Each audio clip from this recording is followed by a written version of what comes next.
on a Wednesday afternoon here in the USA and all different time zones out there.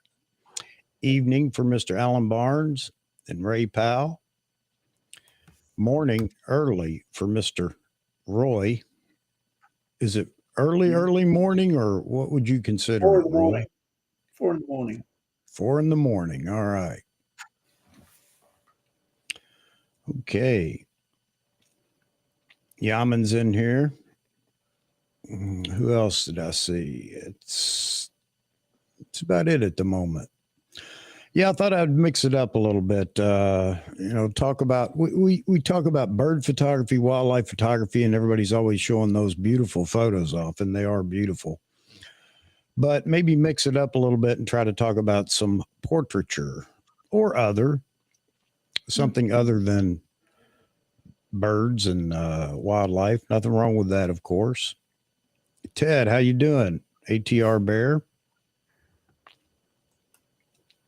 Give everybody a few minutes to get in here. Yaman, natural light and fill flash or strobes if you have authorization for professional shooting outdoors, at least in my jurisdiction. Oh, okay. I did not know that, Yaman. It's kind of getting that way here in America, too. It really is. It's getting to the point where you can't drag around a tripod, light stand, or things. You get hassled by local businesses more than anything, but then they try to bring the authorities into it. And yeah.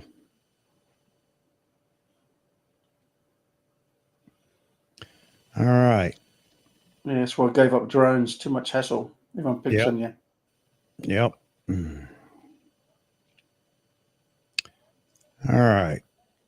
All right. So anyway, I've got a few shots up on the screen. Those are straight out of camera in the studio, and I just thought today I'd query everybody to see what other people are actually doing. And of course, if anybody would like to share photos as we go along, you're more than welcome to, and we'll go through that if and when you want to share with us. And Yaman says if you carry anything other than your camera, you need official authorization. Wow. Where are you at exactly, Yaman? Good morning, RS. How you doing? Jason Michaels Photography.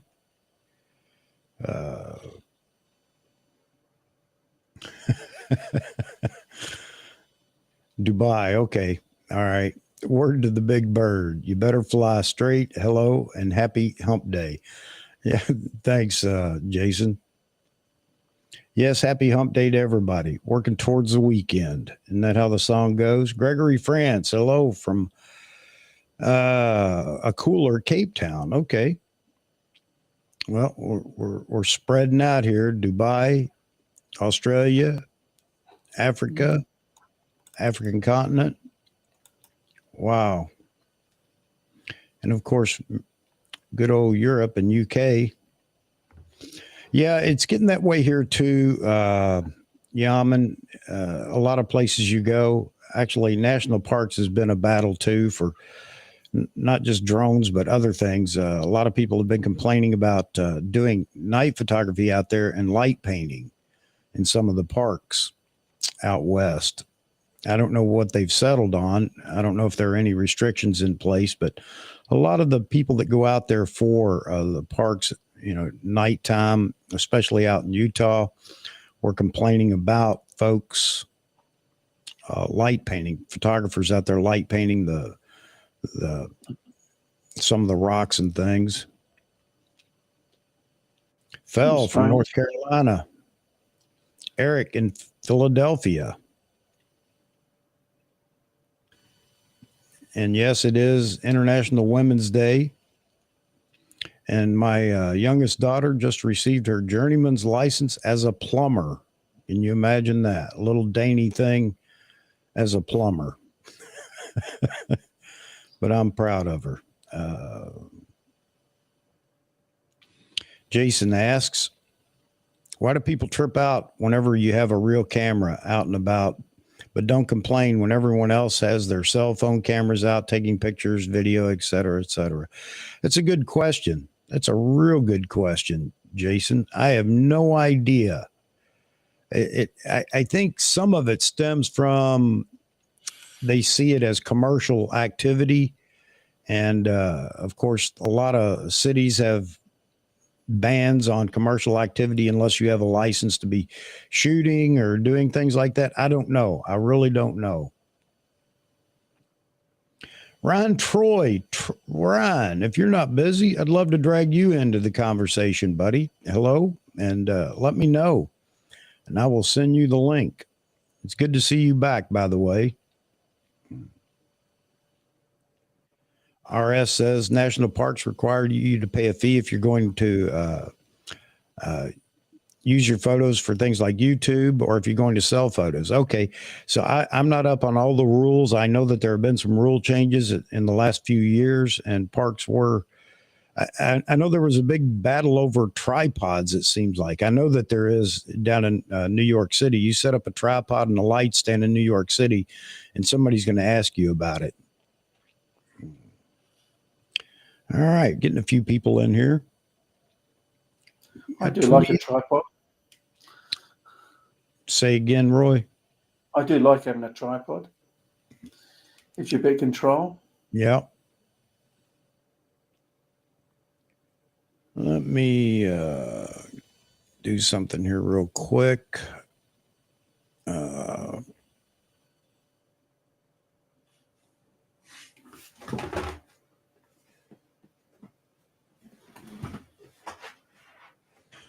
On the way, Ryan, on the way. I can't see it. T90. Okay. Millerad, hello.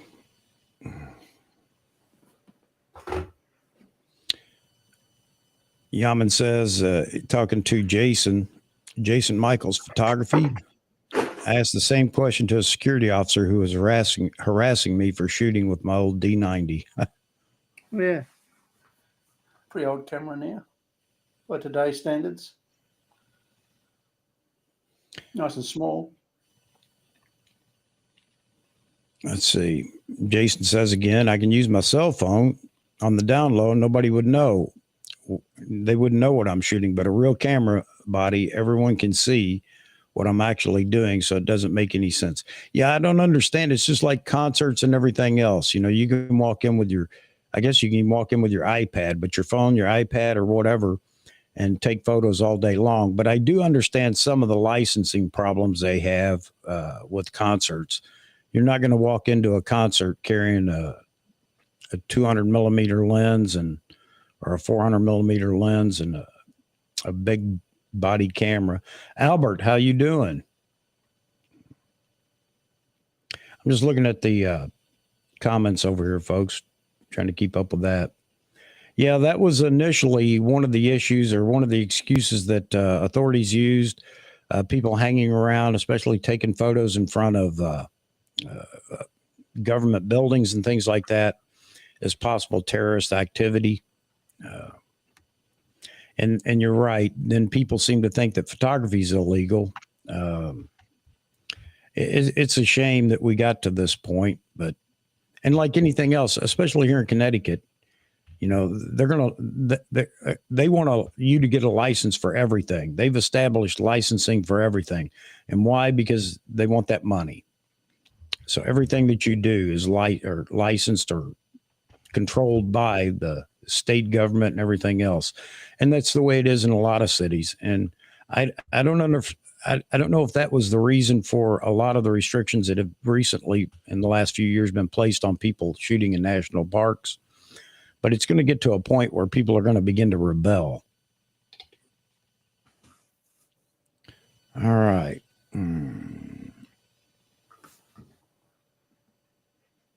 Let's see. I didn't see Long Rider come in. How did I miss you, buddy? I certainly did. Sorry about that. All right. So again, I just thought we would talk about portraits, be it in studio, outside, outdoor portraits, or things like that. And Roy's digging out his D1 and D2. No, I'm like a Fuji and a Kodak, Oh, okay. Wow. even older.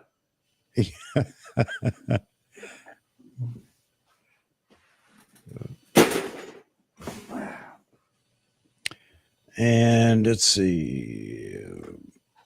Jeff and Leslie talking about because of the recently updated restrictions, Leslie and I are reconsidering plans to do a Western National Park vacation. If they don't want me there, I don't wish to be there. Yeah. Have you actually researched that yet, Jeff?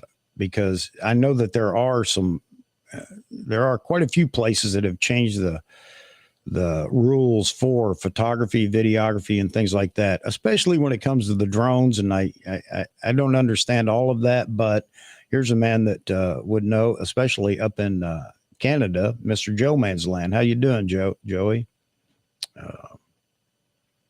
They should come on and tell us. Yeah. Let's see. Jason says it'll be an official rebellion, professional photographer, fight for our rights to shoot, and scooter on out. Yep. They have trouble stopping me taking my camera to the national park. It's at the end of my driveway.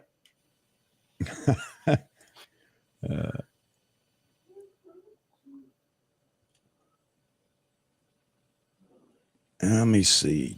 Joey, do I have you in here? No, I do not. Hang on a second. I can remedy that. I can remedy that.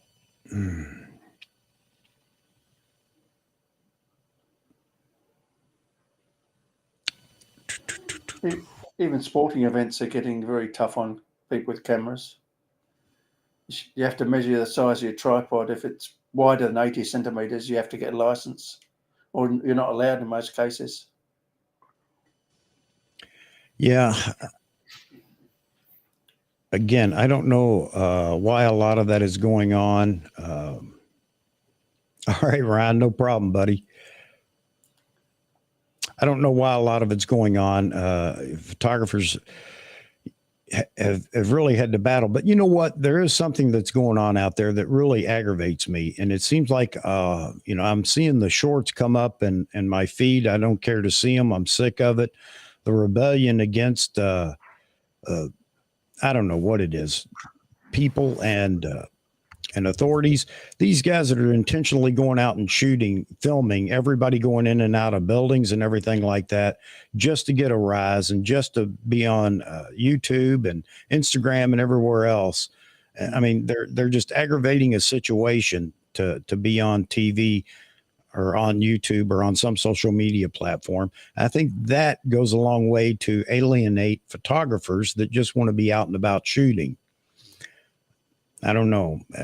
I just see so many of these videos where the guys, I'm not going to tell you my name. I mean, they're just being obstinate and just for the sake of being obstinate and being a pain in the butt. Hey, they know they're going to stir up trouble. Yeah, that's all it's for. Ryan, how are you, sir? No audio. What about now? Do I have audio now? You do have audio now. Sounds good. How's it going? It's going well, Ryan. How's it feel to be back? You've been away for a bit. Yeah, it feels great. It feels real good. It's good. I'm glad to see you back out there. I know sometimes this stuff gets in the way of life, but we have to do what we have to do. And I know that you took a sabbatical there for work and some other stuff, but again, good to see you back. Thank you. Thank you. Joey from Joe Man's Land. How you doing, Joey? Great, guys. How y'all doing? Doing well. So yeah, like I said, I wanted to do portraits and things like that today. And Ryan, you're a great member to be in here talking about such, since that's what you do exclusively, pretty much, family photos and portraits and such. But yeah, I just wanted to get the conversation away from birds and wildlife because we talk about that so often. I mean, well, we talk about that all the time. And everything about the new cameras coming out is centered around AF, but AF applies to what you do as well, Ryan. What are you shooting with now? I'm still shooting with my Z7 II, as far as photography, Z6 II as far as video, but photography wise, just Z7 II. Joey, I know you're all over the place. Joey shoots everything, to include drone footage. So, Yeah, I have a problem. yeah, me too, buddy. Me too. I haven't been out and shot for the last, well, this year at all, hardly, but I'm looking forward to the weather changing. A few other things changing, a lot going on in the background. You know, we don't need to share all our woes with everybody, but so I use that as the excuse for not shooting as much as I'd like to. And definitely, I know a lot of people are always asking me, where are your photos? How can you be on, have a photo or a photography channel and not show your work? Well, we'll get around to it.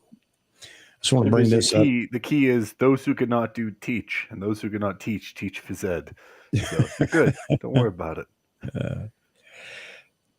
Yaman says, irony is I used to carry a backpack with 7 huge lenses, a large DSLR with a battery grip without being harassed or asked questions up until 2017 or so, going backwards, unfortunately. Yeah, I think we are, Yaman. You're right. You're right. We went through the prohibition on shooting, I guess, with the after 9/11, but that faded away. And now it seems to be just everybody wants to get their hands in on what we're doing. And, you know, again, I think it's a money-making deal for state, local, and federal governments to want to issue licenses or things like that, because it's going to cost you money to get that. So it's just a hassle that we really don't need. Terry Breedlove's in. Nancy Jane's in. All right. Were you so I missed out what you guys were talking about with drones. When I tuned in, I just heard drones hard, and I thought that was, so what was the context? Talking about complaining about them. Yeah, talking about actually the restrictions, you know, with drones now. I understand Just in some of it, parts. but, you know, the knee-jerk reaction is always to punish everybody. And it seems like that's what they've done. So now it's such a hassle to use a drone. Even real estate photographers have gotten it. They had to get the commercial license or whatever, something like that, to be able to use it in their in their work. Yeah, the U.S. is tricky that way. It changes state to state. It's not the same everywhere. When I was in Wyoming, I just had I didn't need a permit at all. That's one of the reasons why I did Wyoming as opposed to Colorado. When I did my road trip, was I was able to fly in a lot more places. And that's the thing that's tricky is even with the micro drones, you know, sub 250 grams. In a lot of those places, if you're wanting to do real estate, you still need that permitting. Up here in Canada, it's not quite the same. Like I've got a micro drone and I can literally fly anywhere I want downtown as long as I follow the important rule, which is don't be an idiot. Don't fly over people as much as possible. Don't go higher than 100 feet or 100 feet up in the air if you can. Yeah. So typically, as long as you fly within those parameters, like it's not really a huge issue. When I used to fly my older drones, they were pretty loud. So people would come up to me and be like, hey, like you can't be here and all that good stuff. But with the Mini 3 Pro, it's really quiet. So I can pop that thing up and like no one really comes over and says, hey, well, you have a helicopter with a camera attached to it. So it's just important to familiarize yourself with your local state laws because they do change state to state, and unfortunately, it has become increasingly restrictive. Unfortunately, Yeah, and I don't know where it ends, but hopefully things do get better. But I understand though that commercial licensing thing. I guess. I mean, do they have to get their hands into everything you make, everything that you produce? Get a few pennies. It seems a bit ridiculous. Before long, though, you'll have to have a license to shoot real estate or other things, you know, just to shoot it, period, and place it on YouTube or use it for commercial purposes. But then again, I think if you're a business person shooting for a living or a partial living, then you still need to have a business set up and everything else, which is a live stream that I want to do. I had Anthony Tog Life set up for that too, but everybody else dropped out on me. So I'm going to try to put it together again for those that want to get into making money with their photography or videography. You know, the smart and safe way to do that rather than just taking a few dollars under the table. Nancy's in here. She says she's never had anyone complain. I've had them ask if I work for the newspaper. I've had that happen too. Just depending on what I'm carrying, it seems like they all just expect you're shooting for some media platform or something.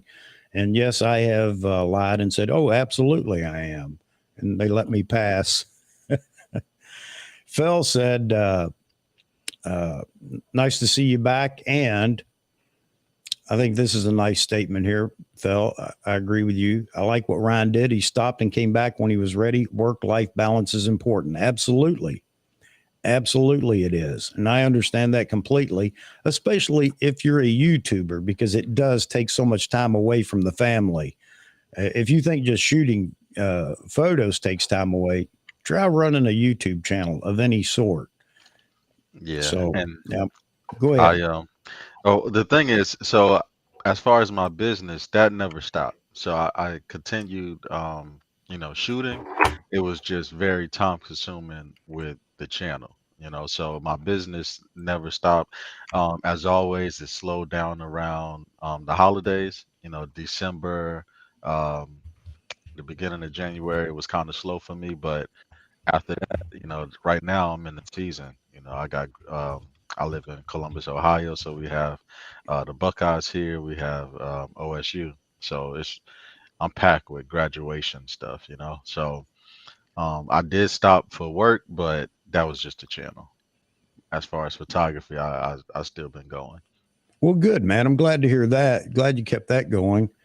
But yeah, and that just supports what I was saying. It really taxes you running a YouTube channel, whether it's videos or even what I do with just live streaming. Takes so much time away from the family. I'm fortunate in that my children are up and gone, and so it's not around the house.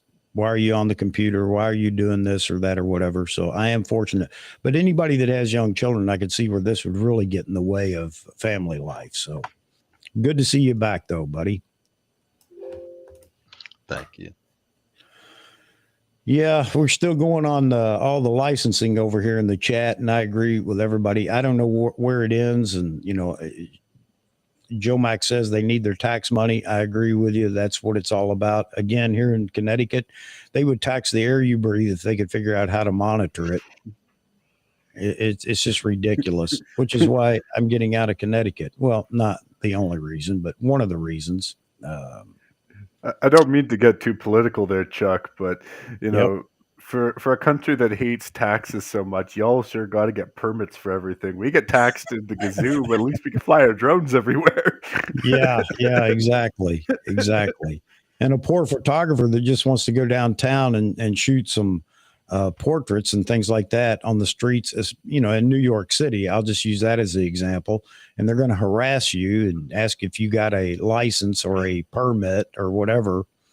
It's just another way to earn another dollar. I see it as. I don't know what it hurts or how it hurts anybody. I'm sure they've got some kind of a reason stating that it's a nuisance or, could cause harm to somebody or something. I don't know.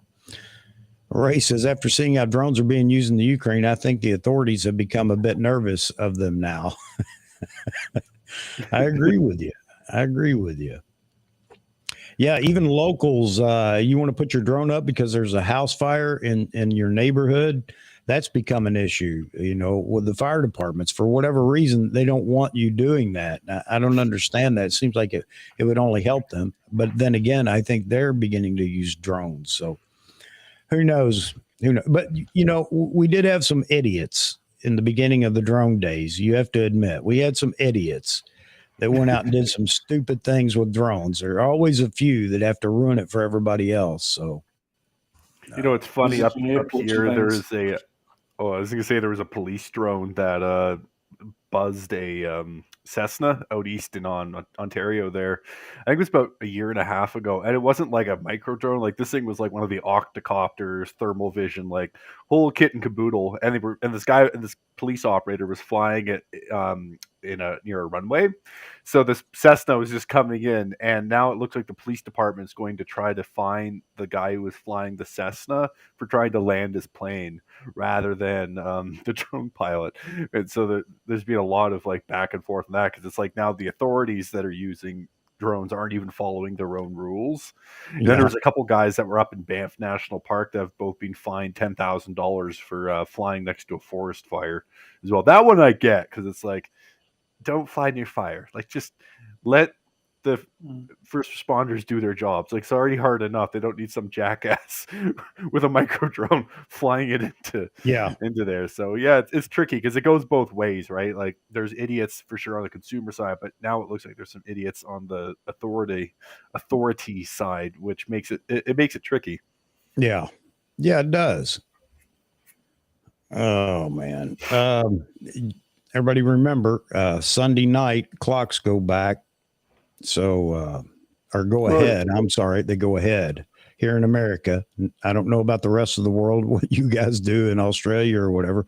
We've been fighting this in the US for years now, and I believe they're getting ready to change it. We're going to set it and forget it. I don't know which way, but, this Sunday night, Sunday morning, actually, Saturday, is it Sunday? Yeah, Sunday night, Monday morning. I don't know. Clocks go back or go ahead. So Terry says, I like early morning light. You're going to have to get up earlier now for it, Terry, as soon as we roll the clocks ahead.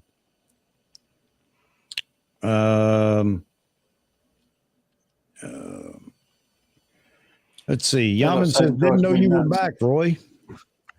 I'm here. I'm just very quiet, unassuming type. I'm too small. That's the problem.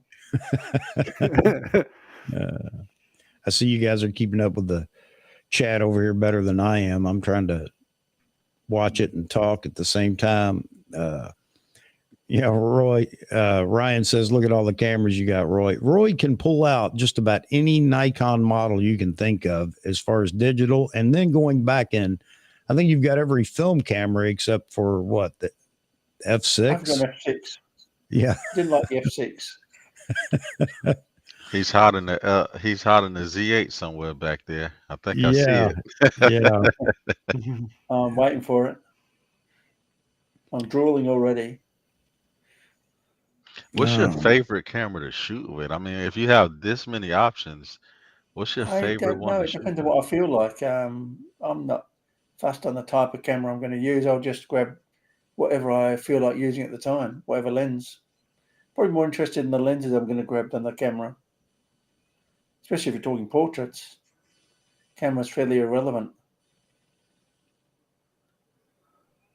All right.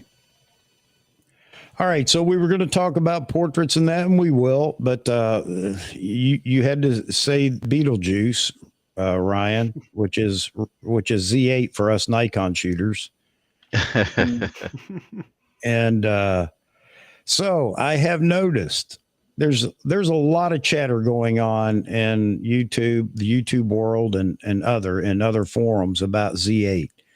And still have a lot of people that don't want to talk about it at all. I guess I can understand that. I don't know why, but anyway, I've noticed some videos popping up on YouTube too with people talking about Z8, Z6 III. A lot of people are just parroting some of the other stuff that's out there.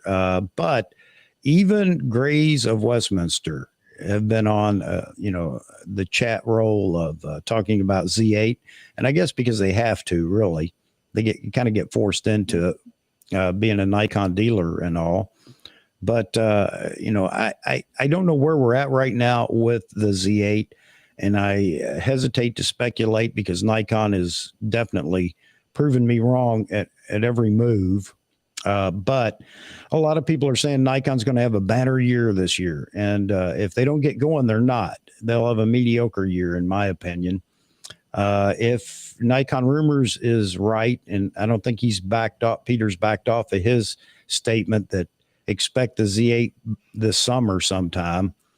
Well, if that's the case, then Nikon won't have a banner year. We'll have a mediocre year because the year will be over before anybody gets these cameras in their hands. So I'm hoping it's going to be sooner rather than later. I've heard a lot of people speculate on all the meetings that are going on that Nikon has sponsored, I guess, in some way, some sort. I don't know what the meetings are for, but then we get into the debate as to whether the Z8 will come out before their new financial year. I don't think it will come out before the new financial year, but that's only less than 30 days away. That doesn't mean something can't be announced before the new financial year begins. It's sales that fall into the new financial years is what they're concerned with, which means it'd be nice if they just give us a little more of a hint of what's going on. I know that the two lenses that were announced, and we had one day of yay, and then it just kind of faded away, the 85 1.2 and the 26 2.8 pancake lens. But the pancake lens, it seems, is now shipping. So anybody that ordered that, you may be able to get a copy of it before long. But we still don't know when the 85 1.2 is coming out. The only thing we have is a rumor the end of March, maybe, that it will be actually announced and maybe hit the market. So I don't know. What do you guys think about any of that before we get into all the other stuff here, talking about portraits and whatnot? Let's get that out of the way. I think there's enough information that the Z8 is going to come. I think it's imminent. I don't see how it couldn't be, but yeah, go ahead, Ryan. My thoughts on the Nikon Z8. I was intrigued with this story around when we first started talking about it, which was the end of 2021, right? So at that point, it was rumored. Now, this is what I think about the Z8 in March of 2023. This is no longer something that we thought it was when we first started speaking about this. When we first started speaking about this, we thought this was a camera that was already in production. It has been so much of the Nikon community that has talked about the Z8 for so long. It's plenty of time for them to now have just made it, right? So as far as what everybody's been talking about, we gave them plenty of time to just make the camera. I don't think it ever was in production when we thought it was. I don't think it ever was ready to come out when we thought it was. At this point, what this could be is this literally could be the Z7 III or whatever camera they decide to make, because we are going to get a Z6 III. We just don't know if we're going to get a Z7 III, a Z8, or a Z7 III and a Z8. So at this point, it's probably just Nikon listening to everything we're saying. I'm scared to touch the Z8 topic because it's just it's like I'm losing credibility every time I talk about it, because it's like you really don't know anything. I And gave I up don't. on credibility when it comes to this. I just gave up on it because what makes sense isn't happening. So therefore, I don't have a dog in the fight anymore because I'm going basically on, what makes sense, common sense. And I mean, I think everybody would agree Nikon should have a body coming out real soon. It should have come out sooner, in my opinion, but we'll have something coming out real soon. That doesn't mean that common sense is going to prevail, though. But I noticed you said Z7 III and Z8, not Z6 III. You feel like the 7 III would be before the 6 III? I'll put you on the spot here. Right. No, what I'm saying is I think that the Z6 III is a for sure thing.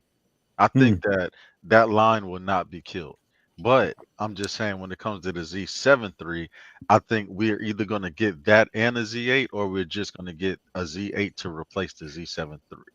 Well, see, that's been my argument all along. I don't think Nikon's going to drop the 7 series. I really don't. And why are people wanting to argue with me about this? The Z8 has to be the D850 slower, this, that, whatever, blah, blah, blah. And then what do you do with the Z7 III? I said from the beginning, going all the way back to June of last year, that the Z7 III needs to be that high megapixel camera that so many people seem to want. But I think there are more people that want and I'm going to say it, baby Z9, a all action, all do everything camera which is why I predicted that it would be a 40, basically the same stacked sensor from the Z9. And I know I'll get a lot of arguments right now saying, well, the cost and blah, blah, blah. We don't know what the cost is. We think we do. But I still believe it's going to be a stack sensor right out of the Z9 and do not just pretty much everything the Z9 does. And I know that doesn't make sense to a lot of people. Why would you steal sales from the Z9? Because I think there's going to be a better Z9 sooner rather than later. And I think that the Z8 can take all the technology that we have right now and bring it into a smaller body. Understanding heat dissipation will be an issue, but maybe they've got a secret sauce for that as well.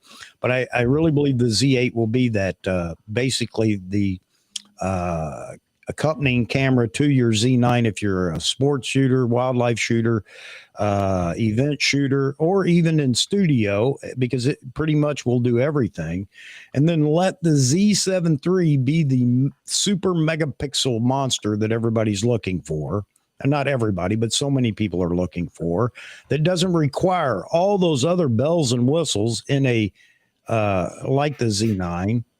And everybody will be happy. You get two cameras instead of one camera that has to sacrifice somewhere. Does that make sense? My personal opinion. I love my Z7 III, but it's not Nikon's most popular mirrorless camera. That's going to be between the Z9 and the Z6. That line right there is their most popular camera. So for them I to agree. continue a Z7 when it's so much hype on the Z8, the sad thing about it is if it was never hype on the Z8, we could get every single thing we're talking about with the Z8 put into a Z7 III and it'll be great. But because we put so much hype on that name, something has to happen with the Z7 Yeah. line. Well, that's just what I'm saying. The Z6 III is going to be the more affordable camera in that lineup. No doubt about that. And I expect it's going to be a great hybrid camera for those that want it for the video aspects as much as the still shooting, because they're not going to get rid of one or the other in a camera body now until we start talking about the ZF-DF or whatever they're going to call it, the full frame ZF. But I think that the 6 III is an anticipated camera because Nikon right now doesn't have anything with new technology in that price point. And when I say affordable, then I get a lot of people that are jumping in there talking about, well, it's really not an affordable camera because it's going to cost $2,500 or more. And I agree with that, but it's going to be affordable considering the lineup right now. And I think that's going to be one of the first cameras that we see, whether it's a Z8 or Z6 III or both. I don't think that Nikon's going to give us both at the same time, but they could. But I believe we're going to see one of those two. And again, I go back to the Z7 III. It still has a place as a very high megapixel camera. And Nikon can go the 61 megapixel, which everybody thinks that Nikon's just going to grab that 61 megapixel sensor off the shelf. Of course, baked in with what they want in that sensor, and that's going to be it. I think Nikon's going to go above and beyond 61 megapixel because everybody's got to be working on something higher right now. We've heard rumors about what Canon's looking at, all the way up to rumors about 100 megapixel camera, and we won't get into diffraction and everything else. But I think Nikon's going to reserve that Z7 for that. And I may be completely wrong, but that saves the Z7. It makes it a specific camera for those that want that. The other thing is if you do that, it's not going to cost as much as what the Z8 will cost, in my opinion. So you're leveling the price points out there. Z6 III being the most affordable out of the Z6 III or Z6, Z7, Z8, and Z9 lineup. And it gives everybody something at their price point. Now, if you want the all-in-one camera, which everybody's wanted for years and years, then you got to put all that together in one camera body, and it's going to cost a fortune if they could even do it. So I, again, think that Z6 III is the more affordable option in this lineup that we could see. And the Z7 III is going to be the monster megapixel camera. And the Z9 or Z8 is going to be, I say baby Z9, that scares everybody, but I'm not alone in this. There are some other prominent folks in the Nikon community that are kind of saying the same thing. They expect the Z8 to be the baby Z9, if you will. And oh, by the way, the Z8 will have some features that the Z9 doesn't have. I'll make that statement right now, only because technology is moving so quick, and the Z9 is 2 years removed from the drawing board. How much technology has come about in the last 2 years? So expect to see some new widgets and capabilities even in the Z8. All right, I'll get off that. You know, I've said this over and over and over, and it's probably time I shut up about it. And oh, by the way, really, I'm not angry. Oh, really, I'm Chuck? I'm not. You're enthusiastic. You're passionate. I'm very passionate. Yes. One of the things I think that's interesting, though, is when you look at Sony or you look at Canon, their mirrorless lineup, like there's quite a few different cameras and quite a few different brackets, and there's been now iterations of each of those cameras within those different brackets, right? And when you look at Nikon Z6, Z7, Z6 II, Z7 II, Z9, I almost hope they just stick with a 3-camera lineup, whatever they can do that they can put out more regularly, right? I think if they try to make too many bodies for too many different consumers, they might not be able to keep that lineup constantly updating as frequently as they would want. So, Right. you know, I would say either a Z7 III or a Z8. I would really want to see both. I think one or the other. And then, of course, the Z6 lineup should keep going because there's stellar cameras. And I think one thing that's really underrated about Nikon for video as opposed to Canon especially is it doesn't kill your computer. Canon codec is shit. I am sorry, I am just gonna say it is shit. I put some Well, it's R5C crap. files. It's crap, Joey. Go ahead. Crap. Yeah, so yeah, it's garbaggio. I tried putting some R5C files on my computer as well as some R6.2 files, and like it chugged in Final Cut. And I tried using uncompressed RAW. I tried doing 422. Like I tried adjusting it, and it no matter what import codec I put it in, it wasn't great. And I mean, obviously the R5C I was kind of patient with because I was shooting in 8K, but on the R6 II I was shooting in 4K 24, so like it shouldn't have been going slow on playback, and it was. So I think that the video aspect of the Z6 III is something that they really should push. Is like our codec is god tier, and you're not going to want to shoot yourself after you've edited one YouTube video. Yeah, and somebody just made the comment too, talking about cameras aren't where it's at now. It's in editing software and everything else, and AI is going to play a role in a lot of the cameras that are coming and will come down the road. No doubt about that. Here's another comment Ray Powell makes. He says future cameras must come with 1 terabyte internal memory to speed up the downloads and higher shutter speeds with burst photo. You know, I'm still on the sidelines watching how that goes with internal. I'm concerned about internal memory, and if it's replaceable or something like that, because I mean we do have problems from time to time with memory cards, not so much with the CFast or CF Express cards and things like that. But I don't know. How do you guys feel about internal memory in bodies that are Too coming much or will come? memory is going to be a problem because if it's buffering and you're writing to the card, you're going to either corrupt your card or lose the images that are supposed to go to the card.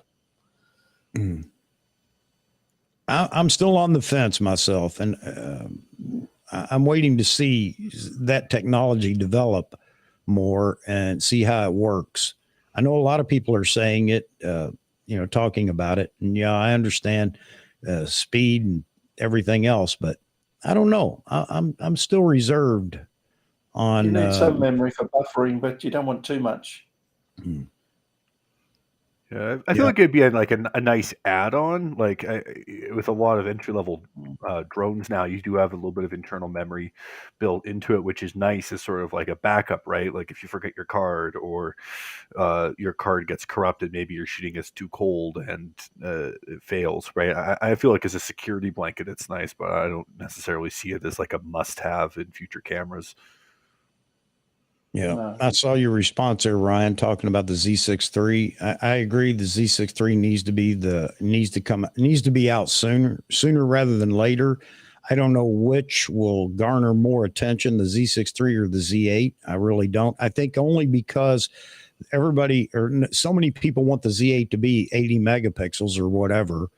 There's a lot of fervor for the Z8. It's going to be interesting to see. Whatever they launch first is going to tell us what everything else is going to be. I think we'll get a real good look at what we can expect for the cameras that remain, whether it's they launch a Z6 III, Z7 III, or Z8 first. We're going to get an idea of what's coming. That's going to help us out. Maybe that's why Nikon's holding it all so close to, their heart. They're not letting any information out. So I don't know. You don't think Go ahead. You don't think they're gonna release them together? Like They could, but the problem is the production. I mean, everybody was using that as an excuse. All year last year, Nikon's smaller now. They downsize. They can't. I mean, what makes them so able to do it now? They couldn't produce but one camera, the Z30 last year. So then we add in supply problems and everything else that only Nikon has. Others experience it too, but not near the level that Nikon has experienced supply problems. I mean, Canon's got all these cameras out. I understand that, when people say, well, look, they're telling people they're going to have to wait. Well, yeah, because they've got like 10 bodies that they're producing at one time. Nikon's got 1.5. But when you make one camera body, that kind of makes everybody go towards it. If you have two, now you have people choosing between this and the other one. They did that with the Z6 II and the Z7 II, and then the Z6 and the Z7. They kind of announced them at the same time. I think maybe they were like a month apart as far as releasing, but I kind of feel like they're gonna announce them together, whatever two cameras that they do. Look, a lot of people say that Nikon won't release two cameras at the same time. Historically, blah, blah, blah. Well, historically they have before. So, that busts that myth. The D5 and the D500 were announced on the same day, same announcement. Matter of fact, the D500 was first, and then they went into the D5. So, we can blow that myth out of the water. You can't say Nikon's never done it and won't do it. I don't know what they will or won't do anymore, really, to be honest with you. They've really thrown us for a loop over the last year and a half. The Z9 announcement was in March of 2020, right? Am I right? Or 2021? 2021. Deliverable in October. We went through all of the teasers, and then it was got the official announcement for the Z9 in October 21. It was promised to ship before the end of the year, which it did, but I'm not going to go into the debacle over NPS here in America and everything else.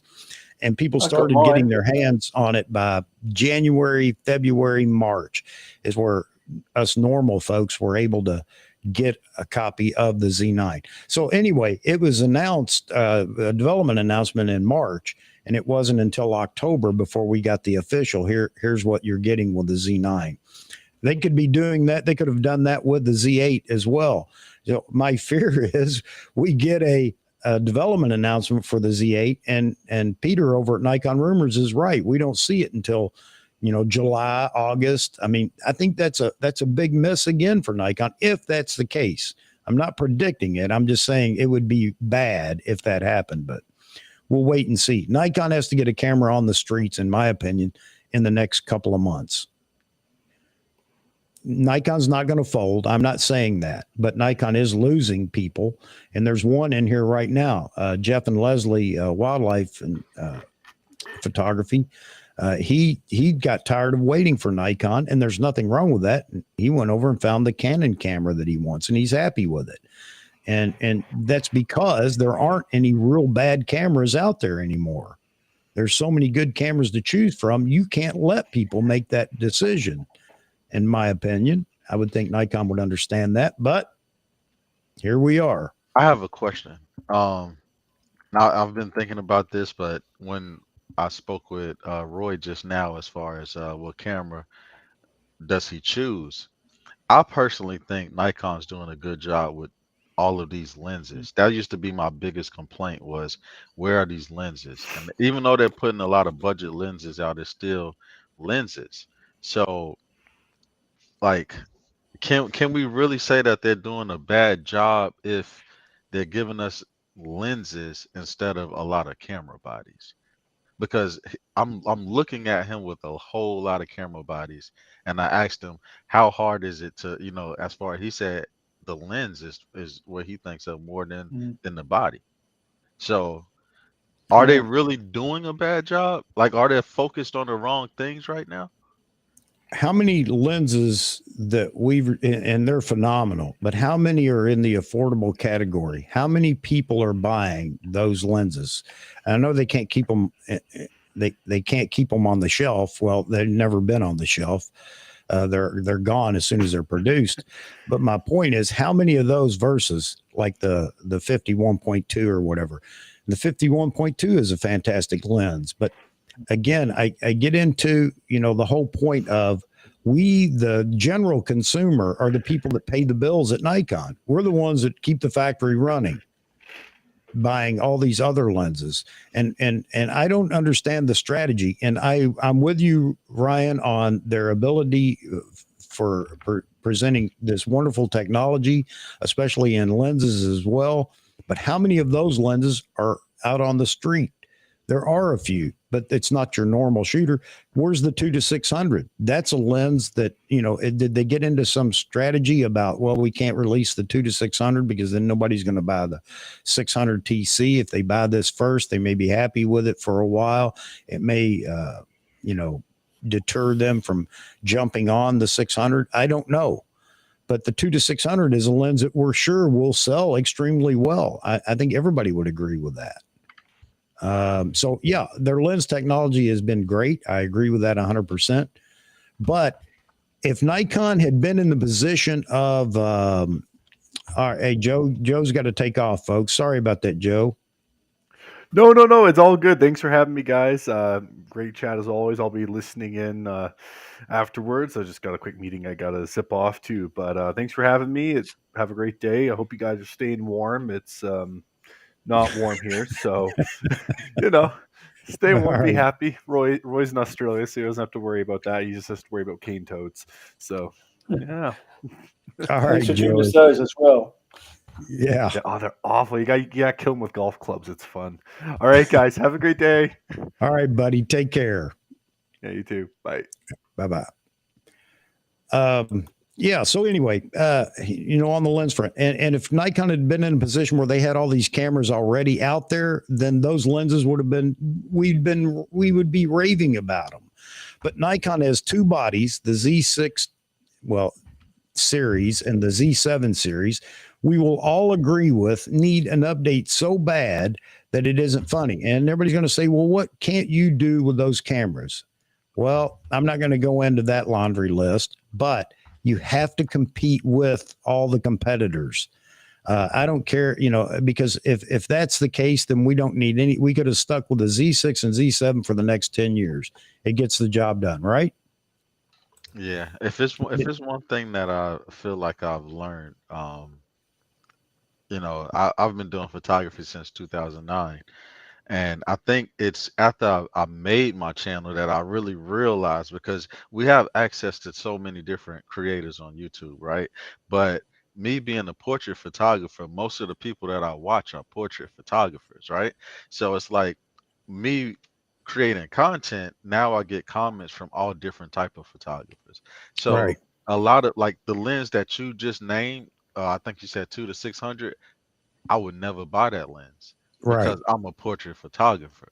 So it's like I feel like I'm so tunnel vision with looking at every single thing Nikon is doing from a portrait photographer's perspective. So everything that they've made. Like I use a 85 1.8, and now sure, there's an 85 1.2. I'm not gonna buy it, but I'm so fine with the tools that I have from Nikon that I'm Yeah. just like, all right, cool. Only thing that I do want is just better video. So that's why I'm so, like I want the Z6 III because I want Yeah. 10-bit video. I want internal raw. I want all of that. But as far as my Z7 II that nobody seems to talk about like that, I love it. I love that camera. I don't do any photography with my Z6 II, only my Z7, only my Z7 II. So Yeah, and I agree with you, Ryan. But there are going to be those that want their primary may be something like just portraits, just like you're talking about, just basically what you do. But they still want to do other, maybe some action photography or whatever. So they still want some capability to do that. And I think because they can't afford to buy all the bodies, and that's just a market strategy for all the camera makers. They tend to. Um, they tend to hang on, let me bring Andre in here. Andre, good to see you, buddy. Hey, There you go, M&M's. All right, great. There you go. competition. Yes. Now you made me grab a handful. How are you? All right. Yeah, doing well, Andre. Andre, meet Brian. You've already met. Hi, Roy, I Ryan. know. Hi, Roy. how's it going? Andre is in Malta. Yes, I'm subscribed to your channel, Ryan. Oh, nice. Do you have a channel as well? Good evening. I follow you on your channel. No, I don't have a Oh, okay. channel. I Thank just you. Thank you. stick to music and hobbyist photography. But I love joining the stream whenever I can. So here I am this evening. All right. Sorry for.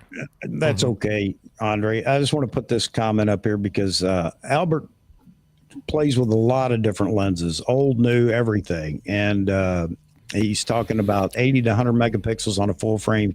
35 millimeter sensor is a gimmick that I will not fall for. I apologize if this offends, but you must be truthful. No, absolutely. Albert, you got to speak your piece. That's the whole point about a community like this. We know that, some people will disagree, but that's fine. And, I'm with you. I'm still searching for the diffraction issue, by the way. I even left a comment on Matt Irwin's latest video asking him, because everybody wants to talk about it, but nobody can explain it to a point where I really understand what we could run into as far as diffraction. So is it as bad as they think it is? And, because you got one group that's all about, I want a 200 megapixel camera. And the other group that's saying anything above 50 megapixels is going to suffer severely from diffraction. So anyway, that's out there. Anybody that is an expert in this and can explain it in a way that an idiot from Kentucky like me would understand, I'd welcome you into the chat, or not just into the chat, but on the show to help us out. I want to know, should I be concerned about it or should I just say no? And back to a point I was making earlier, Ryan, I'm with you. I'm looking at the Z8. If the Z8 comes out and it's some new whatever, 61, 70 megapixel camera or whatever, I don't know that I'm as interested in it, to be honest with you. I may default to the Z6 III because I have the Z6, I have the Z6 II. Why not make it a trio with a Z6 III? And I would agree it will do a lot of what I want to do. And I have the Z9 to shoot in studio or whatever. And I think it would serve me better, but we'll see. I don't need 80 megapixels in the studio, by the way. I know others want it, and that's okay. I hope people get what they want. I really do. But, we're just going to have to wait and see. Format's for. Yeah. And that's, again, why they can't get rid of the Z7 body, I think. I think they need to keep the Z7 in the line to try to differentiate so people can make a choice on what they want. So anyway, Andre, good to see you. What time is it in Malta? It's 7 in the evening. All right, perfect time for you. This is your day. Wednesday's the best day for you. What do you got there, Roy? Yes. Medium format. Okay, which That's is what you another need if you want to thing. go to 100 megapixels or more. Yeah, and I think that a lot of people, and Ryan, I have to believe if medium format was affordable, you'd have had a medium format a long time ago, considering what you like to shoot. Am I right? Yeah, that's true. Yeah. Well, the little GFX is quite affordable. Little Fuji. Yeah. It's not a Nikon, no. No, it's not. Yes, but I think then, Roy, and you can teach us on this. It's okay. The pricing of the GFX range is attractive, but then once you start delving into the lenses, and I think the Oh, no, costs there goes. The Hasselblad lens is about 5K each. Okay. The GFX, Wow. what turned me off was the focal plane shutter instead of the leaf shutter. Mm-hmm. I want to go up full sync up to 2K sync without high speed sync or hypersync. Interesting. So, is there any way that's doable with just electronic shutter?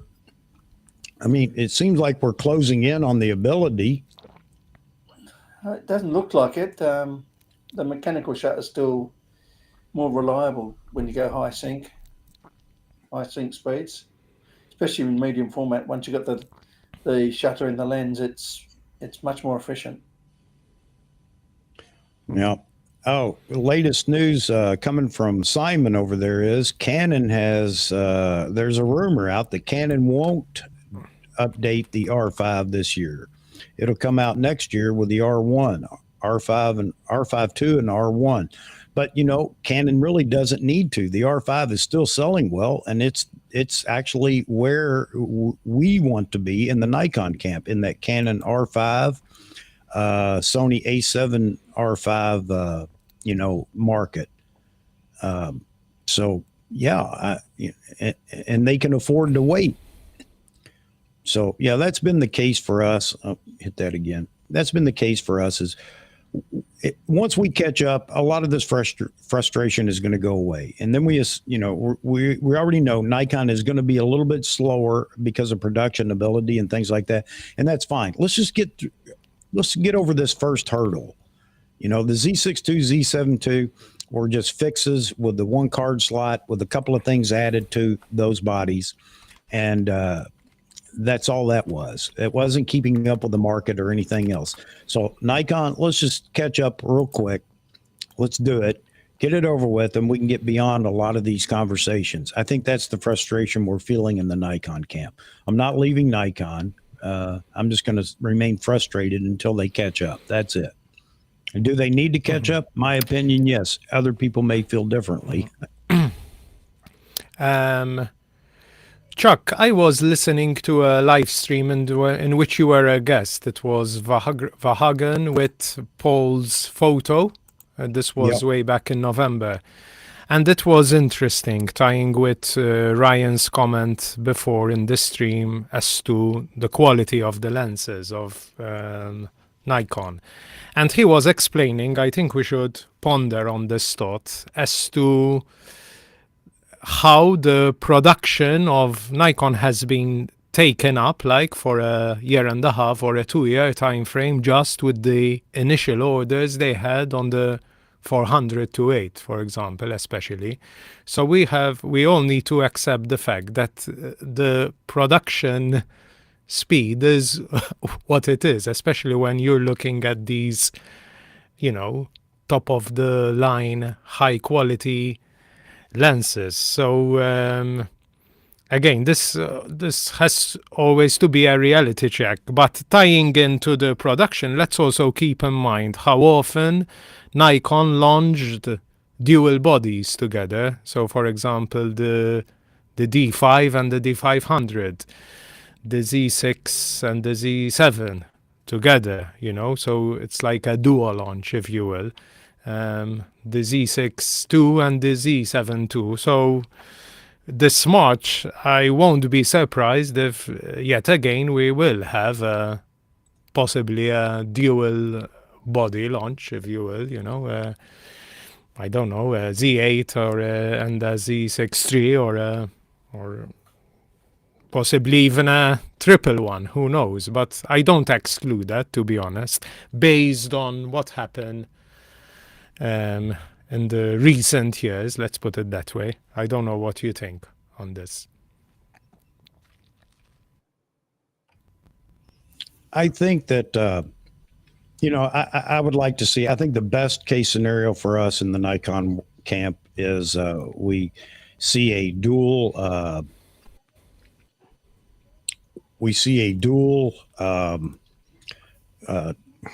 announcement. Release. Yeah. I think that would be the best case scenario for us. And then it's up in the air as to what, if it's going to be one camera body, which body will it be? And you got like Ryan. Ryan would like to see the Z7 III updated maybe. Or he said that he'd like to see the Z6 III come out because he's really looking at it for the video, looking for a video camera. His Z7 II does just fine as far as portraits and things like that he's shooting. So I don't know. That would be whatever does come out, whatever is the first body release, get ready. There's going to be a backlash. There are going to be people that are absolutely over the moon, and there are going to be people that are going to be throwing a fit that they didn't get the camera body that they were waiting for.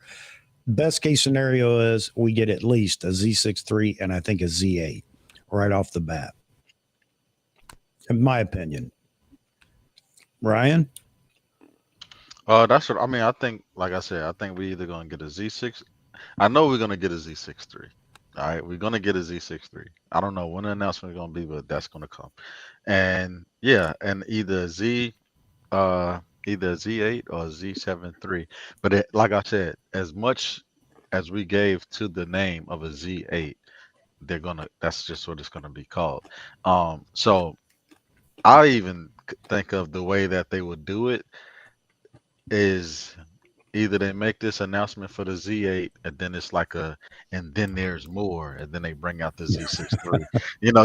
But that would be beautiful if they did it like that. Or if they did it Z6 III and there's more Z8. But I think the other way would be so much better. Yeah. Yeah. And everybody's going to have their own opinion, and there's nothing wrong with that. And, I'll be happy for whoever gets what they want. I mean, at least it's the beginning of, something. Nancy, sorry to see you leave, especially for that. I hope everything gets better for you.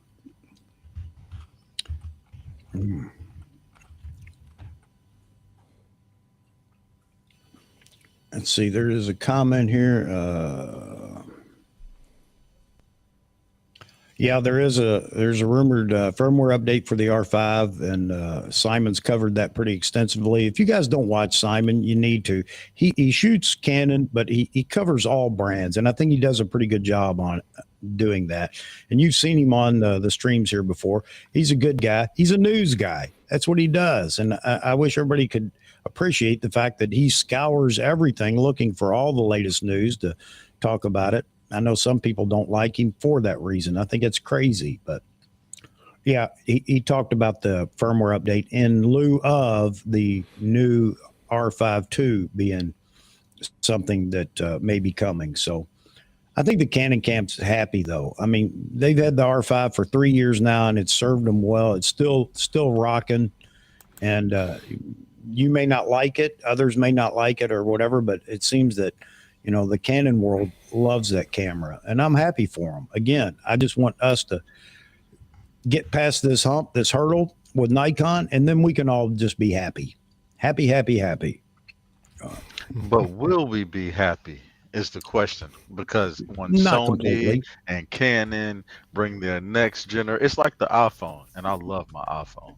But it's so many Android phones that's like, look what Apple hasn't done. Look what Apple hasn't done. It seems like we're always behind. We're always gonna be behind. Even when they give us something that's great, we're still gonna be behind because Sony's gonna do something innovating, Canon's gonna do something innovating, and then they're gonna be talking about us again for the next 2 years, saying we don't have this.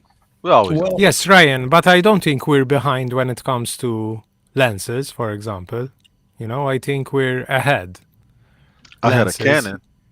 Canon, but I don't think we're ahead of Sony. Well, the thing about it is you're looking at this from the mirrorless world. I know that you have Yeah. some with DSLR, but in the DSLR days, before Sony started down the mirrorless path, it was a leapfrog. You know, You're right. Nikon for a year, Canon for a year, and we just leapfrogged each other. And I expected to see that in the mirrorless community as well, now that we're all in mirrorless. But Nikon is the one that kind of drug their feet, in my opinion.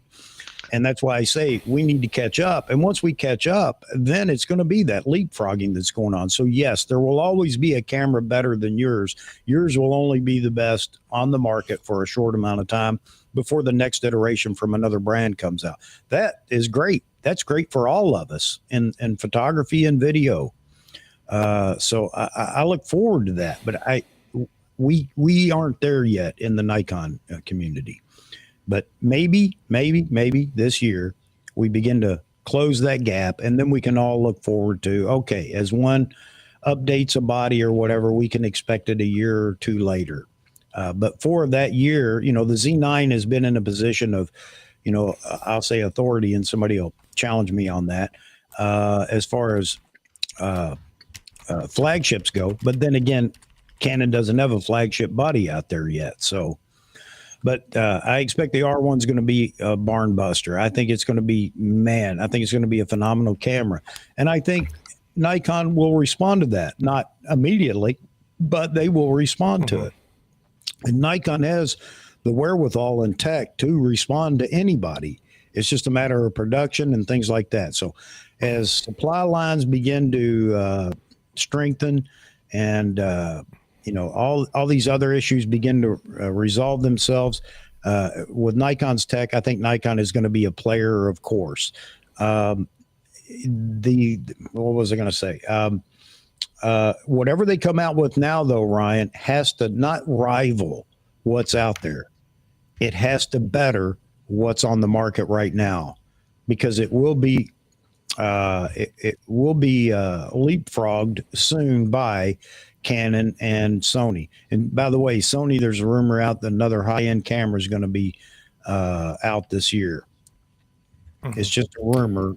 Sony Rumors is talking about it. But Chuck, what's interesting is, even listening to you and to other streams, is how YouTube or media conditions us to urge ourselves to upgrade. We always want the latest, you know. And sometimes, unfortunately, what I realize is that photographers, even friends of mine, are not even aware of the features which their camera has, their existing body which they have, and they see a YouTube video and they say, I want this feature. So, for example, case in point, a friend of mine had a D5500, you know, which is a nice entry-level camera with a flippy screen and whatnot. And he was telling me, I need to upgrade because I want to do time-lapse video. And I told him, listen, if you bother to read the manual, you know, your D5500 actually can do time-lapse video. Ah, really? So, and this is why sometimes, you know, like these YouTube channels of Simon, ordinary filmmaker, they report on all these nitty-gritty, I would say, futile details, which at the end of the day, photography, what's nice about it is learn to use your existing tool, focus on the art, and yes, okay, every so often you say, maybe 3-4 years have passed, maybe I should consider, you know, this upgrade. But as I said, for example, I regret selling my Z6. I went for the Z6 II, and it was really, I didn't need, okay, you might tell me you wanted it, you didn't need it. But feature-wise, I mean, it was just, I was conditioned because I said, dual processors, so my mind reasoned it out, it's dual focusing speed. So, wow, I'll have a higher hit rate, you know, and all this. So sometimes we have to learn to say, listen, this is the tool which I have, let me enjoy reading the manual and discovering or focusing on certain features. rather than I always want this, the other brand has this feature. Mine doesn't have that. It might be embarrassing when I'm in a group with other Sony or I don't think. I think we should realign ourselves sometimes, with all this urge to upgrade, upgrade, upgrade.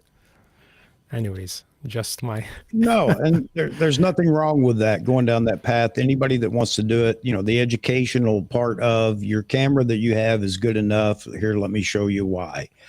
But now, what do you do when they say, I understand all that, but I want whatever's coming out next? Again, that's what keeps the brands in business, is people willing to upgrade and wanting and gas. It all has an effect. If we went back and said we don't need anything, we don't need mirrorless. We could have stuck with DSLR.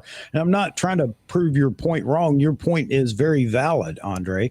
But I think often we get, those of us that want to continue to upgrade, buy whatever's coming next or whatever, get, shot and over that gear acquisition syndrome. But why would people do that when that's what keeps your brand alive? All relative income from camera sales adds to new cameras and new tech and new the R&D process. So I just wish that instead of us telling people, hey, don't worry about it, you can wait another 5 years, or you can wait another 2 years, you can wait another year, you don't need it. I don't like it when people tell me I don't need something. It has nothing to do with need, as you guys know, and I won't go down that path of want, but there's nothing wrong with that. There's nothing wrong also with just sitting back and saying I'm happy with what I have. If we could just, if we in the camp could agree to that, then, even within the Nikon camp, we wouldn't be grumbling over stuff like this.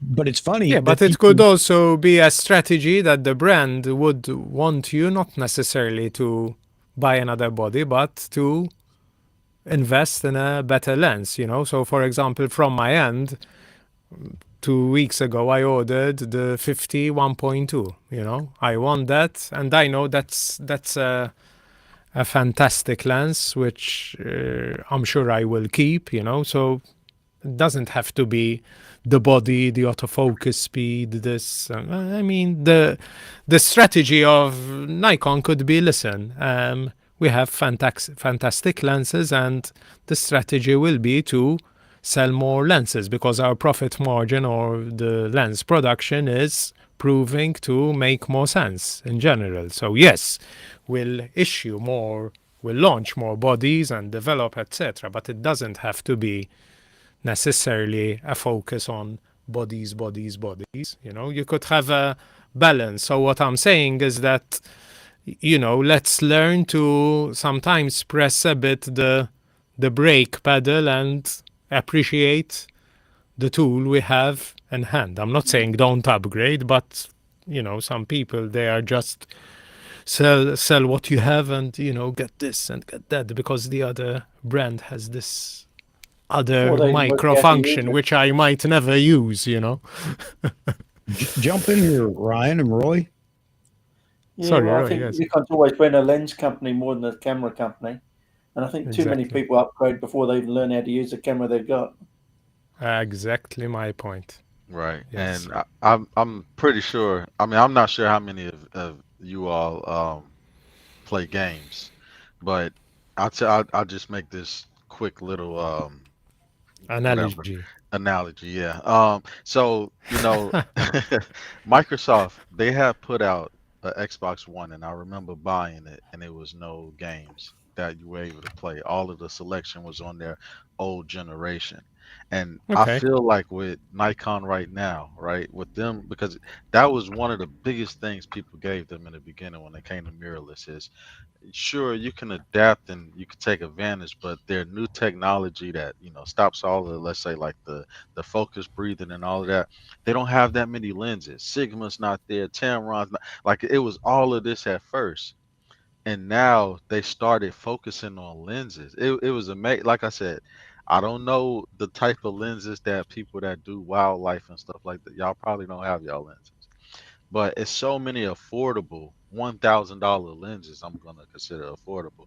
That's out right now. Like even like the 28. I think it's for the 28 2.8 or the 2870, 40. yes. Yeah, the 40 2.0. Like it's so many different type of lenses that they keep coming Yes, out with, yes. and I love that because it's like he just said he bought the 51.2. I can assure you that he will have that lens longer than he would have the body of the camera that he shoots with. Because he Yeah. could keep Hmm. upgrading his body over and over and over, but he gets to keep Yes, that yes. lens and put them with Hmm. every last body that he goes with. So I Yes. mean, I don't know. Uh, Yeah, go ahead. I'm sorry. Yes, I agree. No, no, no. Case in point, sorry to interject, but for example, Nikon has this feature, I mentioned it in previous streams. On the metering, there's a function, one instead of spot and center weighted and matrix, there's like highlight weighted metering, which is like the Yes. meter with an asterisk. And when I tell other, I'll be at the jazz festival because I love concert photography, and I tell them, listen, you're not using, highlight weighted metering for this, and they tell me, really? But and whenever they see me, I remember you told me about, and these are pro photographers employed with the Times of Malta, so, and they tell me that is perfect for concert photography, So, and it's written in the manual like, listen, highlight weighted metering is designed for stage photography, and there's a graphic showing spotlights on stage and how it balances out. And it's there. It's in the D850, it's in the D500. I Fantastic. think yeah, and it makes all the difference. And,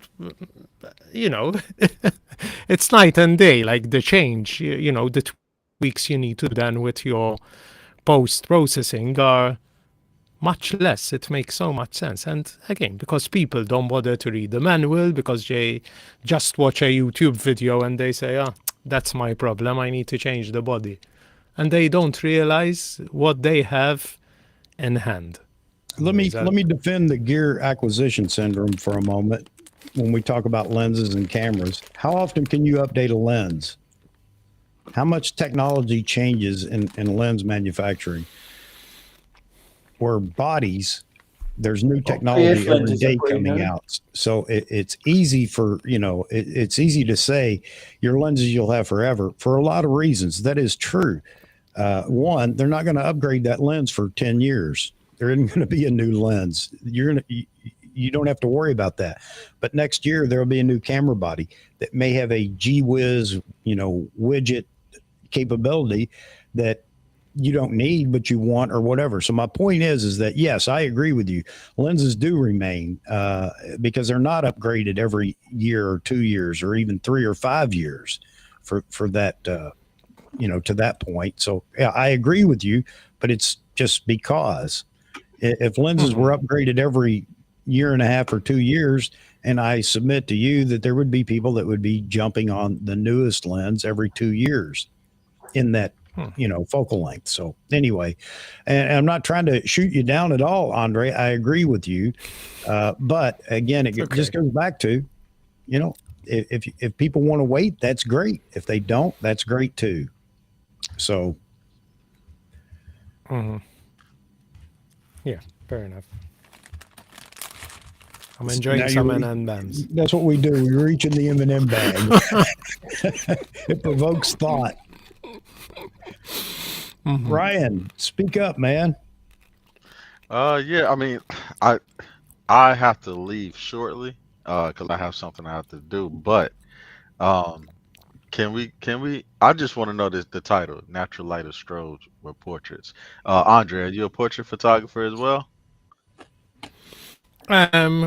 Yeah, I mean, not professionally, but yeah, I invested in a lot of lighting.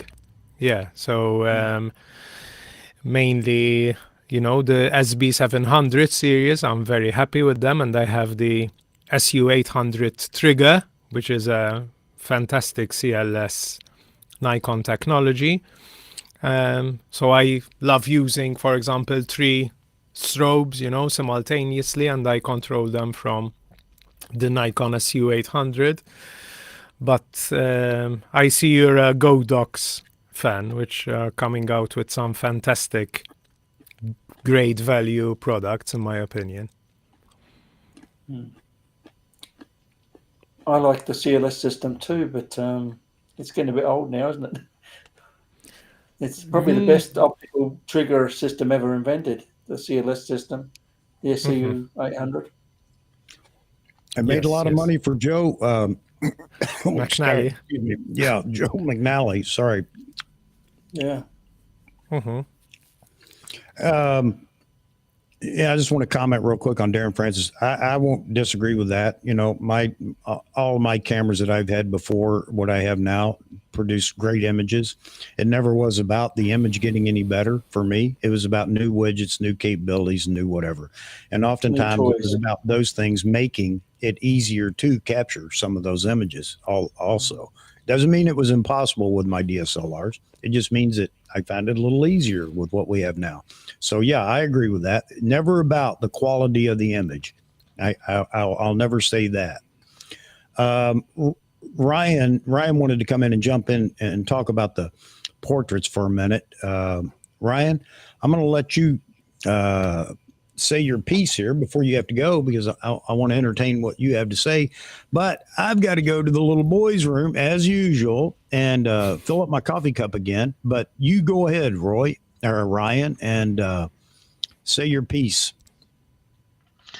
Oh, okay, cool. So I just was gonna say, as far as with me, strobes all day. I learned photography with one speed, well, actually 2 speed lights, because I couldn't afford a trigger. So I had one in slave mode, and I just kind of popped it, Okay. like Cool. that. So excuse me, when it comes to natural light, it's something that I don't like to do because I don't feel I am as good at it. I like being able to control everything, and I cannot control natural light. Yeah. So if yeah, it's one of those things where if I get booked for something like that, um, I pretend like I know what I'm doing. And it's easier to And get you're good also into colours. high-speed sync. Sorry. Go ahead, Roy. Go ahead. It's easier to get good colours if you're going to saturate the sensor with more light and from a flash or something. Go low ISO, get the full colour depth. And I'll tell you Yeah. another thing too. Nikon has spoiled me when it comes to white balance. It's a lot of photographers that know so much about white balance. They, I don't, I don't know anything about white balance. It is Nikon Auto, and it just looks great. So, like, I I didn't don't. set my white balance, as you can probably see by my image. It's looks like tungsten gone wrong. Oh yeah, well, video I kind of adjust it, and because I can see it, but photography wise, I'm just on auto the whole time, the whole time. What about you, Andre? What do you do as far as your white balance when taking photos?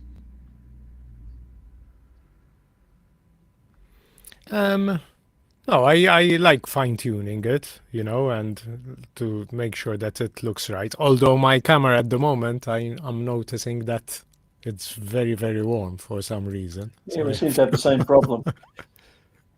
to adjust that. But yeah, I also recently invested in a Honey Badger. Did you ever hear the brand Honey Badger? They have like powerful strobe system. Let me see the brand exactly. Let me get it again. I'll do a roll here. I'll display what I have. Just a second.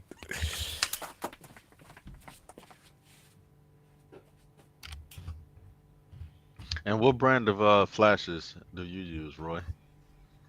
I was using codecs for quite a while now. I like flash, not LED. because I shoot product, it has to be accurate color. Right. And LEDs don't usually cut it. You turn down an This LED is and the color an changes. This is a battery power Interfit. The brand is a 250 Yeah. watt TTL high speed sync flash with battery. It's like those alien bees from America. It's very powerful, very, with a Bowen's mount and everything.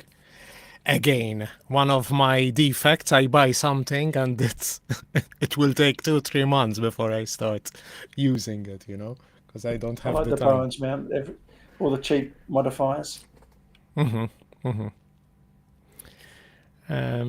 Yeah. But well done, Ryan, for your, even your website. You have some great, portfolio there. Looks great. Thank you. And I'm don't get me wrong, I like the Bowen's mount, but if it's one thing that I prefer when it comes to Godox is the Godox mount. I really, really love the Godox mount because of how portable everything gets to be with it.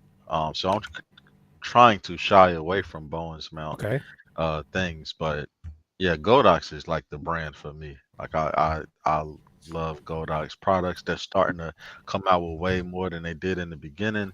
I know Westcott is a little bit more reputable, but when it comes to Godox, I can't do nothing but support their brand of flashes.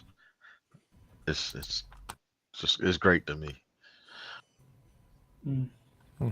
What about you, Chuck?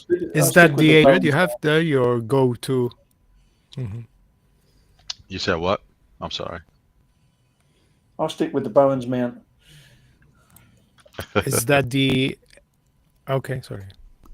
Yeah, I just like the ability. If it's the AD200 you have next to you. Actually, out of frame, it is right here. This little thing right here. Okay. But all right. Hold on. Cool. Let's get this right here. Gotcha. Oh, nice. I need that. I need that little I've attachment. got 3 or 4 of them. But this is my favorite. I say this all the time, but right here, the AD300, this right here is my favorite light. Okay. Yeah. Okay. Tell them what happened to it recently. Yes. They may not have seen your video. It broke. It it broke, but I don't understand how, shoot. because the tube part, let me see if I could get, usually it will break here. This isn't broke, so I don't know. I don't know if it's internally or if this is the thing. I'm scared to spend money on this and then not be this. So I kind of want to go to a camera store and just try first before I buy. But I will say, So it's not working at the moment? yeah, but the I don't know how the battery in here, but the LED of the modeling light, it still works on it. Okay. I'm gonna see if you can hear this sound and tell me. So as you can see, the modeling light Yes, works, okay. right? Yes. But when I try, tell me if you can hear this. No whirring? Yeah. Like when I It's try like to a pop it, click. it's the tick tick tick sound. So Sounds like the capacitor isn't loading. yeah, it did this to me before when it broke.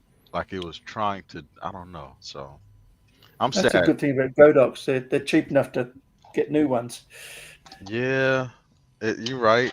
Yeah, but if you can fix it, maybe. I mean, I'm trying to talk with them to just send me another one. They sent me this, and they sent me a bunch of other stuff too. But I'm like, Okay. can you send me the 300, please? You're a Godox ambassador, so? No, Ryan, no, I'm not. or I'm not. Okay. I want to be Okay. one. I do. Yeah, why not? They should, Yeah, I want to be. And that's the thing. I'm giving everything that I say about Godox is not because they give me stuff, because everything they gave me is like, for instance, I've never used this before in my life. I'm interested in using this for portraits, right? And events. I know this is about portrait, but when it comes to events, if y'all use a speed light on top of y'all camera, when I use it, I usually go like this, right? Instead of switching it to the side. Okay, things just got dark here. Mhm. Okay, just bear with me. Okay, I It's guess I okay. guess It's my all right. light It's is okay. overheated. We can still But see you. Don't worry. Once Don't worry. again. That's but either okay. either It's way it live. go is you get that shadow on the side when you shoot sideways, right? Mm. I'm wondering if I use the ring light, Mhm. is it gonna make it even as far as You not can, having that as long as it's shadow? turned down, you turn As it long down a as bit. You use it as a fill light. I've got a couple. I use. That's about the only time I ever use a ring light. Just for a little bit of fill. I hmm don't think they're much use for anything else. Okay. So what about like as far as portraits? You think yes or Mhm. no? I think Like in the studio. yeah, I've used ring lights as fill lights for portraits. Okay. They're good for filling all the little shadows, but as long as you keep them really turned down, don't Right. let them overpower the picture. Mhm. Hmm. This is Mm. so Outside, I like the interesting. So AD600. Ryan, would you advise someone starting with the Godox range to maybe for a bit more to start off with the AD300 instead of the 200? That's what I do. That's what I recommend all the time. Um, Okay. is the Okay. 300. I mean, I'm starting to. I bought the 200, and right after it, I bought a 400. So then I stopped using my 200. Then I bought the 300. Ah, So I okay. rarely use the 200, but since my I 300 see. broke, it's forcing me to use the 200 more, Of and course. I'm so stuck in my ways. But I'm actually enjoying the 200. So I wanted to buy another Okay. 300, and now I'm like, should I buy another 300 or should I just buy another 200? And I'm really thinking about buying Mhm. another 200. I like Mhm. it's so many different things you can do with this light. It's crazy. I didn't know none of this. So Yeah, Okay. man, Mhm. it The is 200 is convenient. I more think that's what So, versatile. made it so mhm. popular. Is it's so convenient and so flexible. The 200. Yes. It's my go-to Mhm. flash for indoors. Outdoors, Okay. it's the I'm gonna try to AD600. fix this light. 1 second. It's okay. Yeah. So Android, the 200 you can bounce it off easily. I mean, it's like Yeah. although it's bulky. Okay. All Um, right. I Okay. don't bounce much because sometimes you get funny colours from the walls and that. If you can get a good soft modifier, that's Okay. all you need. You can use the S brackets with the 200 as well. Put in a Okay. Bowen's mount Cool. modifier. yep. Cool. And you can But I you can don't. actually get the double bracket. Yes, Mount to I got the double bracket for the 8200. 600 as well. Yep. Gives you 1200 watts. Yep. You need that outside. If you're trying to overpower the sun, sometimes you need I think big Godox flash. struck a chord with everybody because it was an affordable alternative to what we had. When Godox came out, of course, a lot of the pros or those that are sponsored by a certain brand, they really didn't have any use for Godox, but Godox has proven itself. It really has, and they've been very innovative on their lighting and everything. So. Well, I go through a lot of lighting, and a lot of it gets damaged or broken, and so Godox is better for me because I can just replace it. Yeah, yeah, exactly. If I had, say, half a dozen pro photos, 2 or 3 of them get broken, and that I'd be very upset. Yeah. Yeah, I can imagine. And would I like to grab some more pro photo lighting? Yes, I would. But their proprietary mount for all the modifiers and things like that. Nowadays you can change the mounts for a lot of the modifiers that you buy. But again, back to Bowens. Bowens is just so universal. It's just so easy Yeah. to use. And I'm curious. I've been using cheetah stand modifiers for a while now. I've got several. I like the build. I like the quality, and they seem to work extremely well for me. I'm not into the glow and other, more affordable modifiers. Not that there's anything wrong with them, but we have light. Yeah, it Yeah. overheated. That was crazy. that was pretty crazy. My two lights I don't like are ring lights and beauty dishes. Don't like them. Beauty dish it takes learning, doesn't it? It really does. And a lot Yeah, of these good if things the that are model's called got beauty perfect dishes skin. aren't. If the model's got perfect skin, beauty dishes work really well. It's a big fashion photography tool. There's no doubt about that. But yeah, there's an art to a real beauty dish. So a lot of these flexible beauty dishes, I don't know that I would call them true beauty dishes. They're on that style maybe, but they're still not like you shoot with a hard beauty dish and you can see the difference, and it takes some work. You really have to understand your lighting to use them. That's what they look like.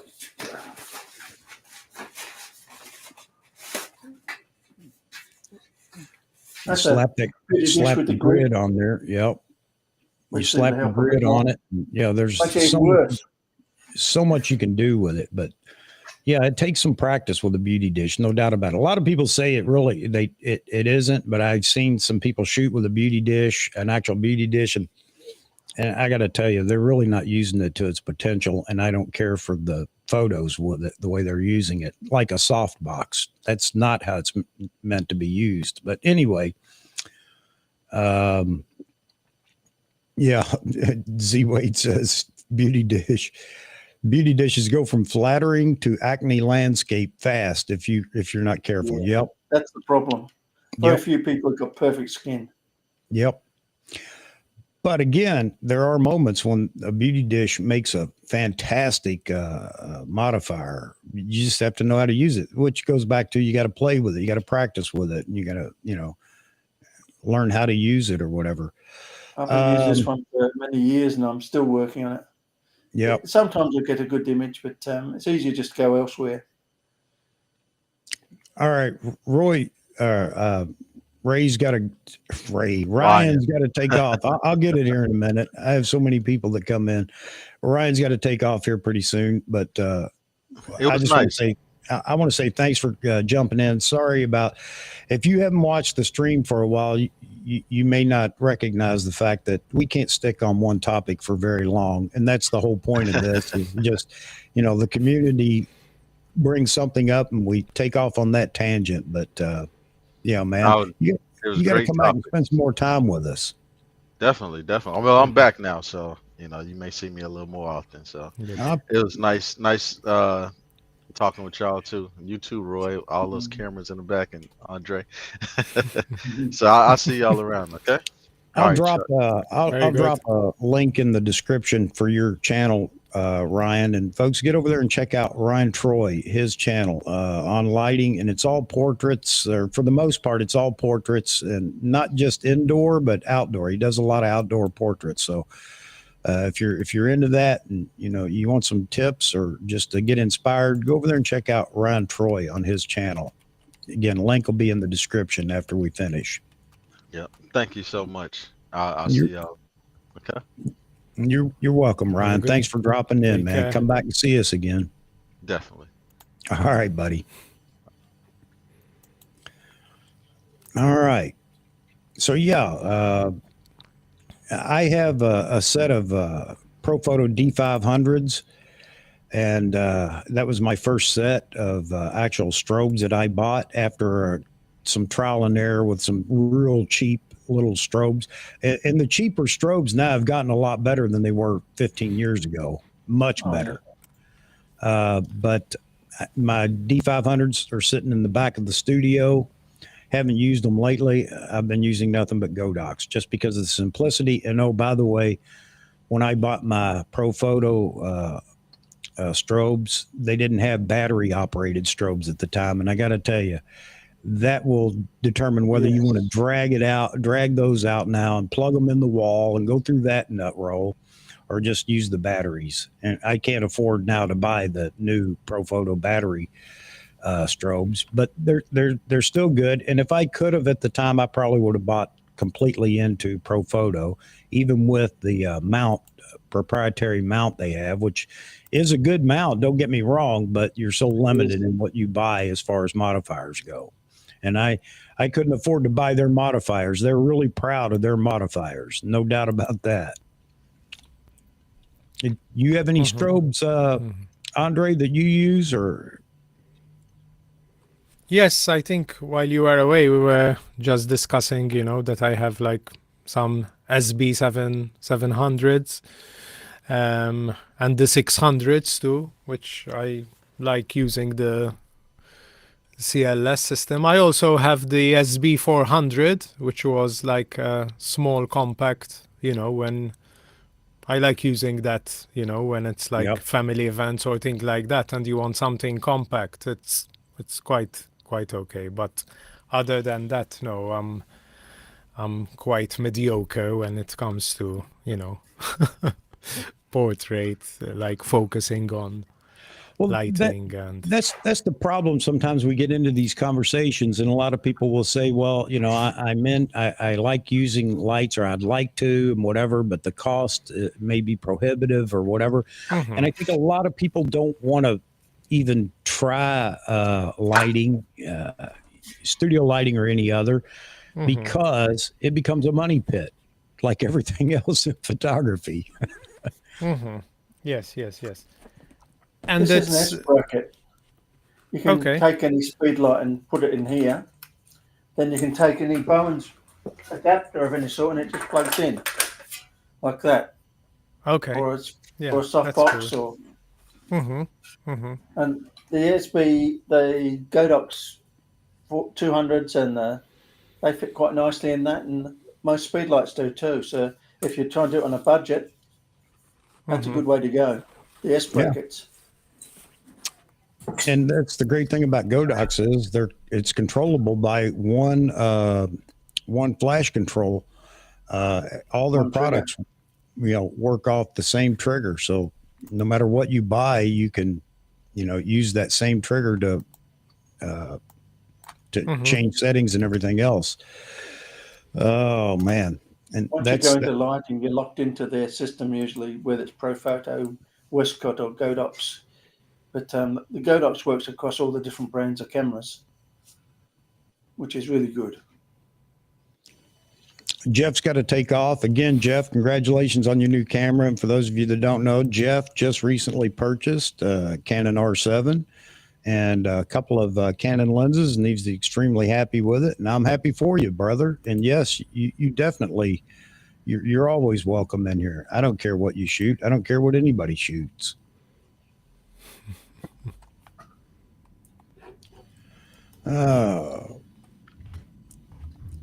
And Z says lighting is cheap at first, and then you do the Z-Wave and someone can convince you need 10-yard softbox, blah, blah, blah. Yeah, it is. But then you start watching lighting videos, and all of a sudden, it's just like, I guess, cameras and everything else. I got to have one of those or whatever.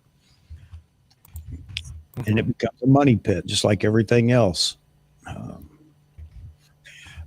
I will say, and I know you're all going to say, well, this is the same way with cameras, lenses, and everything else. I will say this about lighting, though, is be careful, because somebody's capturing some photos that you really like, and they're pushing a certain softbox or other lighting modifier, and you think, well, I got to have that lighting modifier to get the same effect. That's not the case. Is learn lighting, is practice with it quite a bit, and that will help you determine what your next purchase should be as far as lights or modifiers.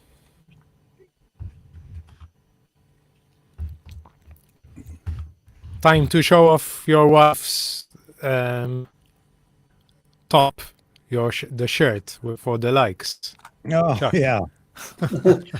Yeah, we got 48 people in here right Where now. is it? Where is I it? appreciate that. And Andre always brings us up There and it reminds is. me, because honestly, like I've said here recently, my wife bought this for me for Christmas, expected me to basically leave it on the screen all the time.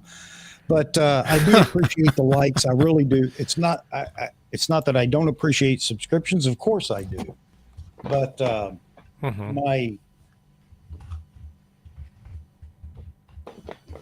My latest thing is I figure you will subscribe if you enjoy what we do here. Again, there's no absolute reason to subscribe. You can still be here, but subscriptions are absolutely welcome. But I'm not begging for subscriptions anymore, folks. But I do like the likes. It makes me feel like, okay, we did something right and people enjoyed it. So if you would, if you're in here, you happen by, drop a like and kind of motivate me. But I think, Chuck, on a positive note, since the beginning of the year, I think you added like 25, 30 subscribers, you know, because I remember when I joined my first. So we're soon close to 900. So, you know, Yeah. keep up the consistency. I always. Yeah, I think if I pester people enough, some will decide to subscribe, I guess. The consistency thing. But yeah, again, this is open for everybody to join and come in and be part of the community. And I do, again, appreciate anybody that subscribes. At least that way you get a notification. Not that you'd feel bad if you missed a couple of streams, but anyway, I do appreciate you reminding me too, Andre. Thank you very much. And yes, we have picked up a few more subscriptions lately. Subscribers. I really appreciate that, folks. I do. Getting Good. Yeah. So where do we go from here? We have talked about, I know that some people may tune in hoping to talk more about portrait photography, and I would like that. Rot Von Rat's got to go. Thank you very much for being in here tonight, sir. Bedtime. Okay. I understand that too. Portrait's mostly about lighting it more than cameras, though. The camera and the lens are much less important than the lighting. Yeah, you're absolutely right. Well, it all comes back to lighting, doesn't it? No matter what, whether it's natural, artificial, strobe, whatever, it all comes back to light, doesn't it? Even outside, a little bit of flash helps. Yep. Then start with natural light and add a little bit more flash. Fill in the shadows. Yes. Now a word from our sponsors, Grits and JPEG. Like and subscribe. Yeah, I do shoot raw from time to time, folks. But, for 90% of what I do, it seems like JPEGs are just fine. Again, I'm not shooting for anybody but me. So there you have it. Raw is better when you need to recover something that's gone wrong. Yeah. And if I were shooting weddings, of course, I'd be shooting raw with JPEG, of course. Jason says, start making random shorts on YouTube and little 5-minute video clips throughout the week, and you'll really grow this channel. Yeah, everybody keeps saying that. I'm still trying to hang in here. To be honest, I want to see what the algorithm does with live streaming, because I understand now. Somebody was telling me that follows the algorithm changes and everything on YouTube, that streams are going to become more popular or being pushed more in the algorithm. And I want to see if that's true. Let me get to 1,000. It may take us another 6 months or a year. I don't know how long it'll take. And I'm going to test this theory. At least I can go back and let people know when they ask, is it going to hurt me to do live streams? Because that's what I was told. But then again, I was told by people that think I want to make a living on YouTube, and that's not the case. I just want to have fun. But I still want to be able to prove that live streams do have a place, and you can live by live streams on YouTube if you like. So, Yes. Well, this stream's pretty unique, I think. Yeah, it is. It's definitely unique. I'll say that. I don't know if that's good or bad, but it's good. It's good. But we have an international audience, and I think that's great. And again, all the information that you guys share over in the chat, that's where the real talk goes on. Real questions are answered and things like that, because there's so much. There's just so much experience in the chat room with everybody shooting everything under the sun, be it cameras, lenses, lights, genres, whatever. There's just a lot to be gleaned if you're willing to ask in the chat. Somebody will speak up and help you out. I think that's the most important thing about this channel, to be honest with you. Not me, a talking head up here, just rambling and whining about Nikon not giving me the camera I want. But I am the petulant child.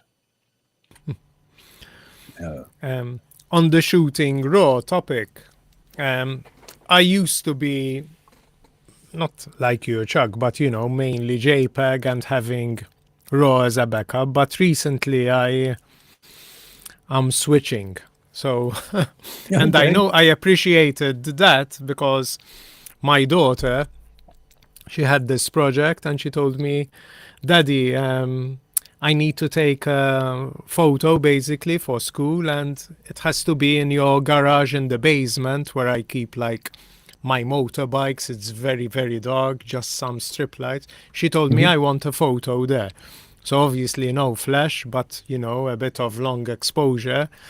And I had handy my D7200, and I said, just in case, let me shoot, JPEG on one card and RAW on the other. And in Lightroom, you have a setting like a quick fix sort of auto, Right. And it adjusts the highlights. And I wasn't happy. By default, I imported the JPEGs, and I said, let me import the RAW on this photo which I took. And I tell you the difference when I press the auto on the RAW file. I said, wow. I was like, yeah. I said, no more, I said, let me work with the creme de la creme of what this tool is producing, which is the RAW file. Because the output at the end of the day was, fantastic. So much. So in those conditions, I appreciated much more the flexibility of the RAW file, what you can do, how you can make the image look better at the end of the day. So I'm shifting to the more I shoot RAW than the Good light, JPEG. it doesn't matter, but when you need RAW, it's really useful to have that extra few bits. So I'd like to go 16-bit. I'm waiting for 16-bit to hit DSLRs and mirrorless. Yeah. So it's good to have the JPEG, but I think as a must, definitely the RAW has to, be there as a. It makes a difference, big time, for sure. These are straight out of camera JPEGs from the studio shoot I did several months ago. And by the way, I'm going to shoot these ladies again next month.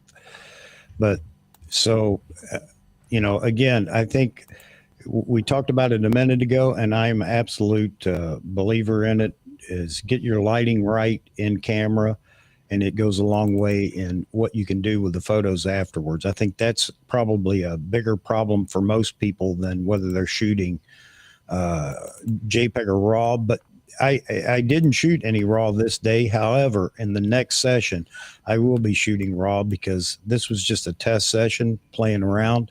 But again, still straight out of camera JPEGs, they're not bad. No, this I agree with you, but here, this is a totally different case. So you have controlled lighting here, and yeah, JPEG is fine. I'm talking about a situation where you're not so much in control of the light because it's, a quick, listen, your daughter pulling you, daddy, come down, let's take a photo. You don't have time to take an umbrella and your strobes and, so. No, you're right. You're absolutely right. I have the photo here, which I'd like to show. I don't know if I can share my screen or. Yes, you can. Okay, is that okay? Yes, I'm seeing it here. Share, Sando. Okay, share. Let me see. Thank you, Daryl. Hang on a second. I don't know if it's thing.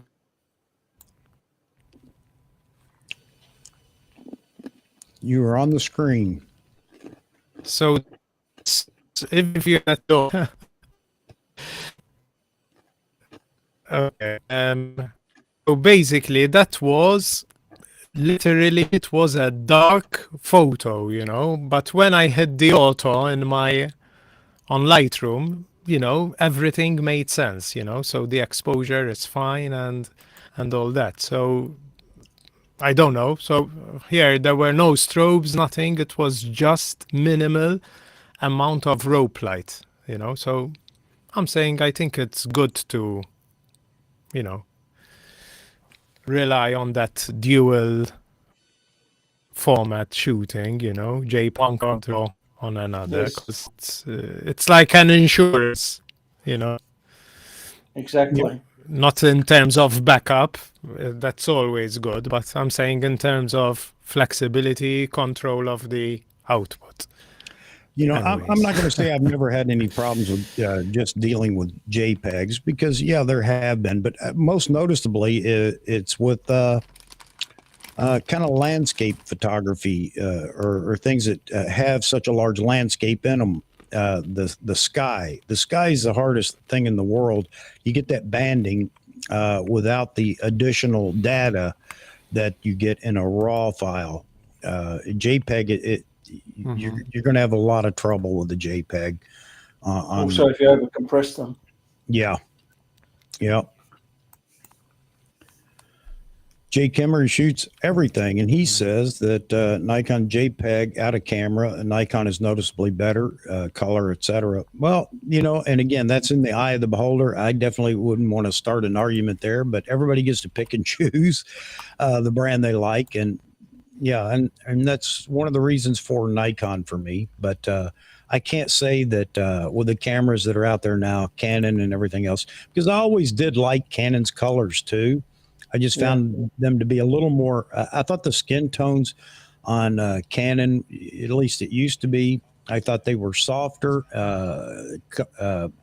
They rendered Skin the tones are skin. more accurate on the Canon, I think.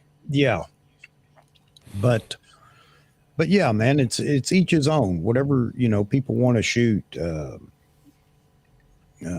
So, and Jay Kimmer goes on to say, and now use Nikon for product and food photography. Don't have to adjust or post process. Sony has the worst colors and quality straight out of the camera. It's Is getting that better, though. changing, though? Is that? Yeah, is that beginning to change? I think a lot of people are happy with what they're getting with Sony. I know in the early days we always talked about the green hue, pushing green, and Sony. And not that it couldn't be changed in post, but I think that was a thing then. There you go, Andre. Comment from Gregory. Thank you for the highlight weighted metering tip. Oh, you were responding to it. Okay. I just replied. Yes. I've been pushing that highlight weighted metering for ages, and most people haven't even heard of it. Exactly. Yeah. That's true. But man, in hard light outside with hard shadows, it really makes a difference, doesn't it? In fact, sometimes one thing which I do, when you have, for example, recently I had an appointment with a physiotherapist, and the reputation was that the appointment is at 3 and you're in by 4:15. So what I do is I download the PDFs of the manuals, and I say, in this hour waiting here, let me read, it's a boring time, but let me have a look at a manual, the manual, and I focus on a chapter on DZ9, and it's incredible when people, when you stop and dedicate some time. I mean, imagine, when sometimes it's tiring going through the manual of DZ9, even the updates, all the manpower invested in preparing that manual, going into all that detail, and then we just get the body, we just try to experiment and expect that things will just happen automatically, when if you only invest an hour at a time and say, listen, let me look into this chapter, exposure, or these settings. I think it's good to, what's his name? He reads all the manuals twice before buying the camera. Jeffrey? Yes, yes, Jeffrey. Yeah, You know, Jeffrey. I Jeffrey don't was do that, cool. but Yeah. you know, but it's good advice. It's good I think it's advice. fantastic, man, that he has the the patience to sit down and go through all that, and no doubt about it, Time. it would serve us all well. But yeah, Mhm, me either. I'm sure, Roy, with all your camera collection, you must have read so many manuals with the medium yes. format and the, I wish manuals had, when something's grayed out, I'd like the manual to explain why something's grayed out more than Yes, anything else. Everything else I can yes, find easily. yes. okay. Something's working, I Okay. can work it out. But It doesn't if help me something's when it grayed out tells for me some I reason, can't I'd like use. to know why. Yeah, it doesn't Mhm. help me when it tells me I can't use a function because of the camera settings or something. Well, what camera setting are we talking about? That's What do I right. need to change Now to that use it? manual will be useful. Mhm. Although what I like a lot in the Nikon's menus is, you know, when you have that question mark option, Yes. usually it's quite a good indication as to align your thoughts, sort of, okay, this is, you know, it's a good shortcut. You don't need the manual. But yeah, then you get, obviously, there's a limit as to how much information you can put on a small screen, you know, but I think it's a good, I love the menu system of Nikon. I I'm got not, used to it. I So, use menu systems, but I'm not a fan of menus. I'd rather have all the buttons on the camera. It's just faster. okay. Yes, yes, yes. No, no, no. And Fair that's one enough. of the things you get with the more expensive bodies is you get more control over functions rather than having to dig through menus as much. So yeah, it's not Takes just too much about. time to go through menus. But I think even recently the touch screens, I think, made a big difference. Even on the Z6 or Z7 or Z9, how you can customize the iMenu, you know. So, for example, that's one thing I do right away, you know. I make sure that my favorite shortcuts are all there, you know, and then at the touch of not a button, at the touch of a screen. Yeah. So, for example, when I had the D850 and I upgraded to the Z6, I was feeling so strange without those buttons on the left. Where are they? All my nice, comfortable buttons which I had, you know. So, yeah, that makes And they're I not think even a that's what difference. illuminated. I think that's what annoys most people is when the camera goes through a metamorphosis where the buttons all change again. But after with each rendition, it becomes a problem because everybody gets used to where they're located. Excuse me. And with the Z9 and that review button on the right hand side, I'm all for that. Yeah. To review your images. I think that's a fantastic place for that button. Some people may not, but rather than having to use your left hand to go up and hit the review button. I know it sounds netnoid, but it is so convenient to be able to review your images because I turn automatic review off on my camera. I don't want to see every photo come up. And also, Sorry, let me change the battery. that's okay. Yeah, I must be due for that soon. So, yeah, I like the D850 layout better though, but I don't care where they put the review button. Big thing for me was when they moved the ISO button to top right of the camera. That's good. Yep. Yeah, I agree.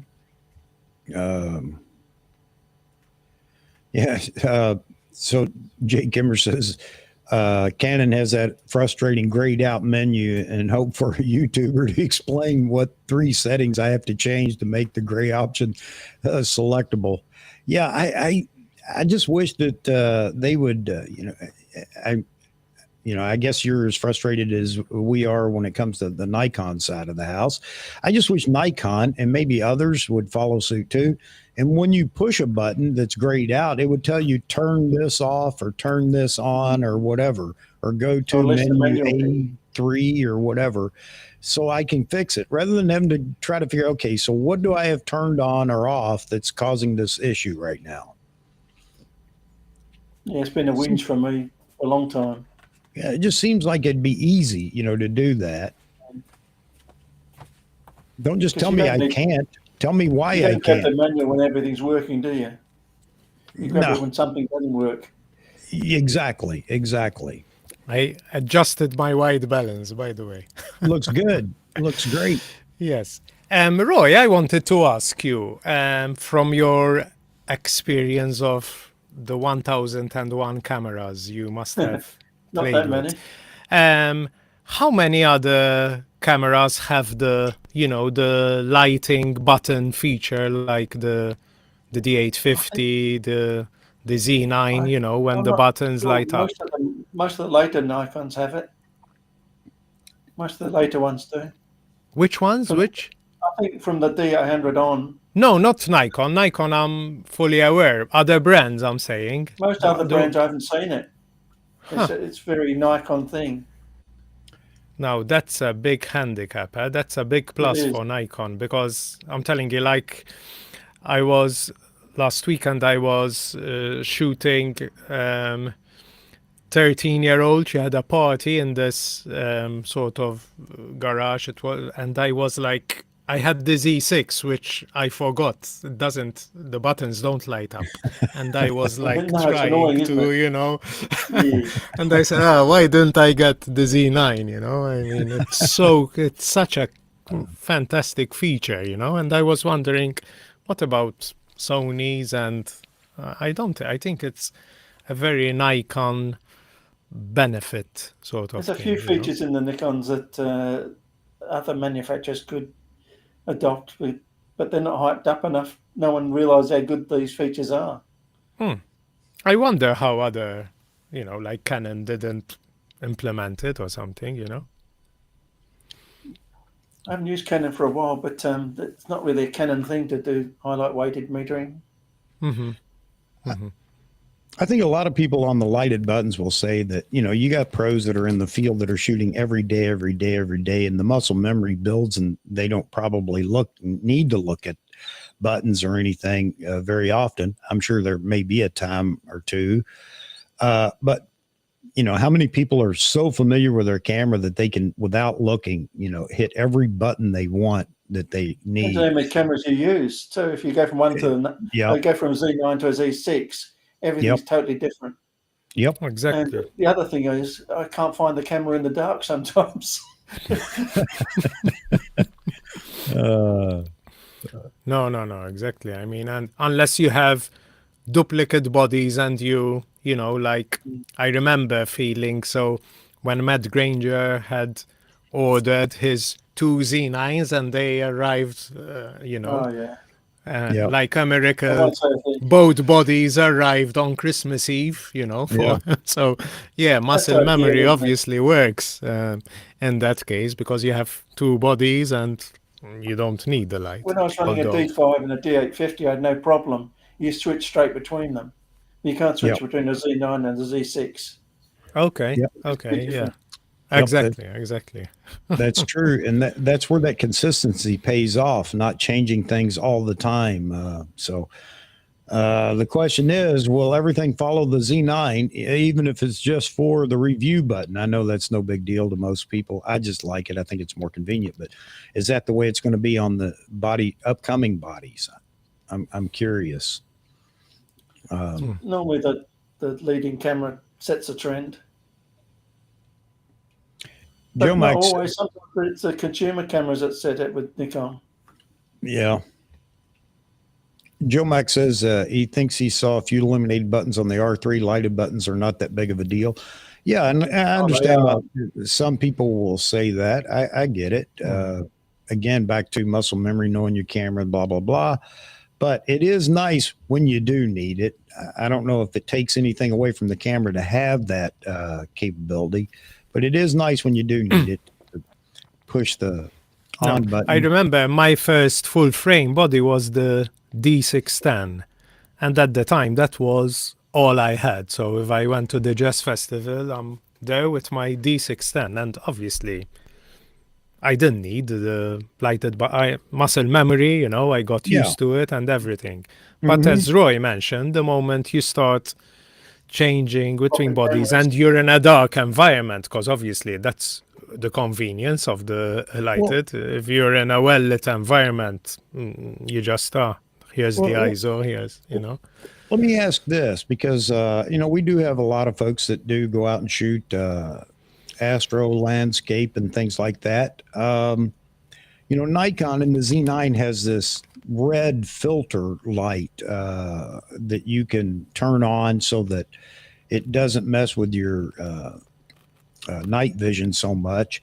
Has anybody tried that, and do any other camera makers I out there? tried it. It was awful. Yeah. Didn't like it at all. But one thing I noticed is all these astrophotographers are nearly all Nikon users. It's really surprised me. Yeah. Yeah, it's I never definitely- tried it, to be honest. I tried it, and I'm with you. I don't know where it would help me, Roy. So that was it. I tried it just to see what it does, and I don't know. It's just it just didn't. I don't know. Just didn't strike Not me. try anything new. But then Sometimes again, I wasn't even worried to about catch up losing with the all night vision. it's a challenge to catch up with all the features, like when you update the firmware, like there was that Everything pre moves. AF burst, which you can, I'd like to try it, but I don't have sort of time or a use case for it. So, but I'm sure Right. it's a fantastic feature. Well, and that brings up a good point. So a lot of the features that they put in cameras, may not be something that the majority of the people even want, but there will be one or two or a few that enjoy it, like the pre-burst and post-burst capture, and 20 frames per second and JPEG. But these are features that I do believe, because it's so easy to put it in the camera, they decide that that'll become a marketing tool more so than a use tool. Or at least that's the way I see it, because I think Canon, Sony, and everybody has the same thing. They'll have features that, few people will care about, but it's a great marketing tool. And one of them right now, I think, is this, not pixel shift. The zoom? And well, that's one in the Nikon, the power zoom, that most people that don't shoot Nikon, and half the people that do shoot Nikon don't even realize it, even though it's a feature now in the camera, or how to use it, because you have to go learn how to use it as well in video, of course. But Mostly for yeah, videos. I think a lot of these things, there are some people that just, think, man, that's the greatest thing they've ever done in a camera body. But I think more than anything, is just something that the camera manufacturers think, hey, we can do this. Let's put it in there. And then it becomes another marketing spec, to sell the camera. In fact, Daryl is saying here, focus shift shooting, maybe. Yeah, that's what I was talking about. I don't know how many people. I'm sure that there are people that are interested in it. Don't get me wrong. But they've had it for many years, and unless you're on a tripod and very accurate with what you're doing, it doesn't work that well. Yeah. Yes.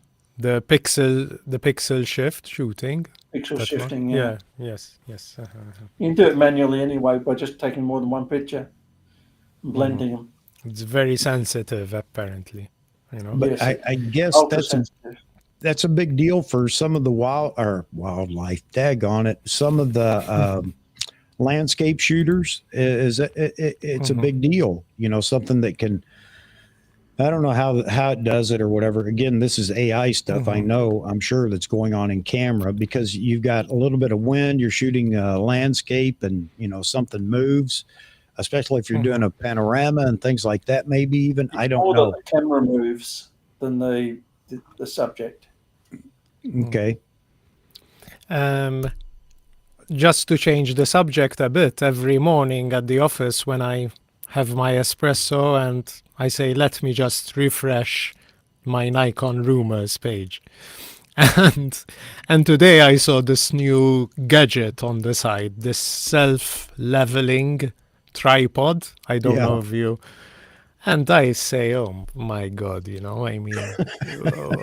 why? So you have to put a battery so the tripod level, when it's part of, we have it. Something It's more so to go easy wrong. in the camera. You have, you have the level and I was shocked because the target, I believe, was like $50,000, as a Kickstarter, and they collected 400,000, so like people have this need to self-level the tripod, and I can only imagine this tripod going wrong or something, or the battery is Yeah. not charged enough and it tilts I mean, on the cliff. actually, something like that is convenient because then you don't have to keep moving legs around and trying to figure out, okay, now I got this side okay or whatever. Yeah. I'm not saying it's something I want, but if you're shooting panoramas, I can see where that's a big deal, a real big deal. No. But But beyond that, yeah, it's just something that, okay, that's another yeah, but you battery I keep gotta saying, charge. because we were talking about features below, so Yeah. you keep saying, where does the mind keep Mm-hmm. inventing and coming up like a self-leveling tripod, I mean, Mm-hmm. okay, what's next? What are the features? And funnily enough, things will keep, that's what will keep the marketing thing going, and then you get Yeah. someone on YouTube showing off this tripod doing these robotic moves or whatever it does. So But yeah, I you're thought it's absolutely right. interesting. Would I say they don't need to do it or say it's stupid, don't buy it, it's a gimmick or anything like that? Absolutely not. Because if there's somebody that wants it, then by all means, that's great. Yeah. But it's funny because tripods at a time, the push was, carbon fiber, let's make them lighter, let's make this. Now, all of a sudden, obviously, you need to include a motor, you need to include a battery. It becomes bulky, but as long as it self-levels, Now I'm I can put stress-free up with- before yeah. my... self-level. Yeah, exactly. Yeah. But we've done that with everything, even with cameras. Again, there are people that still say that Nikon, Canon, Sony, everybody promised that all the cameras were going to be smaller and lighter and all the lenses were going to become smaller and lighter, when in fact, none of the manufacturers said that. They might have said this model is going to be smaller and lighter, but they never said that. We said it a lot there. Oh, yeah. But that's the same thing, with the 51.2. Well, it's a big, heavy lens or whatever. I thought they said they were going to make smaller and lighter lenses. No, they never said that. YouTube said it. Yes, you're absolutely right, Roy. A lot of people, they just conjure these things up in their mind. It's the same thing with this tripod as well. Just physics. If you want to, you got to have a lightweight travel. Yeah, a lightweight, packable travel tripod. Because everybody's worried about 2 or 3 grams in weight, and now we're going to add 1,000 grams for the battery and the motor, like you said. But we're okay with that because it levels itself. while you're using it. So, why would you need it in a studio? You wouldn't, because Of a lot course. of people say. And then let's not forget the stress, did I charge my tripod mechanism? and I don't know, when this thing comes out, maybe there'll be people that can show us some other things that it helps with that we aren't even thinking about right now. But yeah, I off the top of my head, the only thing I can think that it would help with is panos. Yes, in fact, Daryl makes a very good point here. He says that tripod can't be weatherproof, would die the first time you used it in the rain, I bet. I'm sure it will be hilarious, actually, Welcome to the stream. Glad you found us. And you're welcome here anytime. We do this twice a week, Wednesdays at noon Eastern time and on Saturday night at 9 p.m. By all means, come in here and chat with us. I think it would be interesting, Chuck, one night the stream should be like the most useless features in your body, because I'm sure it That will is be an excellent idea. Barring any major news breaks about anything coming out or whatever, let's do that Saturday night. I'll put that in I'll put that thumbnail together. Let's talk about what's the most useless features in your camera. Across the brands for everybody. Like, like setting default ISO to 1 million something ISO, just. Yeah. Well, 1 million ISO period, having the ability to go there. There's only one case where that worked for me, and that was doing surveillance stuff with the camera. because you're not worried about skin tones when you're doing that. You're only worried about capturing information. So yeah, 1 million. It was actually 2 million on the D5, I think. 2 point something million ISO. And it I love did that work, D5. folks. In a lighted parking lot at night, it did work for capturing license plates. Okay. I'll just Okay, let you no, know no, that. cool. That's no, fair enough. But other than that, I can't imagine any reason to have that setting, that ISO setting on a camera. Or marketing, the more gadgets they can throw into a camera, the more the cameras they can sell. There you go. So some of these things that are used very little, but there may be somebody that uses it extensively. It really kind of becomes a marketing tool, I think, more than anything. Yeah, let's do that. I'll put that together for Saturday night. I think it's a great idea, Andre. It'll be fun to hear everybody talk about the most useless feature in their camera. To them, for them, it may be useful to others, but I want to make sure I word it that way. You know, you consider the most worthless feature in your camera. I think it'll be interesting. To me, autofocus, because I shoot nearly all manual. That'd surprise a few people, I bet. Yeah. Those bubbles in the tripod weigh a ton. Having that auto makes it much easier. That's what Ray's saying. You know, I'll tell you, chasing bubbles, though, I see, for me, this is near and dear to my heart because of working with mortars, and you're constantly leveling up and things like that, and chasing that bubble. I don't know how many times I've heard that. Chase the bubble, chase the bubble. And, you know, what a pain in the butt it is sometimes. In fact, you know, it's nice when you appreciate the simple things in life. I remember when I started photography, my wife at the time was still my girlfriend, you know. She always tells me, "You're so difficult. You have everything. I cannot buy you anything." But guess what? She bought me, you know, the flash. You have that piece of plastic on the flash contacts in the body. Yeah. You know, so she found these these plastic inserts, but with a bubble on top of it, you know, so you have, and I thought, you know, like this is, you know, at the time I didn't have the level on the live view, sort of, you know, so it was, you know, it weighs nothing. It's so practical. It does the job. So, but now we have to think further, you know, let's go for, you know, self-leveling artificial horizons and whatnot. So Jay Kimmer says the R7 has self-leveling sensor in it. Does that mean that you can actually do, I'm sure there's some parameters. It can only be so far out, but does that mean you can do panos with it without having to worry about your tripod being perfectly level?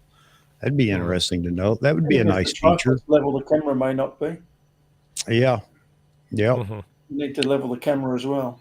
Well, and that's something else. I mean, that's a reason if you're going to buy a ball head and you think you're going to do panos, make sure it's not a single adjustment ball head. Make sure it has a, I don't know what you would call it, but to be able to spin it on the tripod rather than having to loosen up the ball head and let the camera easy though.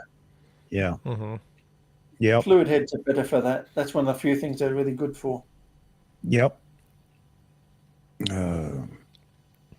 Jason says he buys cheap Magnus tripods on super special clearance deals online. I don't care what happens to them. I got so many. That's kind of like light stands too. If you're going to go buy $30 light stands, the aluminum, whatever, then they're just throwaway. I think with tripods, you end up buying better and better every time till you get the one that does everything. And that's something people have to go through and learn that on their own. I did, like everybody told me, but I still had to learn it on my own. Just spend the money, and it's hard to do. It's kind of like monitors. There's so many things in photography. Spend the money up front, and you don't have to spend it again. But if you buy cheap, you're going to buy often. There's so much truth to that. Andre, you got to take off.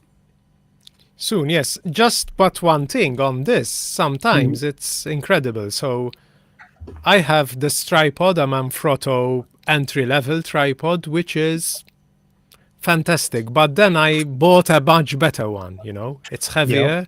But I prefer going for the lighter, simpler one, the cheaper one, because it's easier to handle. So sometimes the most expensive option is not necessarily the most practical or the one, you know. Well, So that could be true. I understand what you're saying, especially if you're not going to use a tripod. Even if you do, depending on how you're going to use it, you're right. It may be more economical for you to just buy something, you know, a little bit cheaper. No doubt about that. But you know, again, it's one of those things that you'll find out. You go out one time, you're going to go out with your friends or whatever. Just happen you never shoot landscapes, and you go out with them, and you got a rickety little tripod, and you realize real quick why it's not a good idea to have a tripod like that. But again, is it worth spending $1,000 on a set of legs that you may only use one time? Probably not. But there's better value than that, though. But Somewhere in my experience, I always buy the cheap and then actually try to use it like it's $1,000 piece of equipment, and then I'm buying another one next week. You know, I feel guilty going for the most expensive, lightest thing. I usually go mid high sort of, but I avoid getting the lightest carbon fiber and all this, you know. Where I will stress this is in light stands, especially if you're going to try to put up, even if you have a tear down setup studio in your home that you want to use and things like that, you know, buying the little lightweight light stands is just nothing but trouble. It really is. And and if you're going to travel, 2 locations to shoot, then at least, because you can take C stands, of course you can. I wouldn't suggest it, but you can. But at least buying quality aluminum tripods that you want to take to and from, because it doesn't take long for those things to just break, bend, drop your equipment or whatever. So, you just got to be smart about it. And I know I've been there, early on. I didn't have the money to go buy anything really quality. So what do? I buy the cheapest thing out there, and then I buy it again in 2 weeks. Okay. Wow. It's good to watch the cheap tripods as they slowly sort of compress themselves with the weight of the camera. Yep. And how many people haven't had that problem trying to tighten down those legs with the little flip clips, and it just starts to lean. You can't get them tight enough or whatever.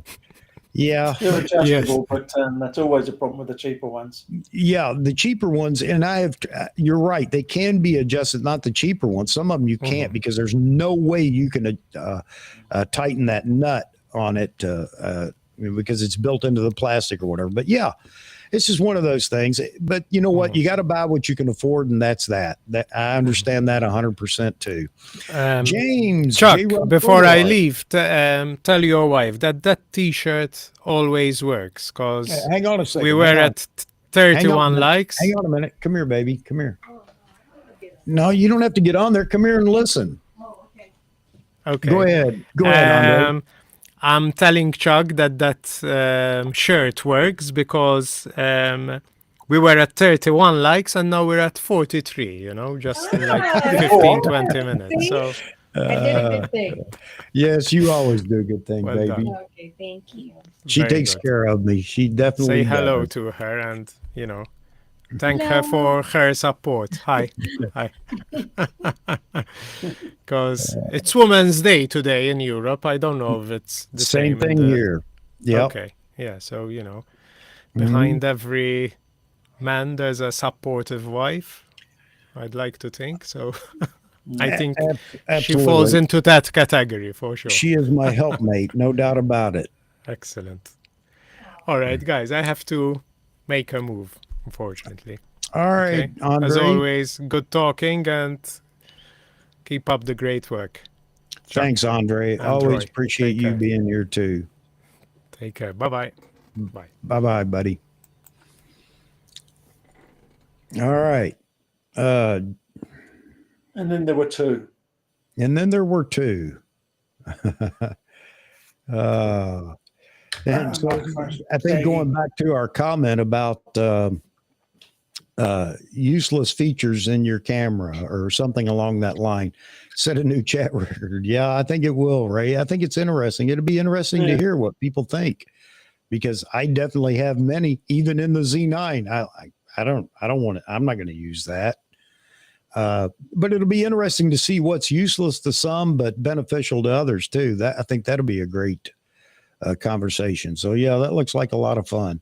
Thank you, James. I appreciate that. And make sure you guys check out J-Rod Photo Art, and he's into everything. James is over there doing everything, shooting the moon with a Nikon 1, in film with his Mamiya 645, and now other things that he's got in the works, shooting some Instax is coming up. I don't know what he's going to do with that. He's kind of keeping that a secret as to what he's going to do with it. But yeah, make sure you get over and check out James, J-Rod Photo Art on YouTube. And he's on several of the other social platforms as well.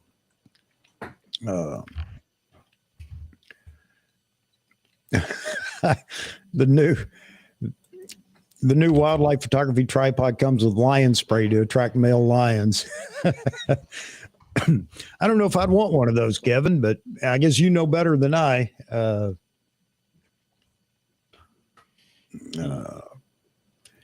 Let's see. Wildlife.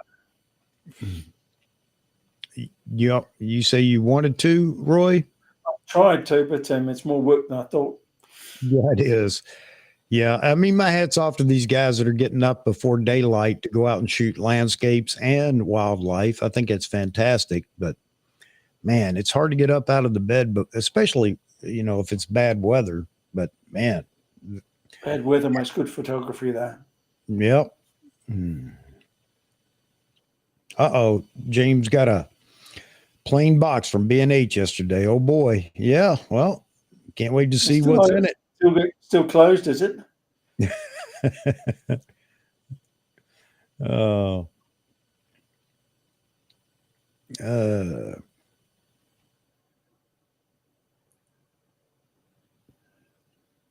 Yeah, I've kind of got a lot of gear. I could probably show you some if you really want to see it. I've got a longer USB cord. Let's see if I don't destroy it, but there's some old lenses, some long lenses, 600 f4, some Zeiss lenses up the top, Z lenses I'm using now, some macro lenses in the middle, AFS with the yellow lids, some AFDs, some AIS, some lenses I don't like, and some old pre-AIs. And what do we got over here? Some cameras. There's an old flash at the top, some batteries. What have we got in the top there? I've got a row of D1, D2, D3, D4, D5 still missing. My daughter's got it. At the top, I've got the D500 and D850, and the Z6 is in my hand. I've got my wife's P900, DF, some old cameras down the bottom. A lot of FMs and FEs down the bottom. Oh, that's an F, F2, F3, F4, F5s. If that's any interest. I think it's always of interest to everybody that joins us, Roy. They love looking at your Nikon museum. Oh, I'm a greedy pig, aren't I? No, not at all. Not at all. You have what you like. Oh, the medium form. I should have showed you the medium format cameras. Yeah. They're mostly film, but I don't know if you can see them. There's a Hasselblad H, a Hasselblad 2 Hasselblad V's. Lights in my eyes, so I can't see. Down the bottom, I've got the Mamiya 67, a Fuji GX680, that sort of stuff, and a TLR that I don't want to talk about. I don't like TLRs. Yeah, James, you're They're absolutely not for right. show. I'd like to use them. I'll use anything. I'll use any old camera, especially the James, old lenses. yeah, I notice you do that quite often, and again, it comes up a question comes up about an old camera or old lens. You seem to always have it. Yeah, there's a Bronica 645 there too, ETR. Mhm. I forgot.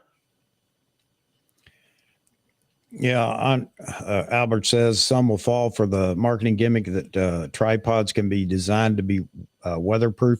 I understand what you're saying. The only problem I've had with any of my tripods is I have been out shooting where I want to put the tripod legs in the water, and that you're going to be cleaning them afterwards, or you should be. Yeah, you have to pull them apart and clean them. Yep. I think that's Otherwise, something most people don't know either about tripods. It's a good thing to do that from time to time. If you've invested in, some money in a tripod, take it apart and clean it. Actually, they make repair parts. Most well-known tripods out there on the market make repair parts and offer them for their tripods. I don't know how many iterations back they go, but I know I bought some parts for my Gitzo tripod. I bought it used and bought a few parts for it from Gitzo and made it brand new, at least in my opinion.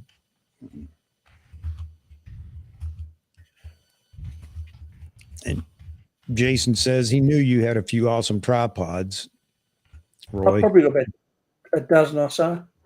I'm not sure how many. I mainly use them in photos these days because they're just better quality. Okay. I've got a B3 that I haven't used much. That's a travel tripod. Mm-hmm. And a medium and a large. The 50, 55, 57s. Don't know what fell. Something fell. But they're a good solid tripod. Both with clamps. And that's another thing, talking about, people talking about tripods. If you plan to get a large lens, a It's not gonna 2.8 or a 600 or something like that, or even some of the, I don't know what the 2 to 600 is going to be like, but the 1 to 500 and 2 to 500 and so on and so forth, and you're going to put it on a gimbal, then you want a heavier duty tripod. So yeah, and again, buying a tripod that will support you for a long time is going to cost a little money. But and again, though, I understand the pocketbook. If you can't afford it, you can't afford it. You got to buy what you can buy. Hey, going back to the comment about the menu being grayed out in certain areas, when you're actually traversing through it. Who is Seraphin says the OM1 will explain why a feature cannot be used. I think it's a great idea. That's fantastic. I wish Nikon would pick up on that. Don't just gray it out and then tell me the settings in the camera won't allow it. Well, which hidden setting do I have to find to allow it? Yeah. I've always recommended that to Nikon, but they don't listen to me very much. Jay Kemmer says, and I'm beginning to feel it myself, Jay. Heavy gear's not rubbing me well as I'm getting older. How heavy is that auto tripod? My back and shoulder is hurting thinking about it. Yeah, I don't know. I'm not to the point yet where I say I can't. And I'm on the list to buy this 85 1.2, which by all accounts is going to be a brick hanging off the end of my camera. But then again, I have the 200 f2, and there's no larger brick than that for a carry around combo. So I agree, though. As time goes on, I think I'm going to have to start looking at the lighter side. I agree. But I'm not going to try to force manufacturers into producing things for me, especially, I can't imagine being 20 something years old and complaining because a camera body kills me. I can't, function at the end of the day because I've had it around my neck. I'd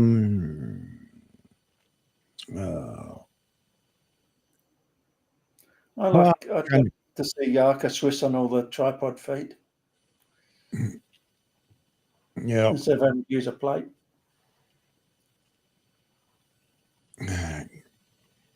Let me get back down here. I'll look at the other screen here and see how far down I am. Some tripods are very good for the money, but they wear out quickly. One thing is never lubricate your tripod, or you'll see it sinking slowly.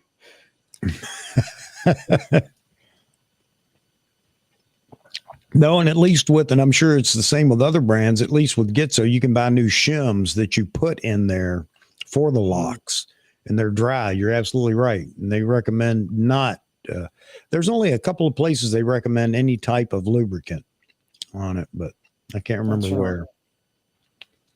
I bought that systematic and I had a lot of trouble with it though. So I've gone off to get Gitzo lately. I think the aluminium tripods are better value than the carbon fiber. They're not much heavier, but they're much cheaper. Yes. Well, you know, there's a lot of discussion between aluminum and carbon fiber, not just for strength or but rigidity.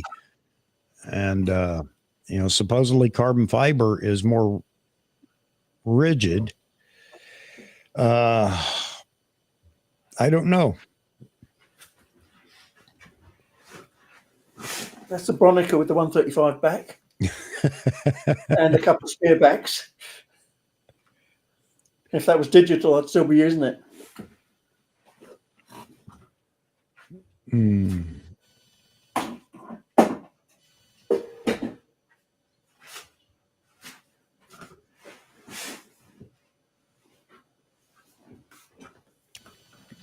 Have you answered this yet, Roy? Yes, I like the AFD macro better than the G version. The G version just a sag on me. The 105 F20, that's somewhere here.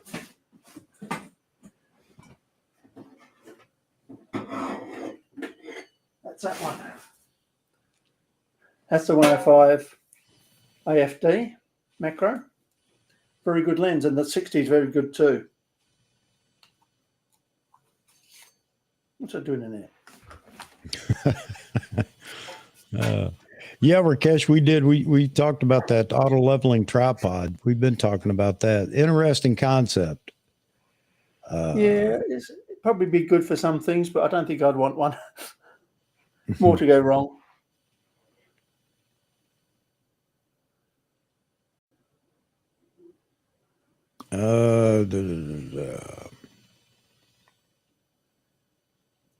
I'm just seeing the comment that you just answered, Roy. Who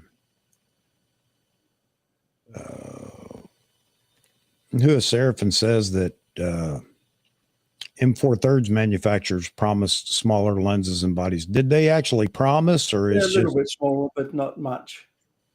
because that's the big debate? You know, when all the people on YouTube start yelling that Canon, Nikon, and Sony and everybody else promised smaller, lighter bodies and lenses. I don't think that any of them promised that. And what's funny is now everybody, let's just take the Z8, for instance. Everybody's wanting the Z8 to be a larger format body than the 6 and 7 series, you know, so it's interesting.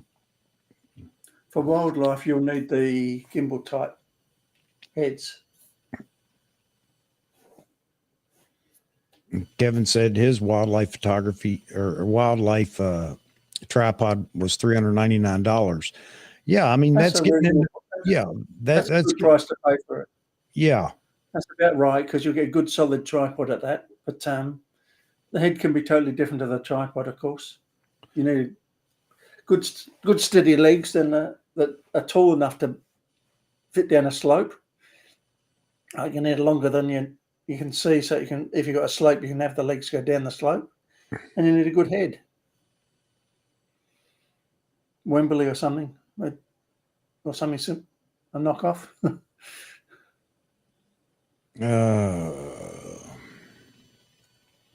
Like I said, I'm still learning wildlife. All right, so we're caught up now, or I'm caught up. I know I didn't address every comment in there. Sorry about that, guys. Yeah, so just going back to tripods, like light stands and like so many other things, buy quality if you can when you buy, and you won't have to buy again so soon. There's a sort of a medium price range that seems to be better value for money. I bought Manfrotto only because I could afford them, but you can get Benro or Ciru or any of the others. Yeah, and there are some others that are coming out, third party. They're all third party, but there are some other manufacturers out there that are making decent tripods too. And anytime you run across one, share it here and share it with others, because the big names have gotten their names have become so popular that they've decided they would definitely raise their prices. I mean, Gitzo, I'll tell you, Gitzo is a great tripod, but I don't know if it's worth the money new compared to some of the. Yeah. All right. So Saturday night, we have a show lined up. We're going to do that. It's going to be fun. Everybody gets to talk about the most useless feature in the camera or cameras that they own. And it'll be interesting to see what some consider useless and others are, no, I like that feature. And we'll follow that, on the heels of that, talk about what, everybody thinks is the most useful feature in their camera. So it ought to be interesting. It ought to be fun. It really should. And this isn't camera or brand specific. This is whatever you shoot, whatever camera you have or use, whatever cameras. I think it'll be a lot of fun. I've got a few on top of my head that I'm not going to use anytime soon. Features, that is.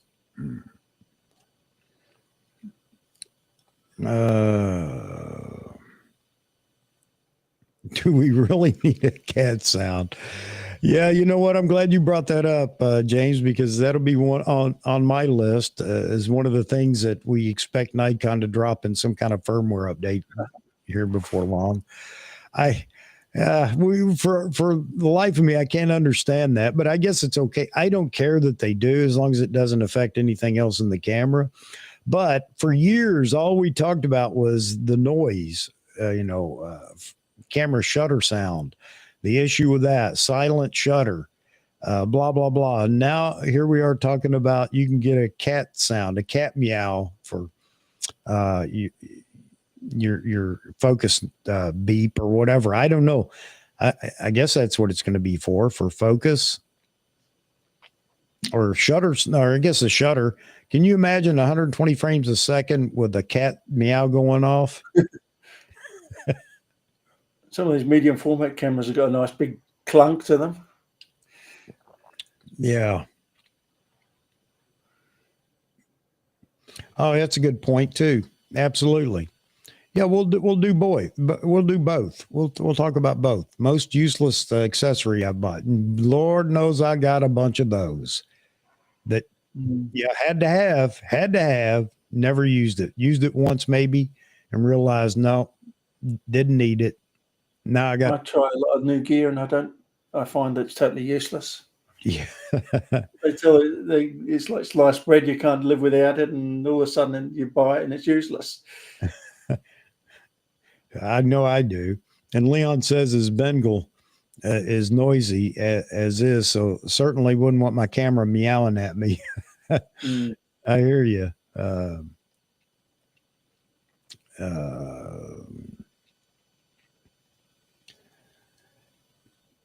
Oh yeah. A silent camera though. It's very hard to work out when you press the button if you've got a silent camera. Yeah, like I said, we fought over that for so many years, and cameras would come out with a silent shutter function that wasn't actually silent. Then we'd argue over whose was more silent than others, and now we're back to no, we want sounds, but we want unique sounds. Fussy, aren't we? So, one of the first things somebody's going to do is if you can upload your own sounds, will be to upload a fart or something crazy like that. I was trying to put it politely. Yeah, the GAL 8, that would be something. but you just lose some of the feel because you can actually feel that gun firing even overhead on a flyby, that GAL 8. Hey, David, good to see you in here. David Stewart's in here. David Brands, good. How about bird calls instead of meows? Yeah, I guess anything goes.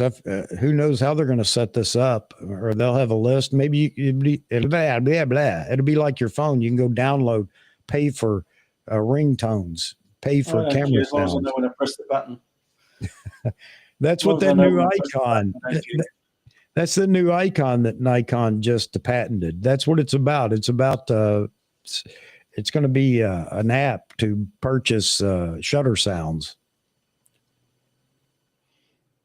Another app to shut them up. Alan says it'll frighten the birds away.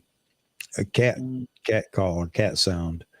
Oh man! Get the right bird sound click, and it could attract them.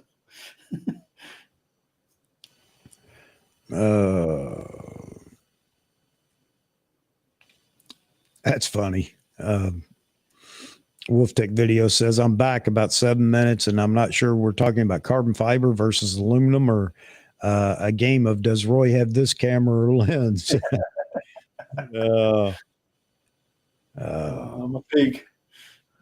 I've just been in cameras so long that I've collected a lot. Getting old.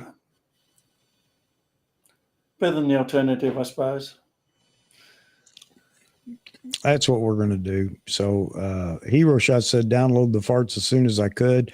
Robert Varner says, a woman's voice yelling, take out the garbage. Yeah. You know, as soon as that firmware comes out with that ability, we're going to hear even more ideas. And the question is, how many people are going to spend time uploading new camera sounds? It'd be nice to adjust it a little bit, but not much.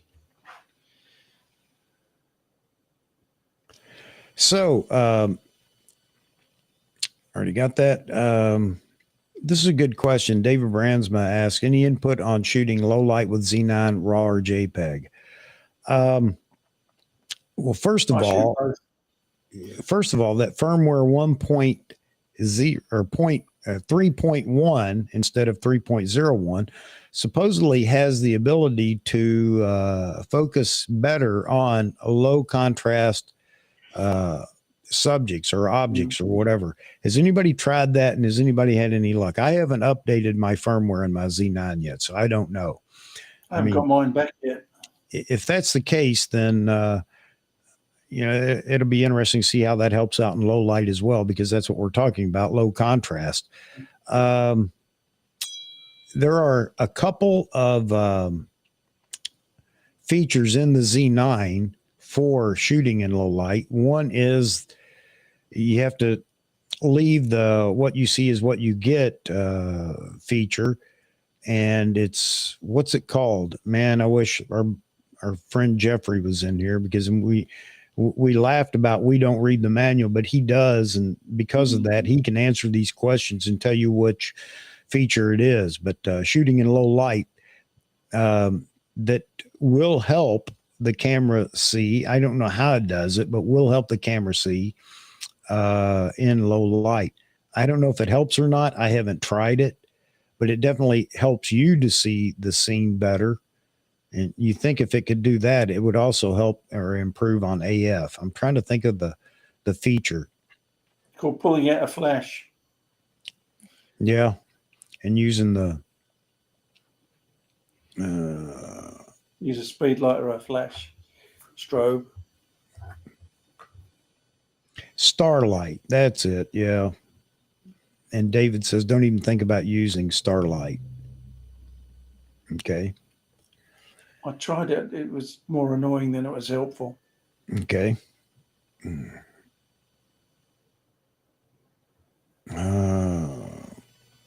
Just what you need, a really bright back screen as well. Yeah.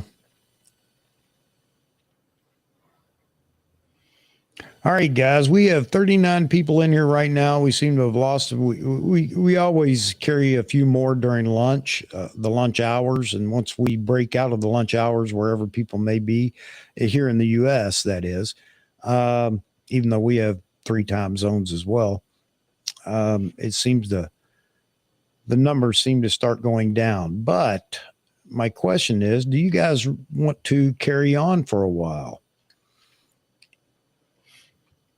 I'll throw that out to the audience there in the chat. Do you guys want to carry on? Because we do seem to be picking up the next group of folks that filter in. And that's the great thing about running this thing for so long, the live streams for so long, is we see quite a bit of turnover. People that couldn't make it in the beginning and have to, come in later, or those that can come in at the beginning and then have to leave. And I've seen that we're at that turnover point where people are beginning to leave. I don't know if we're going to get a bunch of other people coming in. And Jay Kimmer says, yes, he'd like to carry on. What do we talk about? Back to portraits? Or? No, it seems like we can, the chat's going to find something they want to talk about, which again, that's what this is all about. It's hopefully everybody getting a chance to throw their subjects in here. So Ray Powell asks, what are the benefits of using strobe light? Man, that's a loaded question. Well, one, you can shoot anytime you want. Yeah, and the more light you put in a sensor, the more saturated the colors become as well. Yeah. You can control the light completely with strobe light versus natural light. You get what you get in natural light. You can use things, scrims and things like that to help, or even reflectors and things in natural light to help out, no doubt about it. But natural light doesn't help you in the studio, and strobes will work in a studio. Not that everybody has to shoot in a studio. And I encourage people to use their strobe lights outside. It's fun to get the ambient light the way you want it. And then add that fill flash for your subject, and that makes for some beautiful, beautiful portraits outside. It really does. J-Rod says, want to talk about panorama photos? You'd have to talk about it. I actually tried it. I've tried it a couple of times. I've tried it handheld at a stadium once, and it worked out okay. There are artifacts in there. I'm not going to lie to you. Most people would never know it, but a photographer would pick it apart and say, oh yeah, I can see where the photos didn't align and blah, blah, blah. But using a Rail 4 panoramas, and I actually bought one of those. I never even used it because I thought I was going to go out and shoot panoramas. When I was watching all the wonderful photos, especially coming out of the UK for, beautiful, beautiful scenery there. But I would definitely have to have somebody help me out with it, because I don't know how to do it. I'll be honest with you. It's not one of those genres I've really done a lot with. A good steady tripod that levels up easily, and you put your camera to manual ISO, manual exposure, everything, and get the exposure right across the whole area you're going to take. And that is another piece of art that goes into panoramas, is exposure, which there are many techniques for that. But that's the reason we brought up this auto leveling tripod. If I could see a lot of use for those that do panoramas, rather than have to chase the bubble on the tripod itself. And you must have a level tripod. You must have it. Go ahead, Roy. It could auto level itself while you're taking the pictures. But you don't want to go too wide. The wider you go, the wider lens, the harder it is. So a 50mm lens is probably a good first start. You can put the camera in portrait mode, turn it sideways, and take slightly the thing is with wider lenses, you get more distortion, and it's going to be harder for the Photoshop or whatever to patch them.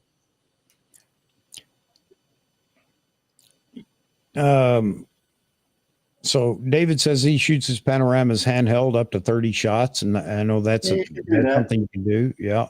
And you brought up something that I was told a long time ago, Roy, is shooting in portrait and stacking or stitching. Yes. J Rod Photo Art. Yes, actually, Photoshop will stitch. It may not be the best program. I don't know. For those that are into landscape, they could probably tell you better. But I use Photoshop, but there are probably better programs. But the main thing is to overlap every picture by about a third. yeah, and I think that's the other thing I learned from it. And but I learned right off, again, going back to having a level tripod makes all the difference in the world. And you start to rotate, overlap your photos, and you realize they're climbing, they're stair stepping up instead of being, online with each other. Set up the camera and turn it to make sure that the horizon's always level. Yeah, and you're right. The sad thing is the iPhone does take great panos. It really does. But I've never really looked at the panos up close. Again, pixel peeping, not that anybody should be pixel peeping, but I don't know how well it does with stitching the photos together, but it seems to do a good job because I've actually done it myself a time or two, shot a pano with my phone. But yeah, then the problem with panos is the medium you plan to present them on, whether if it's on YouTube, it has to be a very healthy size file because you would want people to be able to zoom in to see what you've captured. But, a big pano is probably one of the things that I would think a lot of people would want to print if it comes out well. And you're talking, they could be huge prints. Huge files. Yeah. If you want to do it on the cheap, you just use a wide angle lens and crop it top and bottom. Yeah. Unless you get a small file. David says he overlaps more than 50%. Uses 500. Yeah. There you go. Yeah. I had one of the, actually at one motocross event and one supercross event. One was in a stadium, and I did a pano of the stadium, and I thought it came out pretty daggone good. Again, there were some problems in it if you pixel peep, but Nick says sunrises are pretty difficult because the difference in the light level would left to right. Yeah, and that's one of the things that you need to do quickly too when you're in a situation like that. You can't dilly-dally around. I mean, you need to be set up and ready to go at those two particular times, especially because the lighting is changing so quick. Yeah. So I know that much too, but I'm sure there are some techniques and tips that somebody that's doing a lot of landscape panorama work could pass on. So yeah. All right, guys, we'll carry on here. But one thing I got to do is I got to run to the little boy's room again. I got to grab a cup of tea for Mama, and I'll be right back. We'll hang in here for a bit. All by myself, am I? What I thought. I found panos interesting, but a lot of work. Sometimes they work, sometimes they don't. Photoshop's what I use to put them together. It's load into a stack and align with Photoshop. Too big to put on the night we show all our photographs. Geez, I wish there was someone else in this shot. What else? I do a lot of photography. I do mostly product shots, which is mostly on a tripod. I like Chuck's stand, but if I had a stand like that, I'd have to take it with me, which wouldn't work.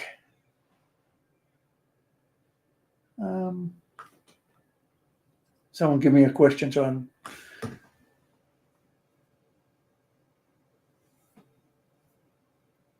Yeah, they're easily done in Lightroom too, but getting a really good pano is not easy.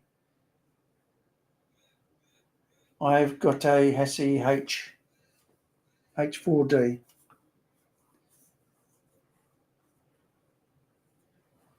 Lenses cost more than the camera.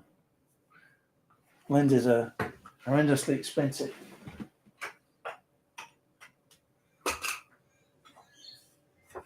Oh, I've got 5 lenses. Oh. Big, heavy. That's a macro, 120 macro. Big and heavy, expensive things.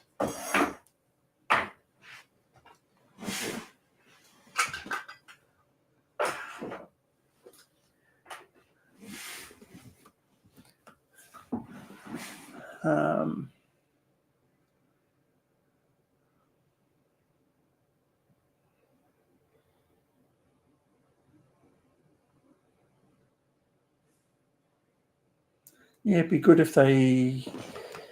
I think Nikon needs to improve their autofocus in their bodies, in their lower end bodies, and they will.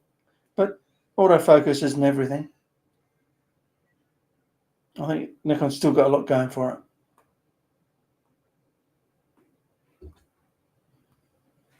it. I've used Nikon for many years, and the main reason I use them is because they don't hardly ever let me down.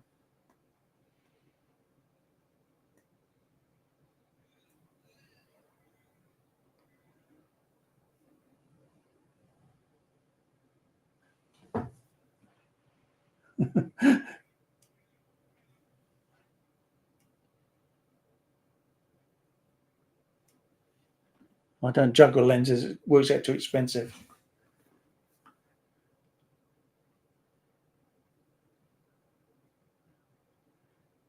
The 200 macros, very good for bugs and things.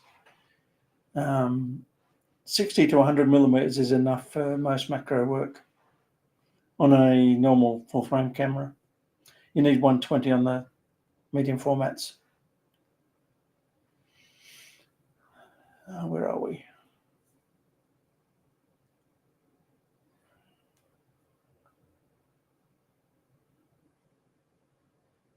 Yeah, that a new 200 macro from Nikon would be. The other thing is the standard macro, the 105, doesn't take a teleconverter, which would be handy.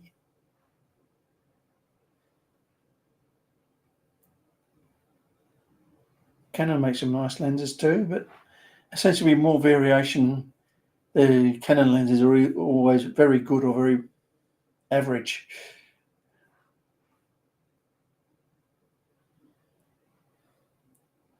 The Tokino 100 millimeter was a good general purpose cheap macro lens, but it's not auto-focusing on a Z lens, Z body. The thing is, with a big lens, the spiders won't be as scared because you're not as close to them.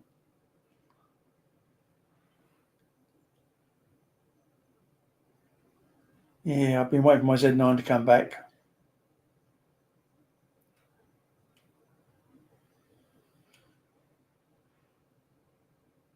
The Z105 macro is probably one of the best value lenses macro lenses I've ever seen. I've got a lot of macro lenses like the Zeiss 100 and most of the old Nikon macros, but the new 105 Z lens is something special. You'll see that most macros have got a very long throw focus. That's so you can get very accurate with them.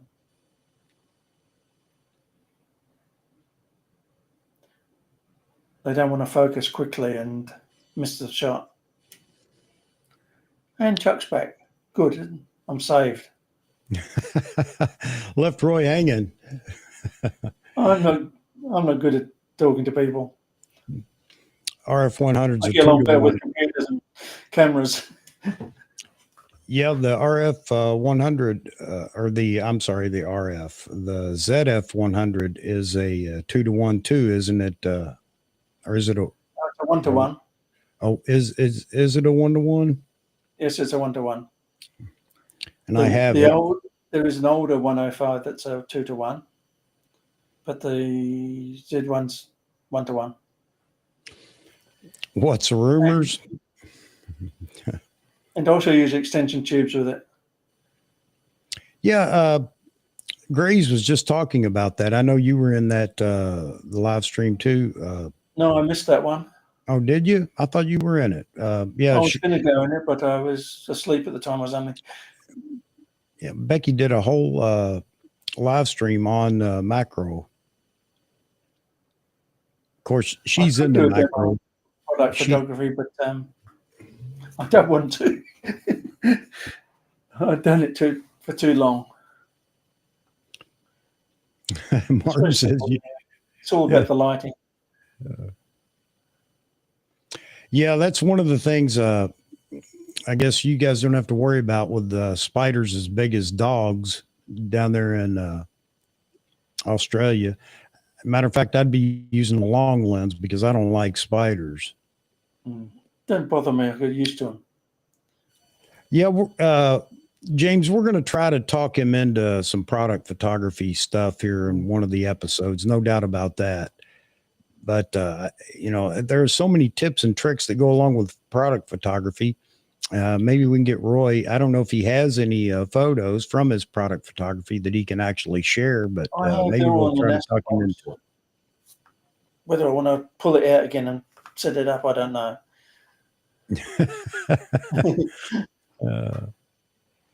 But product photography is very straightforward. It's all about the lighting.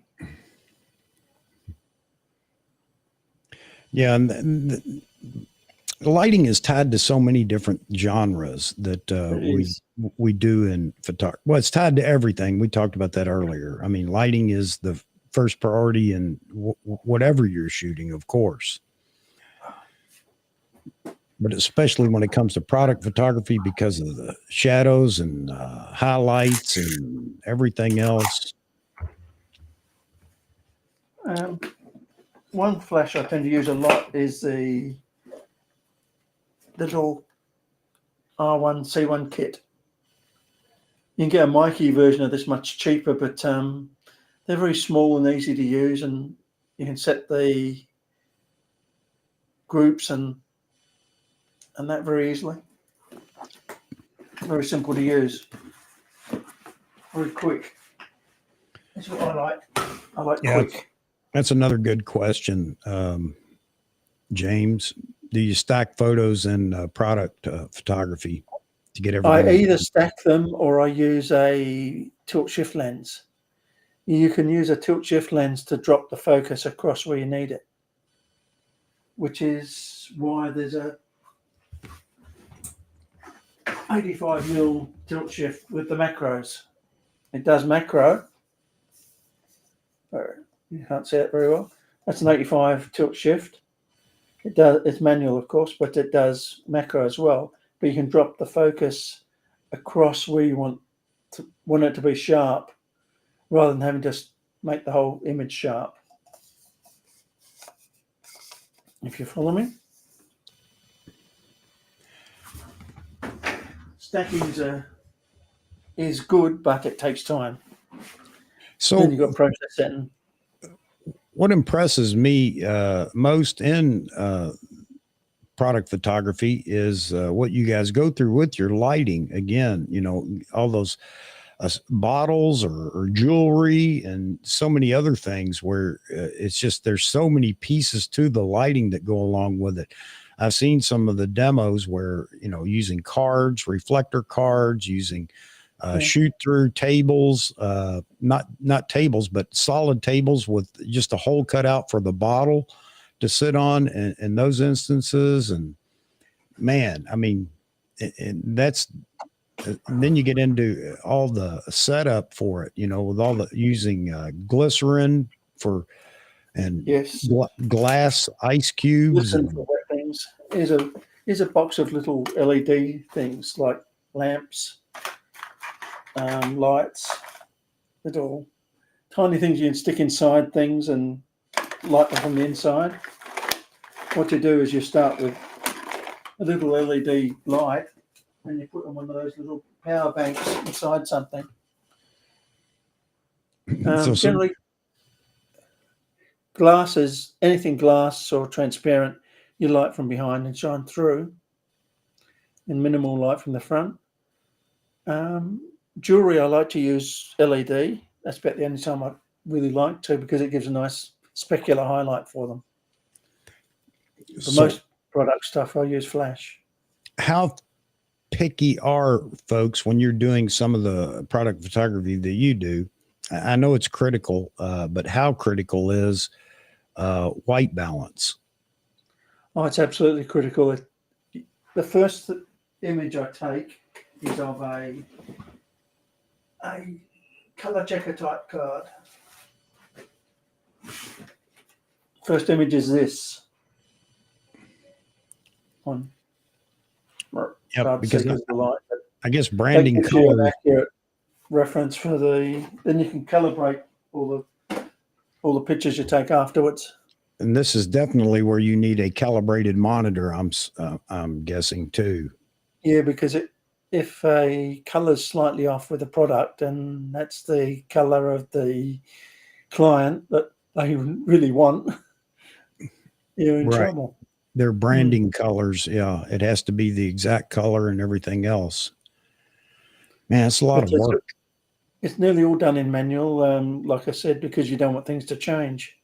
If you're taking, say, 10 pictures of 10 different objects, the lighting has to stay the same. Well, exposure, everything. Let me ask you this too. Did you always shoot, I'm sorry, with a tripod, or did you ever have a camera stand? It just seems like this is where a camera stand really shines. I used a camera stand at the beginning, but I like to be more mobile than that. Okay. I've got a very heavy tripod and a medium tripod and a light tripod, depending on what I need. Okay. I never use the light tripod much. But a camera stand's, if you're in a studio and you never leave it, that's the way to go. I used to travel a lot. I go to factories and places. And this is yet another thing that anybody can do at home. I mean, to practice lighting, and it will help you for every other thing you shoot with lighting, is doing things like that, shooting, some bottles or some jewelry or, things like that, or even food, without all the presentation and everything. But I mean, just as far as practicing and playing with light, this is one of those things that everybody can do, because you have something at home that you can shoot, and you begin to learn how light reflects, how light bounces, where the shadows are, how to eliminate shadows or how to add shadow and everything else. I actually did this for a lady here in Connecticut for her business, her products for her hair salon.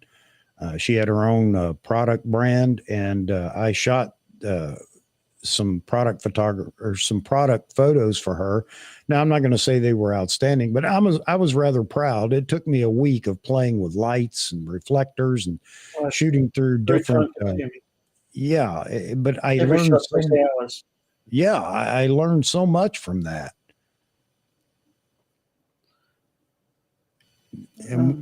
And we need to get Roy to just go through a whole product shoot with us. Not that he's going to do that. I'm just busting his chops here.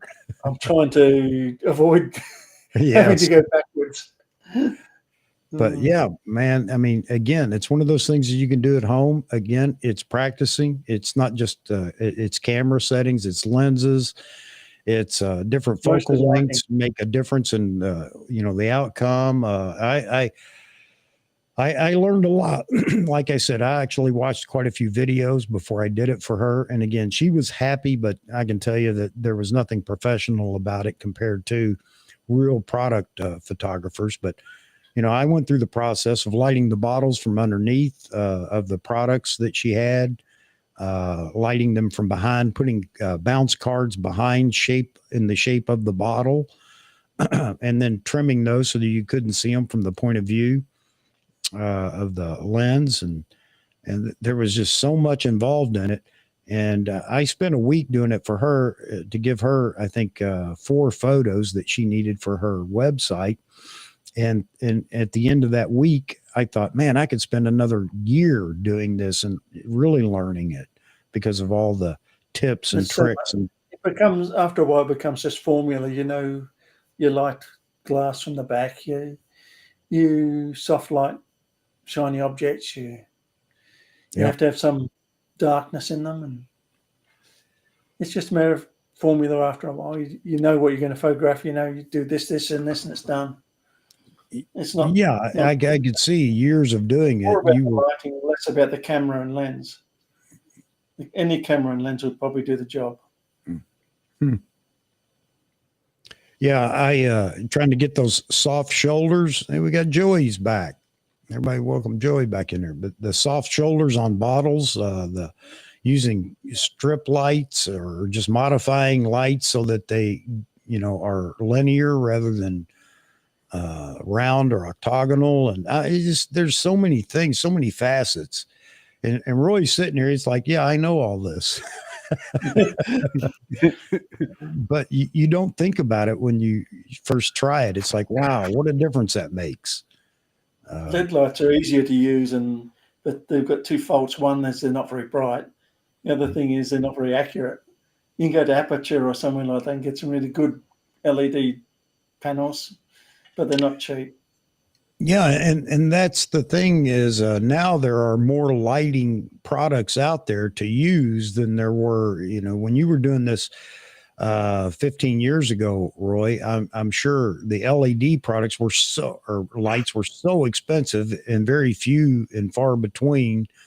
And then there was of course, trying to balance color balance and white balance everything with all the different lights, which is another factor in how many lights that you plan to use is just trying to white balance it, isn't it? Not as much the color balance with the LED lights. If you think of a rainbow, the color spectrum, sometimes one of the colors will not be, it'll be too bright or too dark. It could have a good CRI, but they've fudged it and it's just no good for product photography, whereas a strobe's fairly accurate. Joey, you're back. Yeah, I'm back. My meeting finished up, so I thought I'd join you guys. You talking about lighting? We were just talking about, James brought up talking about trying to goad Roy into talking about product photography, which he retired from, and Trying to. Yeah. Sure, Well, James. David. Yeah, I'm not enjoying the weather, David. There we go. Hang on a second.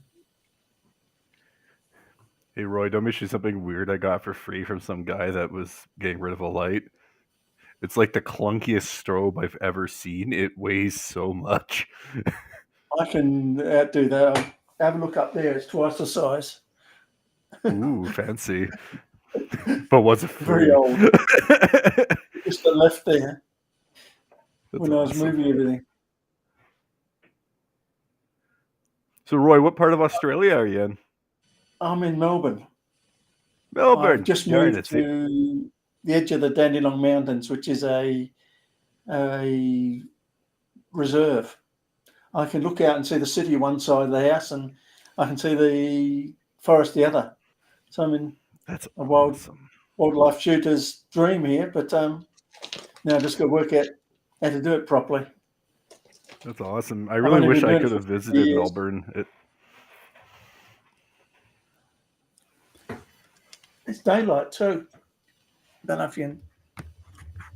Oh, daylight. Oh, that's beautiful. So green. Just misty. Yeah. When everything awesome. for me is so brown and for you so white, Joey. I don't like it. I want to go to Arroyas. I went to Australia a few years ago. Oh, it's lovely here. I mean, I'm absolutely spoiled. I'm really nice. spoiled. Never got to Melbourne, but it's such a nice country. I've been to a few places now. I've settled here. Has anybody checked Nikon rumors while we've been on? There's savings in Canada. That was the latest thing I saw in there. There was some sort of Canada Big savings savings event going on camera bodies. Yeah. Yep. Just had big sales on lenses here. Yep. Don't see anything new as far as rumors go, but there's a lot of chatter on channels I've never seen before talking about the Z8. Interesting. Benro theta self-leveling until. Oh, sorry about that, Chuck. Just No, lost go my ahead. camera. I would say that I think the most recent thing on Nikon rumors right now is that Benro theta self-leveling intelligent modular tripod.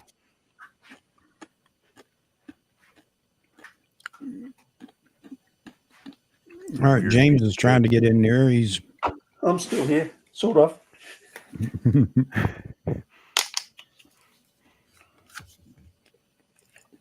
gonna have to plug in that long life, that AC power. yeah. I'm getting very slack in my old age.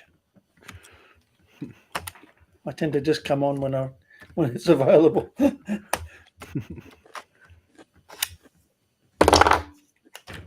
Here's a battery. There's a battery. There was a battery.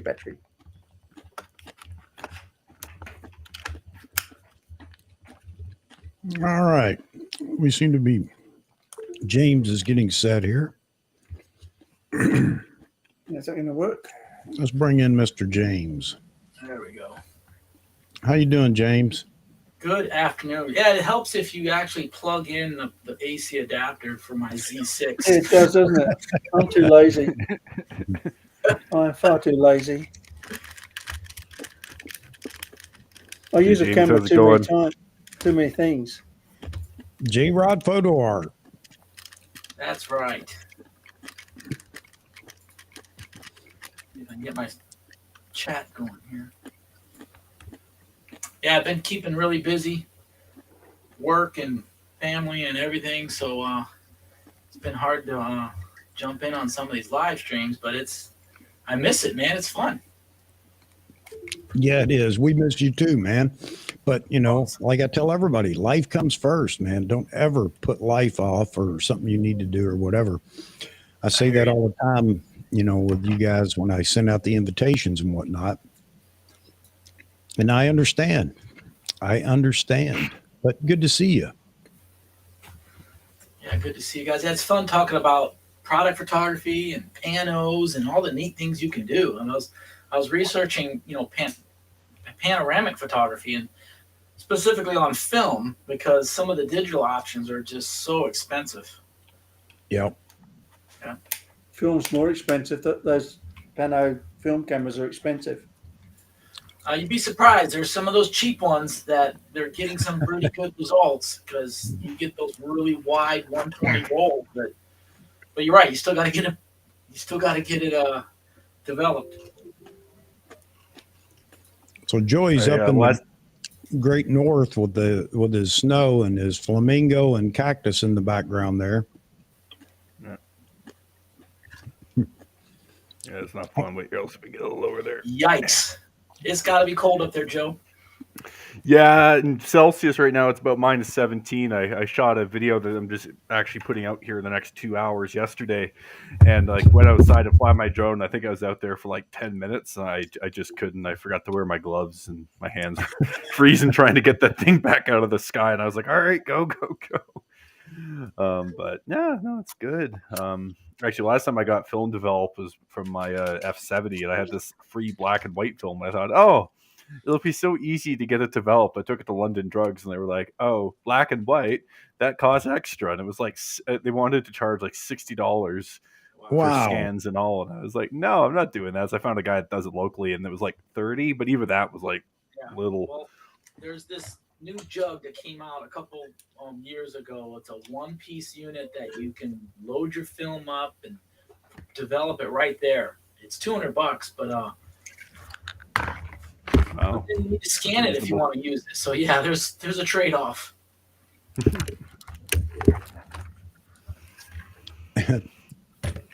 Albert says you just made him feel better, Joey.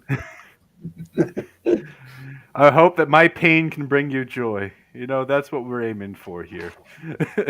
Whether that be bitterly cold shoots or going out. I'm not finding it cold over. David, you're just showing off. I'm a wuss, okay? Like, I know what I am, participation trophies and all, and I was born to be an indoor photographer. Although I will be putting that to the test tomorrow. I'm going out to do that dog sled shoot up in Lake Louise, and it's slated to be like, I don't know, minus 16 or something, and I'll be out there for about an hour and a half shooting, so that should be a little chilly. 52 degrees here. Sorry. Yeah, you're winning, but you don't have dog sleds. There's no snow. That's You're true. safe. Whatever that is in Fahrenheit. Hang on, we're about 60 degrees Fahrenheit in the morning. Wow, that's Frosty nice. morning. Like how we've got 50%. Grief. Oh, Roy. Roy.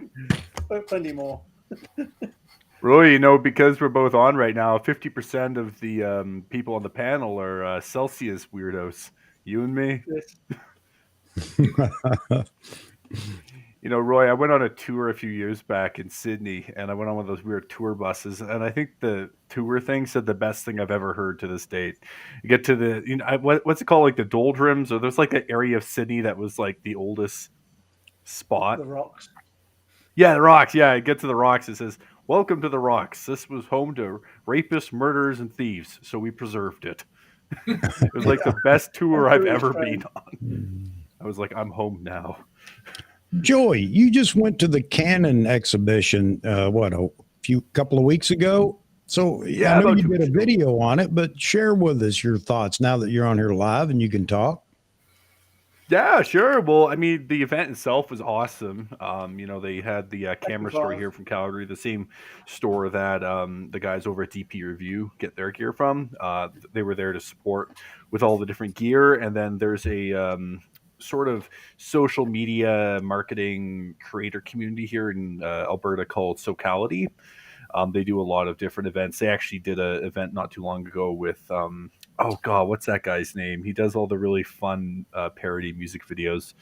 Where he did the one where he compared Nikon to a potato. I can't remember his name, but anyways, they do a lot of events together. So he kind of arranged that organization arranged the event there at the library. Yeah, they had a whole bunch of models set up. There was about 80 photographers that showed. Ticket prices were good. I think it was like $10 a pop, so not bad at all. They kept the whole space public free for about 4 hours, and then you could just take out whatever gear you wanted. So I shot with an R5C, shot with an R6 II, and then I played around with a few different lenses. I used an 85 II. I think I used the 17 to 35 to 3.5, and then the 17 to 35 2.8. So yeah, it was good. It was really, really fun. I wish Nikon would do an event like this, because I went there and I was like the only person with a Nikon camera. Not saying that there were a lot of people with like Fuji. So one guy wearing like the densest toque I've ever seen with a Leica, and I was looking like, dude, you're inside. Like, why are you being such a Leica shooter right now?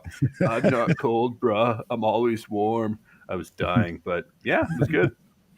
That would be good PR for Nikon. Just get out there and show the world, you know? Yeah, I agree. It'd be nice. I wish they. Well, you know what?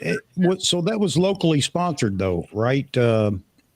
It's national. They do these events all across Canada with Canon Canada. It's called the Canon Creator Lab. So they have a whole series that they do. So typically they'll do like one event each city, and it'll go for about 4 weeks, and then they take a pause. And even Fuji and Panasonic were here not that long ago, doing demo days at the store. It wasn't quite to the scale, but I mean, at least they had reps on site. Even KEH came to do a buyback like maybe about a month ago. So, you know, I feel like everyone's getting out there except Nikon, and like I haven't seen a Nikon demo day in year and a half. They had a few. The Z9, they had a couple scheduled. Mm-hmm. Yeah, it seems like they always do that around a announcement or something, you know, for a big product. They did the same thing with the D5, D500, but they don't. That's just it. You know, here Canon's doing this, and it's just one of the things that they do periodically through the year. My question is, could we put one together for Nikon ourselves? I think we could. It's interesting. It's interesting. I'm just thinking. I wonder how. If we all met somewhere and everybody brought everything. Yeah, exactly, and have a Nikon day. Who needs Nikon? We'll do it ourselves. I like that idea. That would be fun, and we could actually say and do whatever we want, which would also be cool. Yep. Hey, Seraphin, he's asking, has the gentleman who got removed from live stream by his angry wife, has he ever been? I found this on the web for if it is asking. Why is this stupid? What is it? What's he talking about? Quit, Siri. Hey, Siri. How do you get rid of this? I don't know. Yeah, you are. All right. Now I can't get rid of it. So anyway, has he been on again? Yeah, actually, Seraphin, he was on a couple of streams ago. He came in and joined us for a bit. Yeah. Yeah, that was quite the moment. But yeah, I think all is good. I'm trying to think of his name now. Lance. His name was Lance. Yeah. And yeah, he had a bit of an issue one night. He was on the show, and I think his wife was ready to go or something. And well, anyway, he was soon gone. But yeah, he's been on again. Israel says, reach out to Nikon, Chuck. Get back in their good graces. Yeah, I don't know that I'm ever going to be in their good graces after all I've said over the last year and a half, but I'm thinking that maybe, I'm just wondering, is this a possibility? Could we do this? Could we, get put together a small venue and have an opportunity for folks to come and visit? We promote it ourselves. Maybe that would prompt Nikon too. This is all dreaming out loud right now. I'm just wondering, though, because I've been saying that we as Nikon shooters need to do more promotion for Nikon. I know I have to remove myself from that comment because I'm definitely not the person to do it. But yeah, I love seeing people that have, Nikon equipment out there actually using it and providing us with visuals. This brings up a good point. I'm going to switch gears here for just a second. I want to see how you guys feel. Watching videos when people are doing reviews or other things, even teaching something or whatever. How many people out there would rather see the photo they're discussing or the lens they're discussing or the lens being used or the camera being used or whatever, rather than a talking head spending half the time looking into the camera talking about it? Absolutely. I'm sorry, I'm gonna start picking on people that do videos. I really don't care to see you. I really don't. If you're talking about video in the camera, show me some video while you talk. I can listen and watch that and much prefer it than seeing you with a list of specs and things and talking to the camera. Does anybody else feel that way? Maybe we can get some people on YouTube to change the way they're doing these things. Well, Chuck, can someone join? Like, you can join from an iPhone, right? Yes. So what if on one of your shows you've got a volunteer who's actually out in the field and they're shooting some pictures of something? And yeah. How cool is that? What's interesting is we had that happen once with Sanjit that was in, I don't know where he was at the time. It wasn't Malaysia. I can't remember where, but he was at a photo show, a camera show or gear show or whatever. And he's running around showing us what's going on in the place instead of standing in front of it, talking about all these different booths or whatever. And I thought, man, that's what I want to see. And even in the videos that people put out, here's the new lens, whatever, you show it to me once, got it. Now talk if you like, of course you need to, but show me the photos that you took with it. Show me it being used in the field. I want to see that. I don't want to hear all the specs and just go down lists or whatever. And that may not be possible for all videos, but my point is that I don't need to see you in front of the camera for 10 minutes out of a 12-minute video about, photos. I really don't care to see you. No offense, nothing personal, but I came to see the results with this lens. That's what I'm hoping to see. And one or two quick snapshots is not what I would expect if you're going to show me its capability. Is it just me? Chuck, I got a video coming out in like an hour. Now you got me rethinking the entire video.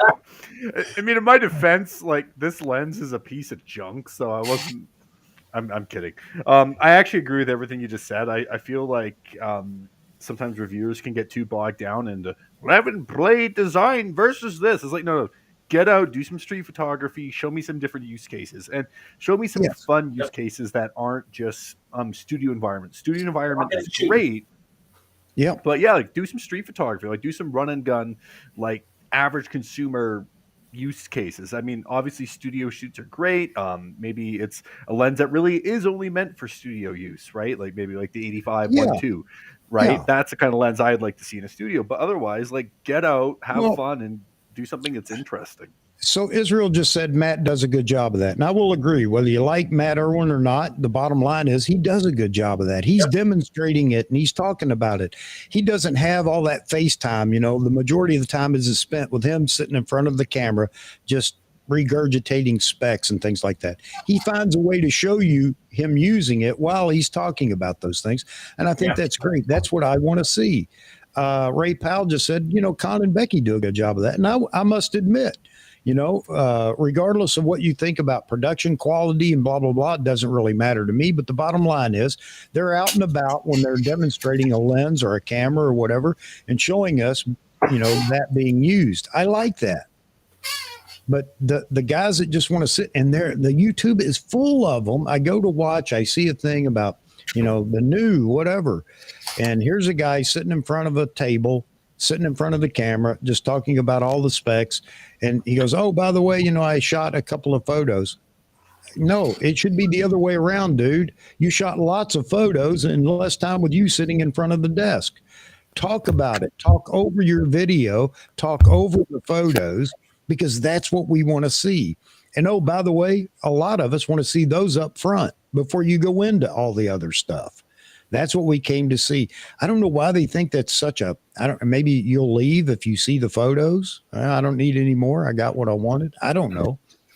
But I just think that is a thing for sure. I just think it makes it so much more interesting. And I was talking to Vahagan about this a while back. I don't want all the specs. There are people that want that. Guess what? You can read them right off the website. Take me out with that camera and show me what you're doing with it. That's what I want to see. And I think that's what most people want to see. Some just don't know that that's what they want to see. I need to make some more videos. Yeah. Yeah. I think it's great. Now go re-edit your video, Joey. Yeah, no, honestly, it was, so this lens, just to give context on it, it's there was this guy getting rid of a whole bunch of old MD glass on Kijiji, which is like the Canadian version of Craigslist. So I picked it up and I've been wanting to do like a freebies playlist. Like, I don't know, there's usually a decent amount of free gear that you can find online. So I was wanting to do a whole series.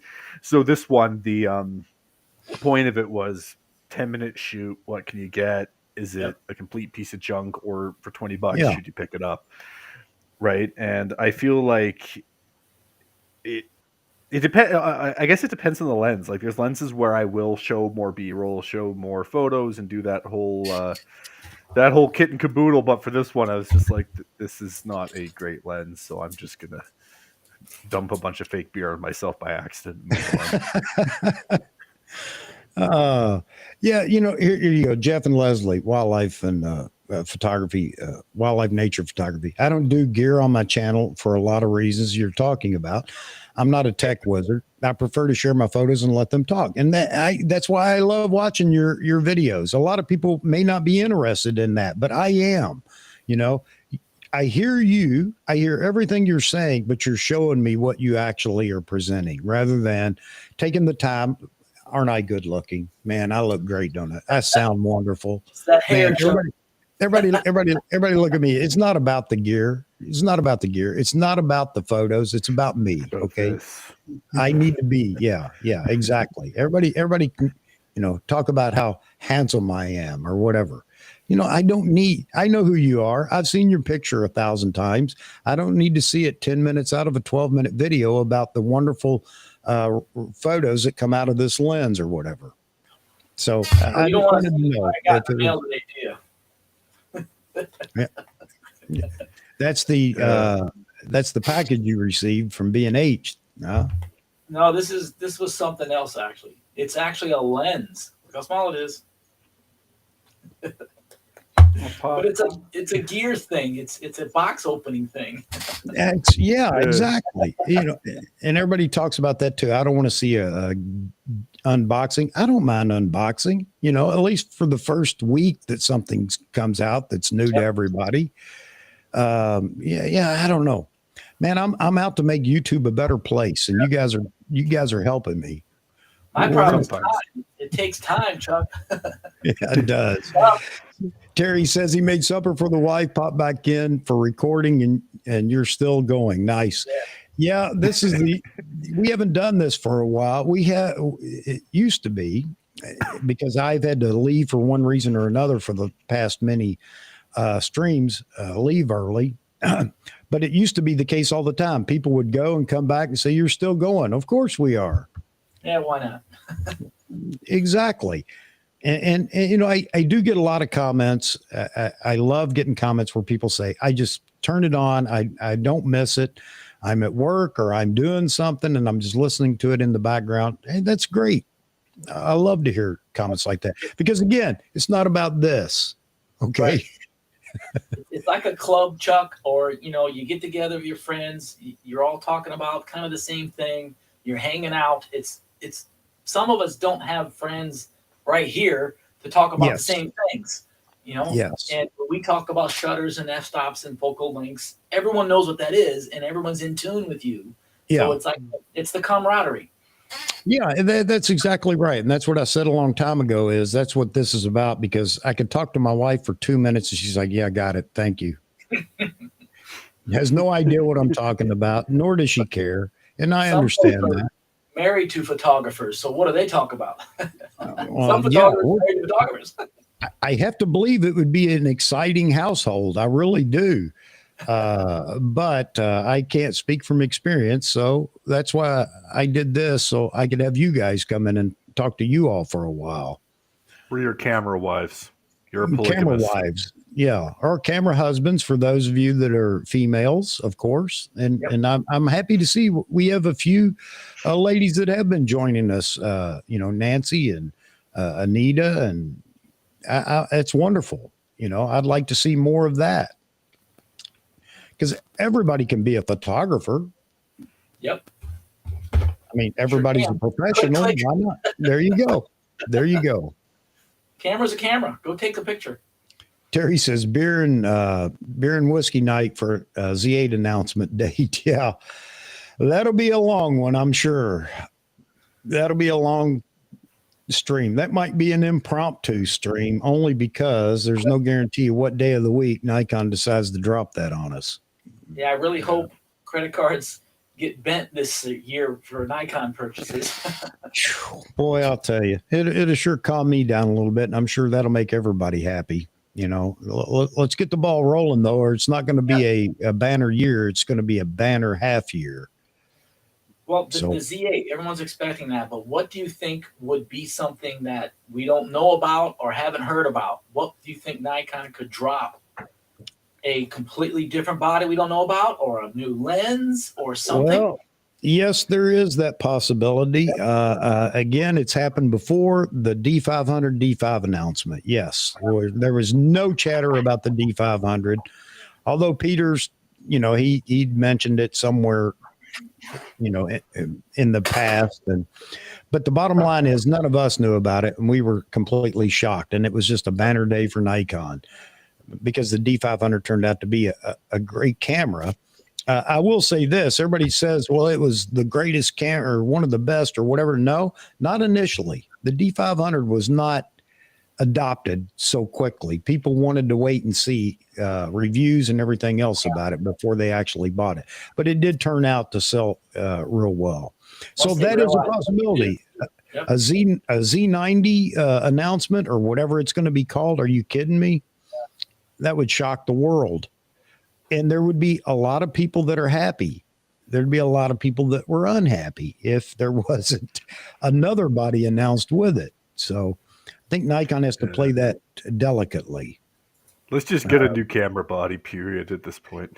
You know, it's a shame that we say that, because that's exactly where we are. Just give us something, you know, give us Something to get excited give us a new about. app, that new, Not a that, rehouse Z30. yeah. You know, and hey, thanks for all the firmware updates, but you know what? We're good to go on those for right now. Yeah. I just checked B&H. Wow, $60 for a 64 gig Lexar CF Express Type B. Wow. That's pretty good. Yeah, it is. Yeah. Unfortunately, it's Lexar. Yeah, but for pictures, right? Or is it that bad? Do they overheat? No, just had bad experience with them. So But this is where we don't get all the information. Sometimes people will just make a statement, you know, oh, it overheats, but they're shooting, you know, raw 20 frames per second or whatever, continuously for 20 minutes or whatever. Yeah, it's going to overheat. But for those of us that don't shoot that way, that actually, you know, shoot a shot here and a shot there, is it going to overheat? I doubt it. Is it going to be an issue? I doubt it. I just wish we could get all the information. When somebody reviews something, they could actually tell us that. You know, if you're not shooting at, you know, 20 frames per second or whatever, you'll be fine.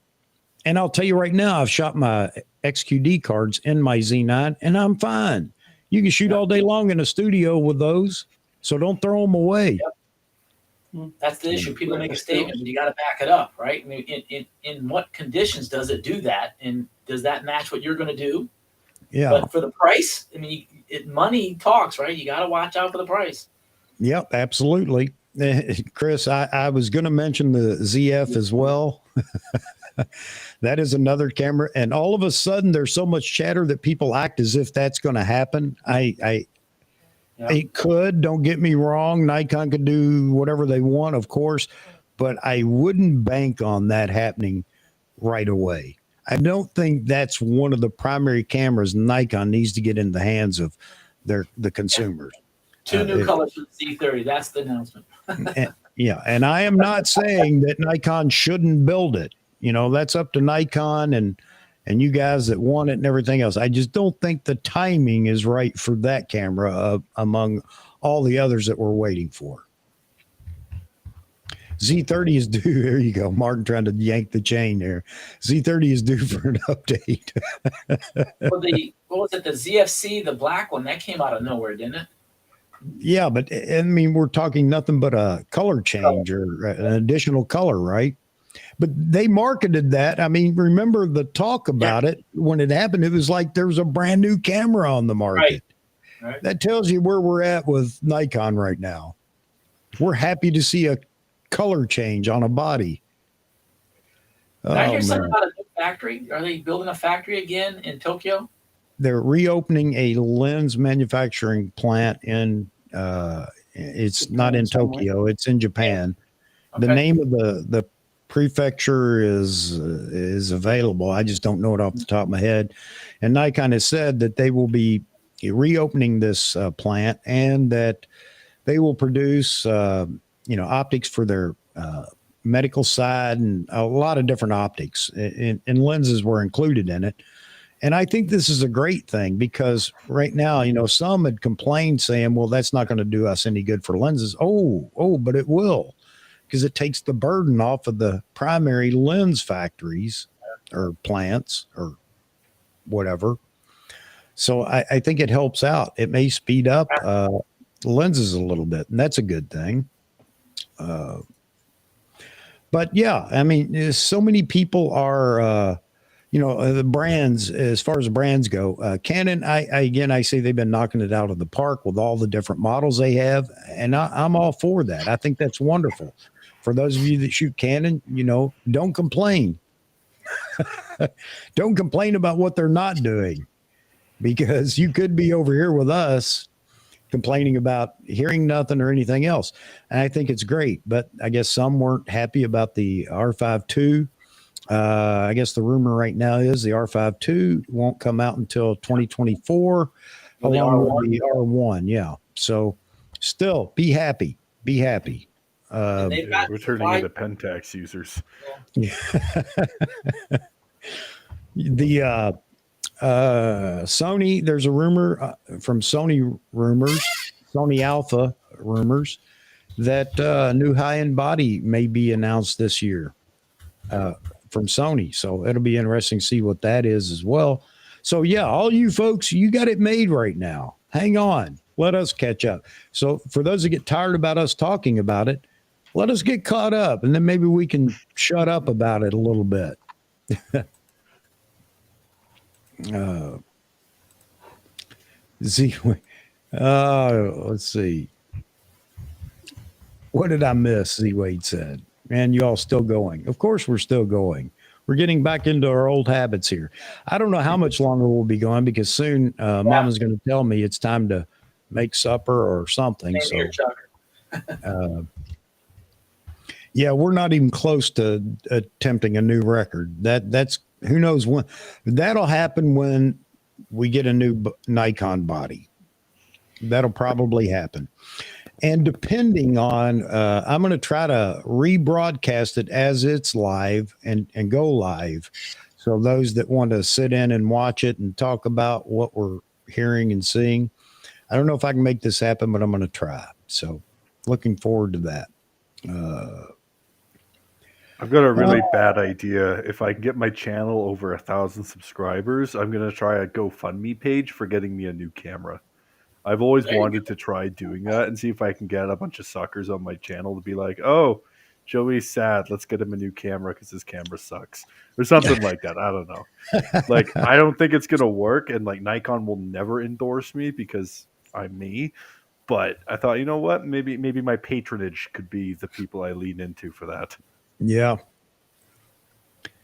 GoFundMe. I need a GoFundMe for M&Ms.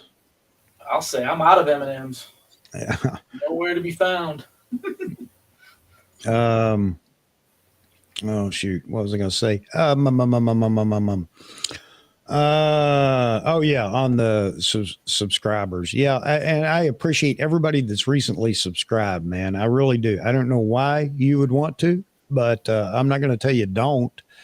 But then again, I'm not going to beg people for subscribers, because you're going to subscribe if you want, and if you don't, I will ask for likes though. I like seeing that number go up for the streams. It just tells me, hey, keep going.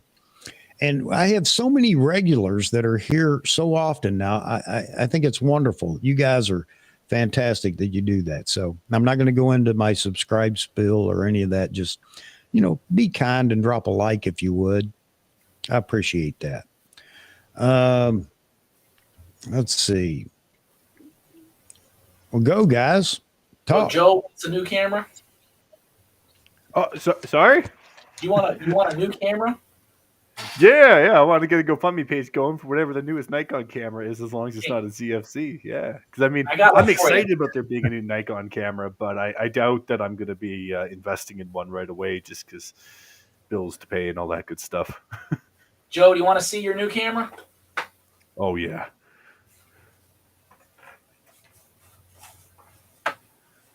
Oh, the Holga with the plastic lens. Oh, yeah. It's a Bokeh beast. I thought they went out of business. I'm gonna start shooting with this one again. Oh, that camera is beautiful, Jim. Do you prefer Jim James or J Rod? Jim's good, but I tell you what, the autofocus on this, I tell you. It autofocuses? I don't know what that word means. Autofocus. Strange ism that I've never heard. Focus peaking is my friend. Go read the story on this thing, man. This is, it's crazy. No, the Hulk is honestly pretty sick. There's do you guys watch Grainy Days at all? On No. YouTube? He's a film guy. He's really funny. He's got a very dry sense of humor, but he does a review on a Holga, and he actually got surprisingly good shots out of it. I was like, man, like I suck at photography. That's kind of what I took from it. Yeah, so that's what's in the little box. Let's see.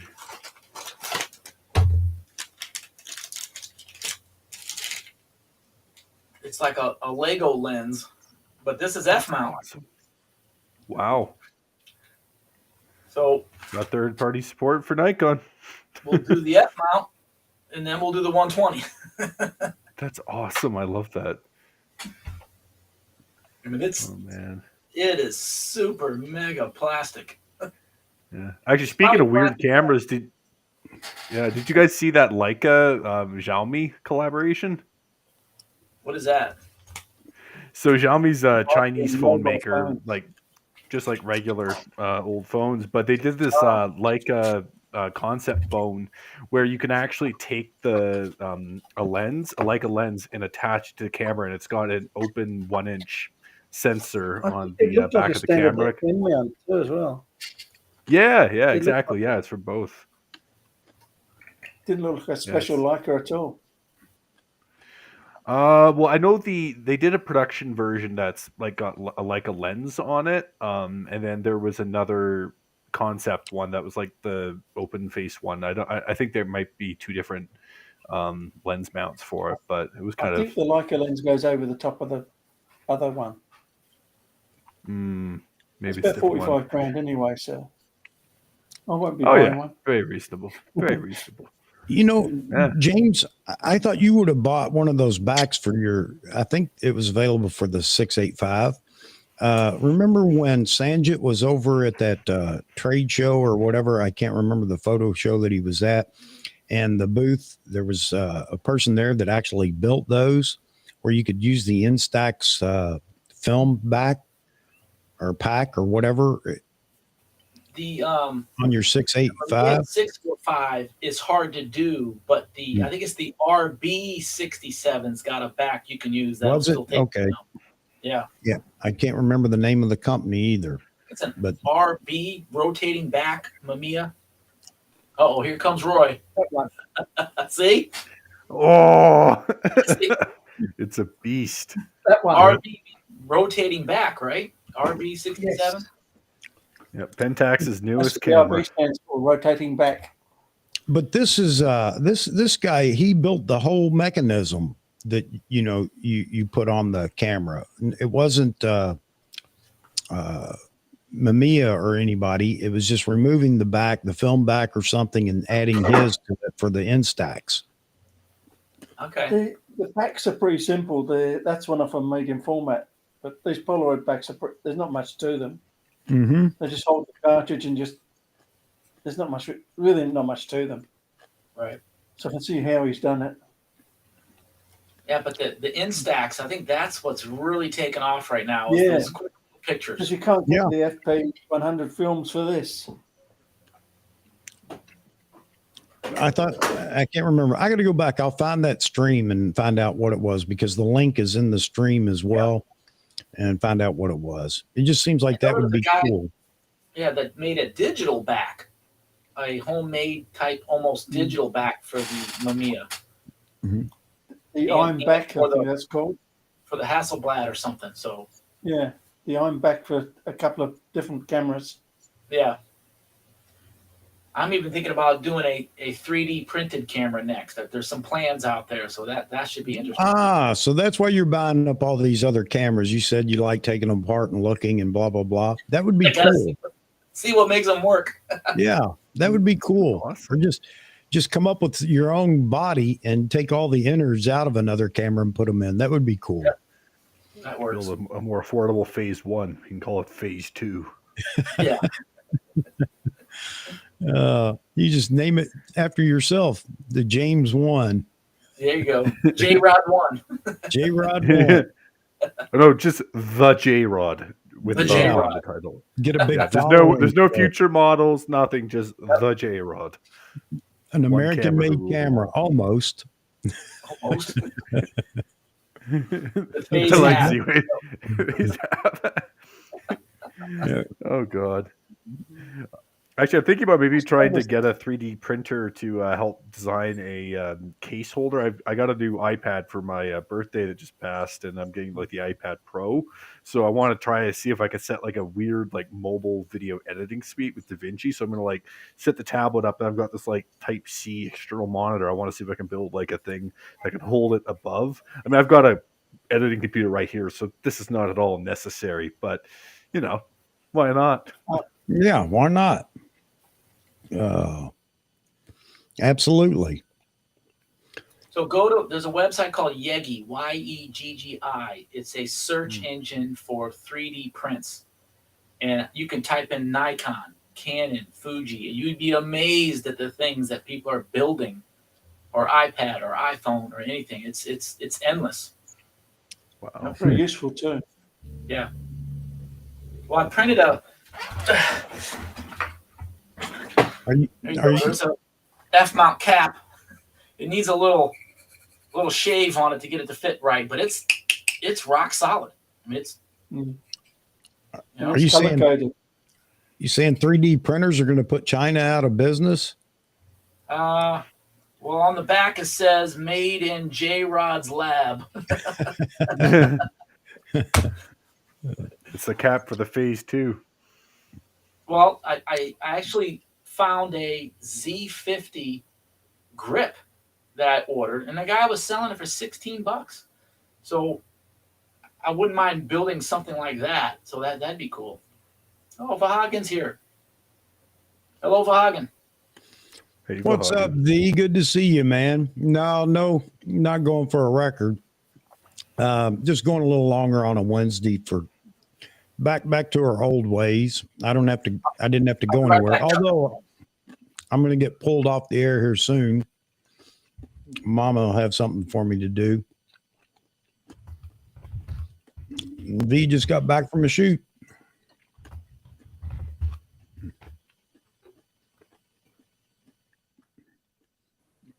Did we see Nikon rumors page? Yes, if it happened in the last 10 minutes, then no. But I actually checked it out. The latest thing on there was the Benro. Oh, wait a minute. Yes, we have a new post on Nikon rumors since we looked, and that wasn't that long ago. Nikon Z8, what we think we know so far. Oh, shall I read what they think they know so far? Everybody want to hear? Anybody want to hear? I want to hear. All right. Z8 was described to me as a hybrid camera. Well, no kidding. Between the Z7 and the Z9. Similar form factor to the Z6, Z7, improved EVF, improved autofocus, same sensor as the Z9. Yes. Yes. Sorry, folks. Sorry. Will not have all of the Z9. Will not have all the Z9 features. Announcement expected before summer. Oh, gee. Thanks. Price in Europe, 4,500, 4,700 pounds or euros. Not sure if this is for the camera only or for a lens kit. And it ain't for a lens kit. You can bet on that. Okay. And if you have any information on the Z8, you can contact me anonymously here. Well, contact me anonymously while you're at it. All right. And of course, that doesn't mean anything yet. That's what they think they know. But everybody is photoshopped. Yep. Everybody is leaning towards the same sensor. What have I been saying? And if I'm wrong still, I'll say. I'll admit it, but it made sense, especially at the time and even more so now. You know, you already have the parts and pieces you need. Add the new tech into that body and bring it out. Let's go. But I don't like before summer, you know, that's tomorrow. It's before summer. I don't want to hear it. I don't want to hear it way down the road. So everybody go check out Nikon rumors if you're if you're interested in Nikon and the Z8, they have another.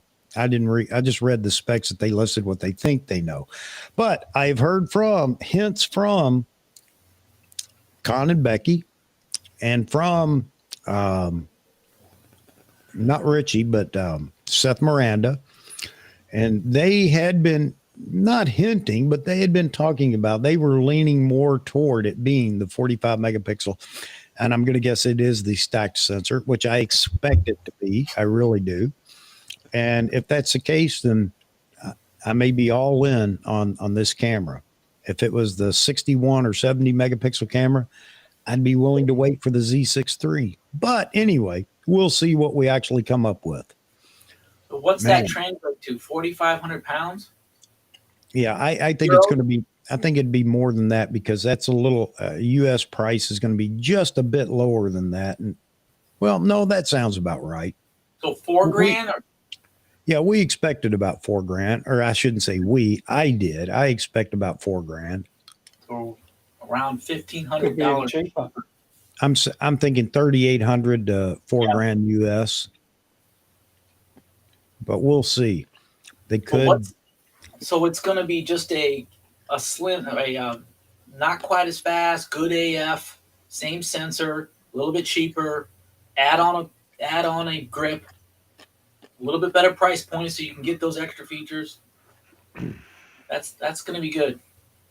Yep. So do you think there's going to be something in there, even just something a little different, that's a little different than the Z9 that sets it apart?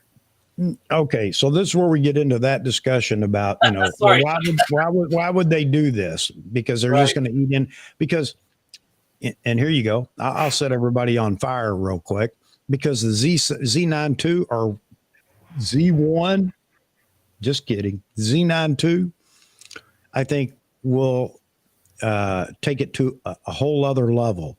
I think the Z9, everybody talks about how the Z9 was rushed because, well, that just tells you Nikon realized that, hey, we're a bit behind here. We got to do something to rattle the cage. The Z9 did that, obviously, and it was the mule for all the technology that they have been working on at the time. And it brought it all to surface so every other camera can follow what the Z9 has in it. My opinion, again, I think that the Z8 could rival the Z9 in so many ways. Now, what they will leave out of it, who knows? We know that it doesn't have near the heat dissipating capacity of the larger body. But again, that's for 2 hours of 8K video. I'd be okay if they said, you know what, you're only going to be able to do an hour of 8K video. Okay, gosh, that hurts me. Not because of the, you know, heat dissipation and things like that. But I said earlier too that it would have some features that would be better than what the Z9 has, because there is so much technology in that 2-year gap. We're at a year and a half from actually the camera being in our hands. We're at about a year and a half. Okay, so 2 years ago they finalized the hardware for the Z9. And since they've done that, all that, and plus all the new tech in the software and firmware updates we've gotten for the Z9, all that's going to fall out into the next cameras, especially the Z8, my opinion again. So get ready. It's going to be a barn burner, I think, if this is true. And I hope that it is, because this is exactly what I had hoped for back in June of last year when I put my little chart out, and I'll have to drag that out and blow the dust off of it later and just see how close it matches up with the bodies that we get. But yeah, I'm a happy camper if that's the case. That will make my day. I don't know where he got the information or how accurate it is. It's going to be interesting to see. Peter's been pretty close on things that he reports. He only reports once he has something credible to report. When I say credible, I don't mean absolutely, fact, but he has enough information from multiple sources or something like that to actually even venture out into the public domain with a guess. So we shall see. A Z9 improved body for another couple years, because it took a lot for me to get that camera, and it still does an amazing job. But for someone who loves the gear and the gas, what's No, going to be? no, Yeah, it's tough. I hear you, James. You're absolutely right. And this is where we get into, for those that have waited or whatever, should they have to wait longer just because we bought into it and we want it to it's going to be just the fact that we will want the new one as well. It has nothing to do. Yeah, it has nothing to do with it. That's right. Yeah. It's going to be interesting to see. And man, Joey's over there studying that article intently, so he's going to be able to chime in here in a minute with what I didn't read or see or whatever. Video's coming, right, Joe? No, yeah, there probably will be another clickbait one. It was funny. I put out a video maybe on Saturday or Sunday there, and it was a bit clickbaity. It was like Z8 release date. I mean, obviously we don't have that yet. And the first comment I got, "This is total clickbait." I'm like, yeah, it is, because Nikon won't tell us. I mean, I think it's an interesting article. I don't really know if it's really there's more news or if it's a filler piece on Nikon rumors just to get us reading and talking. Yeah. But it's exciting, and I mean, if it's got the Z9 sensor, I think from a photography perspective that would be great. For the cost of the overall camera, I don't think it's going to be doing it any favors, unfortunately, for the more entry level shooters. So yeah, I think it's exciting, but I'm holding out for a Z6 III. That's kind of the camp I live in. Z8 would be great. I think it would be a beautiful camera, and if that GoFundMe page gets going and someone says, "Joey, you could have a Z8 if you give me your Z6," I would totally do it. But yeah, unless lollipops start growing on trees, I think it's going to be a little out of the realm of possibility for me. I think Vahagan's right. We don't need another flagship right away. We've got to get the other bodies rounded out. Fill out some of those lenses. The whole ecosystem is there. So back on that, and I wouldn't speculate on this at all, except for I got when Tom Hogan is the one that said a few months ago, or actually a little longer than that, I think, that he would not be surprised if there was a Z9 II coming sooner rather than later. That doesn't mean this year. Okay. Don't get me wrong here. When are the Olympics? I know they're next year. When? What are we in? Summer or winter? I think we're on summer, aren't we? Yeah, I think so. Need a little help here, folks. Don't ask me. I don't know anything about sports. Well, yeah, the reason I ask is because that's when everybody expects that the R1 is going to be out prior to the Olympics. Summer 24 is the summer.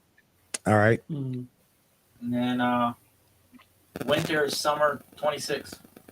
All right. So I'm not saying this is spread rumors or get anybody excited or want to throw, tomatoes at me or anything else but it would not surprise me for an update on the Z9 before the actual Olympics. Could be completely wrong, but that would put the Z9 at 3 years old. Go ahead.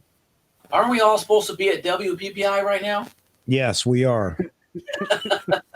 Wait a minute. I was like, I just looked at the calendar. That's right now, right? Yep. And Nikon is present too. Somebody told me Nikon was present. If somebody was there and live streaming with you and doing it all for us because we couldn't be there, and then we could see all that stuff. That would be cool. Yep.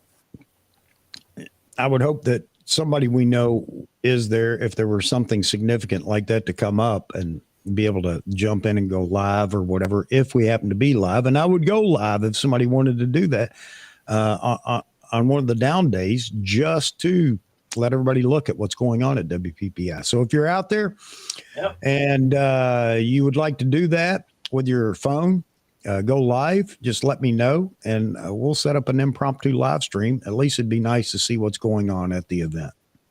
You hit a record there. I've received 100 messages today with the restream. That's awesome. Is that normal? How much? It only says 100. That seems low. As far as chat comments? Yeah, right there. It says right on it's Restream IO. I've received 100 messages today with Restream chat. Or is that the internal chat? No, it's not internal. I don't know, but I'm sure we have over 100. I don't know how often it updates because I don't think we're ever below about 400 comments in the chat. So I've got to drop off, guys. All right. All good. Good talking to you. James, it was good to see you in here, man. Glad you joined us. You when you get time, of course. Yeah. You know, don't be a stranger. Absolutely. I'll try. I gotta move on to my next things, honeydews I gotta do for the day. Okay. Well, we'll talk to you later, guys. We'll see you out there on the chats. All right, brother. Good talking to you. I keep an eye on what you're posting, man. You betcha. Thanks, guys. Thanks, everybody. All right. Thank you. Yeah, so that is that's something anyway, just enough to keep us going. And sorry about screaming, getting excited, but because I have no idea whether that's going to be the case, although that's what I banked on, so I should be happy to see it and believe it. It's going to be interesting. So anyway, you know, Nikon's had plenty of time. By summer of next year, that will put the Z9 in a almost 3-year life cycle because it began, you know, it was announced October of 21. So yeah, it puts us in. It would be a bit early, but not so early. How long did we wait between the D3, D3S, and D4 and D4S? You remember, Roy? No, I can't remember offhand. I could look it up. Stay. Bad camera. Yeah, so I mean that would put us in that realm, so it wouldn't be completely out of sorts for a possible refresh of some sort before the Summer Olympics. And I'm not saying it's going to happen, but again, Tom Hogan was the one that mentioned it months ago that he saw that it could be sooner rather than later. And I guess a lot of that has to do with Nikon knew they had to get the Z9 to market, had to get it out there and get it going. And now they're in the same boat with, you know, the lower tier cameras. So it's going to be interesting. All right. But I will not be doing a live stream about the possibility of a new Z9. We're going to have to wait and see how that develops. But it's really nice to hear that at least there's some rumor about the Z8, more information. And again, I don't think Peter puts it out unless he's got something somewhat credible to use, because he's intent on keeping his record clean on what he posts on Nikon Rumors. So he's got something in the works. It's not a Z30. It's good. Yeah. The world is good. Poor Roy, are you okay? Roy, are you Yeah, my alive? camera just committed suicide. Oh man. It heard Z30 and it was just like, I'm out of here. Hey guys, I gotta drop again here. I got another meeting, but good talking to you guys, and I will try to drop a rumor video about the rumor. I can't do it. I got the dog sled shoot tomorrow. I'm tired. I'm gonna let this one go. Well, you don't have to do it tomorrow. You can do it soon after. All right, buddy. Again, I love having you in here, Joey. You bring so much life to everything. Us old folks, you kind of pick us up, man. You carry us along. My pleasure. You guys are the ones that are the experts. I just like to come along for the ride and see where you guys go. It's always fun. All right, buddy. You have fun at your shoot tomorrow. Can't wait to see what you actually get. Thanks. Me too. I got a weird Tamron third-party macro lens we're going to be trying on the FTZ2 adapter, so it should be interesting. All right, cool. All right, Awesome. Joey. Take care, buddy. Yeah, you too. Bye. All right. And we're back to 2, Roy. Yeah, back to 2. Yeah. All right. So I'm not far from going 2. It's 4:27 here. So I'm going to have to do something about supper or I'll be in the doghouse and won't be able to stream. So, hey, Vaughan, thanks for jumping in here, man, letting us know. I had just checked Nikon rumors maybe 10 minutes before you brought that up, and there was nothing. So interesting to see, though. Very interesting to see. Now we wait for more info. I just hope the Z8's more like the Z9, so it can be a second camera. Yeah, that will be the thing, Roy. That will be the nice thing about it. And the fact that similar form factor of the Z6 Z7 improved. I thought there was something about the body. Z8 was described to me as a hybrid camera between the Z7 and Z9. I don't know if they're talking about size as well, but okay, that's cool.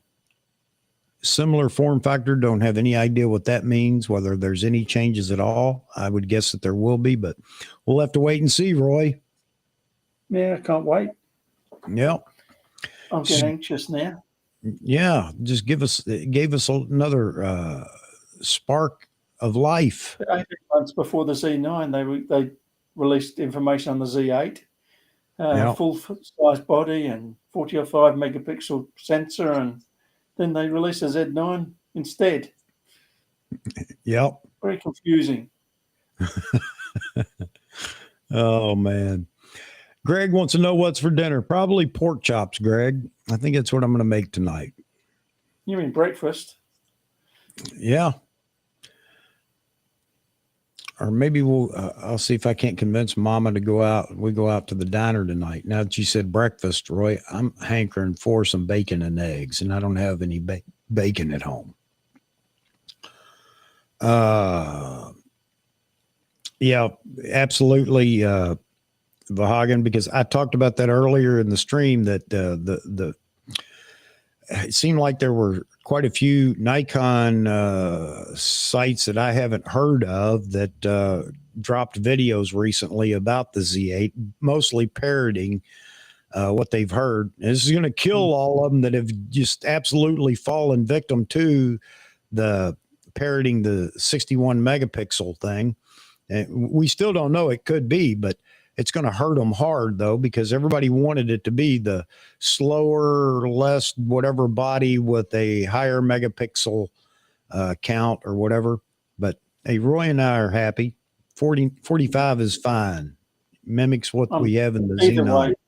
Yep. As long as it works like a Z9 with a 10-pin connector and things like that. Yeah. I'm happy. Light up buttons. I like the light up buttons. McDonald's ain't, what'd he say? McDonald's ain't dinner, Chuck. Yeah, it is. When you're from Kentucky, McDonald's is big time. Stepping out, man. Come on. And Greg's on his way for pork chops. All right, Greg. Won't be doing them breaded tonight. Those are my favorite, breaded and fried. These will be probably on the grill for Mama. She loves them on the grill.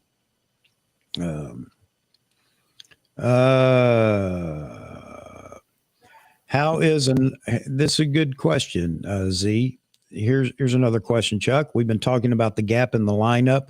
How is another 45 filling the gap? Okay, it's not as far. It's not a gap in megapixels, although that does. Well, no, it doesn't exist because look at the Z7. It's a gap in features in the body.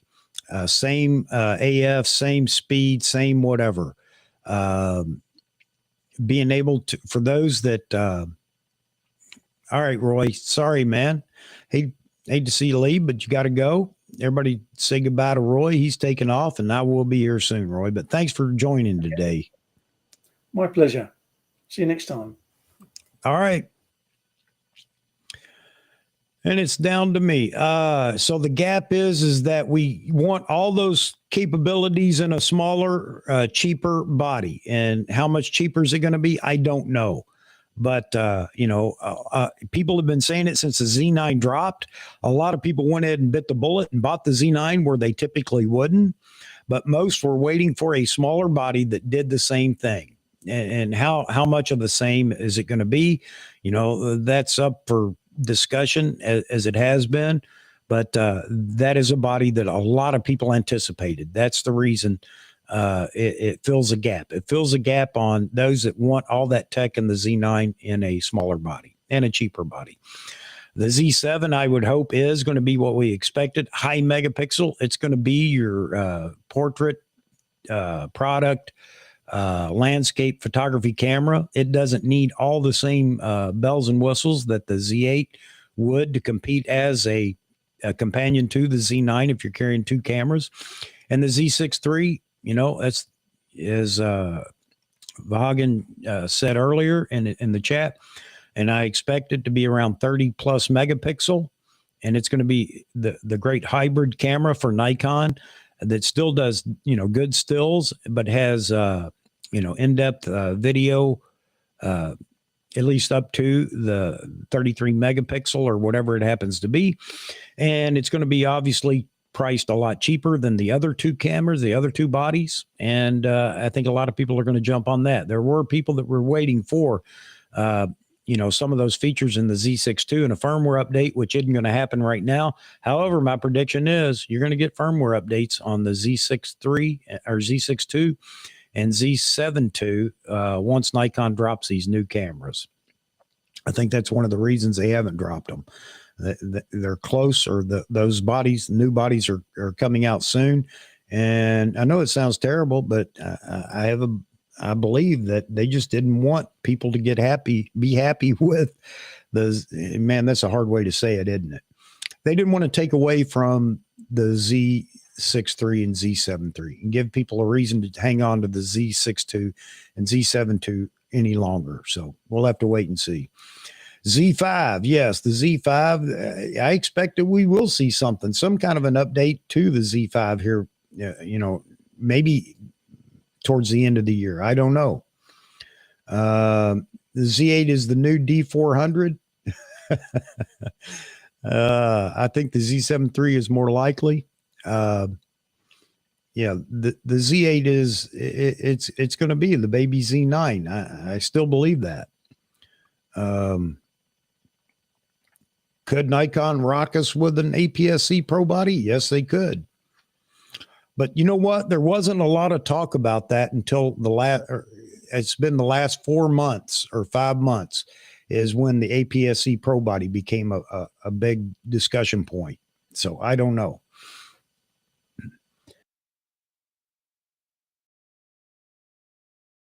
I will guarantee you that Nikon will build a Pro body APS-C camera. They will do that. When, I don't know.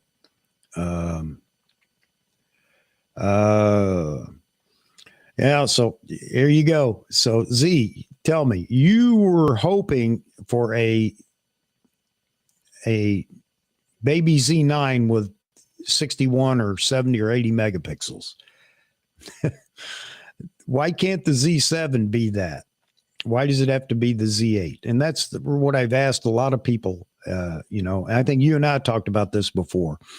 Why did the Z8 have to be the Z8, by the way, the Z8, if this is the case and this is what it comes out with, then it is the D850 reincarnate. What makes everybody think it has to have higher megapixel to be the mirrorless D850? So there you have it. A baby Z9 is what I've been saying. We'll have to see.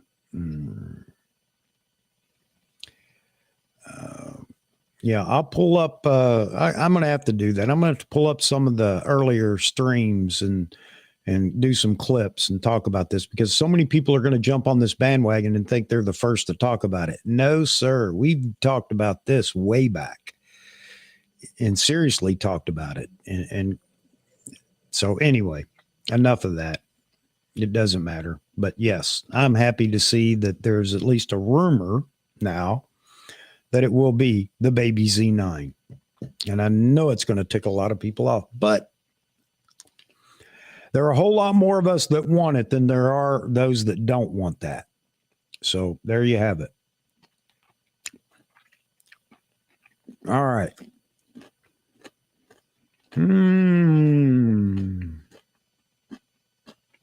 Let's see.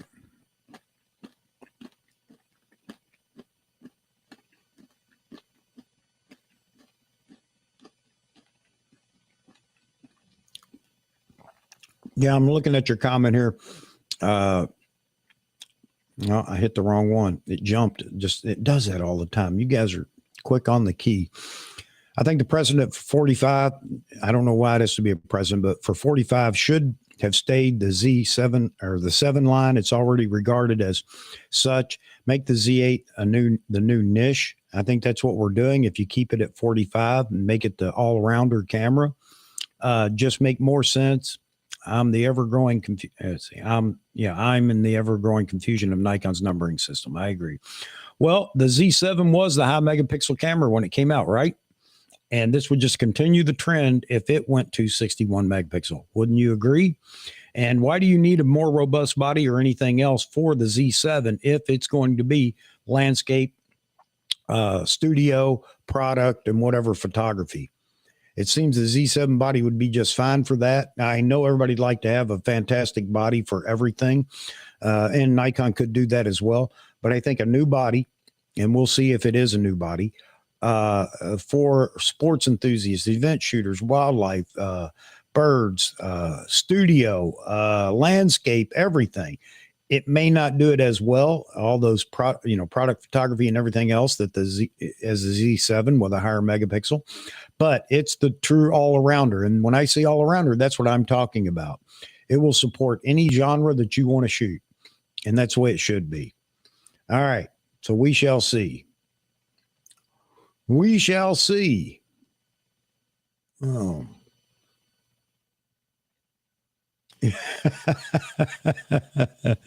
Me too, real Nikon lover. I agree with you 100%. Mine's wearing out too, man.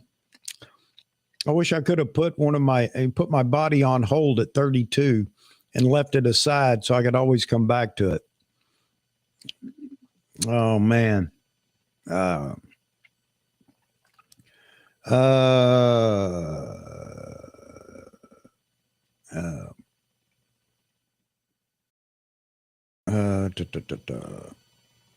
Better EVF is great news. Yeah. Well, Vahagan, I guess what what they can do is, add more resolution. But as far as the EVF goes, I think it's fine in the Z9. If it mimics that, then we're good. Obviously, this new camera, I think all three, the 6, 7, and 8, will have the new XP 7 processor. I don't know about the pipeline to run everything, but we'll have to wait and see. And if it's the same sensor, the Z8 has the same sensor as the Z9, then everything will be present. It should, it should do everything the Z9 does, at least for now, until the Z9 does get an upgrade. So interesting. A higher resolution LCD, yeah. Or LED. Oh, man. All right, folks. I can see the numbers are dwindling. Everybody's having to go do what they need to be doing. So I don't want to hold anybody else up, but I need to go as well. But Hagen, thanks for jumping in here and getting it all stirred up again. I appreciate you letting us know about Nikon rumors. I'd have been upset if I'd have dropped the stream and then found out, but it's good to at least we got to talk about it for a minute. I wish everybody could be happy with what Nikon presents. Who knows? I may be one that isn't real happy about it. Again, it's just a rumor, but it falls in line with what I had reasoned and hoped for. So we shall see. I think it's a combination of that. And we talked about this just the other day. My prediction or thinking out loud was that, yes, I think that there's been a lot of technology that's come about, could be partially in developing the Z8. It could be that it's just been ongoing R&D for firmware for the Z9. But my point was that you look at what the Z9 is capable of doing now based on all the firmware updates and things like that. And you get a peek as to what's inside the Z8, because all that's going to roll downhill into the cameras below the Z9. So yeah, I do feel that maybe they have tweaked some things. Now, it's not just because of the Z8 development. I mean, the Z8 was in development, of course, and it was in conjunction with looking at what the Z9 was doing, all these firmware updates and what's possible in the Z8. So definitely going to be interesting days ahead, folks. And we could hear something, anytime. I hate to hear this summer thing, because I just think we're taking way too much time. But either way, it doesn't matter. Nikon's not going to rush it because I want it. So, and they're not changing anything because I want anything changed, by the way, folks. So don't get mad at me. All right, guys. I hope you all have a wonderful rest of the week. I hope you'll join us again Saturday night if you can. I know the time zone issue for Saturday night's different, but yeah, folks, if not, I hope to see you all back on Wednesday, and we'll see where we're at. If you can't join again until Wednesday, who knows what this chat's going to be about next Wednesday, but we'll have to wait and see. All right, so God bless you all. I really appreciate everybody being in here, and if you haven't, please drop a like on the way out. I'd appreciate it. And we're going to continue to work towards our 1,000 subscriber goal. I'm not begging for subscribers, of course. I'm just saying that we're going to continue to work towards it. And who knows, maybe this time next year we'll be there with your all's help. Anyway, hope to see everybody I can on Saturday night. Let's go at it. Saturday night, we're going to talk about worthless features in the camera you use as you see them. It may not be worthless to everybody, but I've got a few. Even in the Z9, it's like I could care less whether they're there or not. But anyway, it ought to be fun hearing everybody talk about it. Hope everybody has a safe rest of the week, and I will see you Saturday night for those that come back Saturday night, 9 p.m. Eastern. Be here.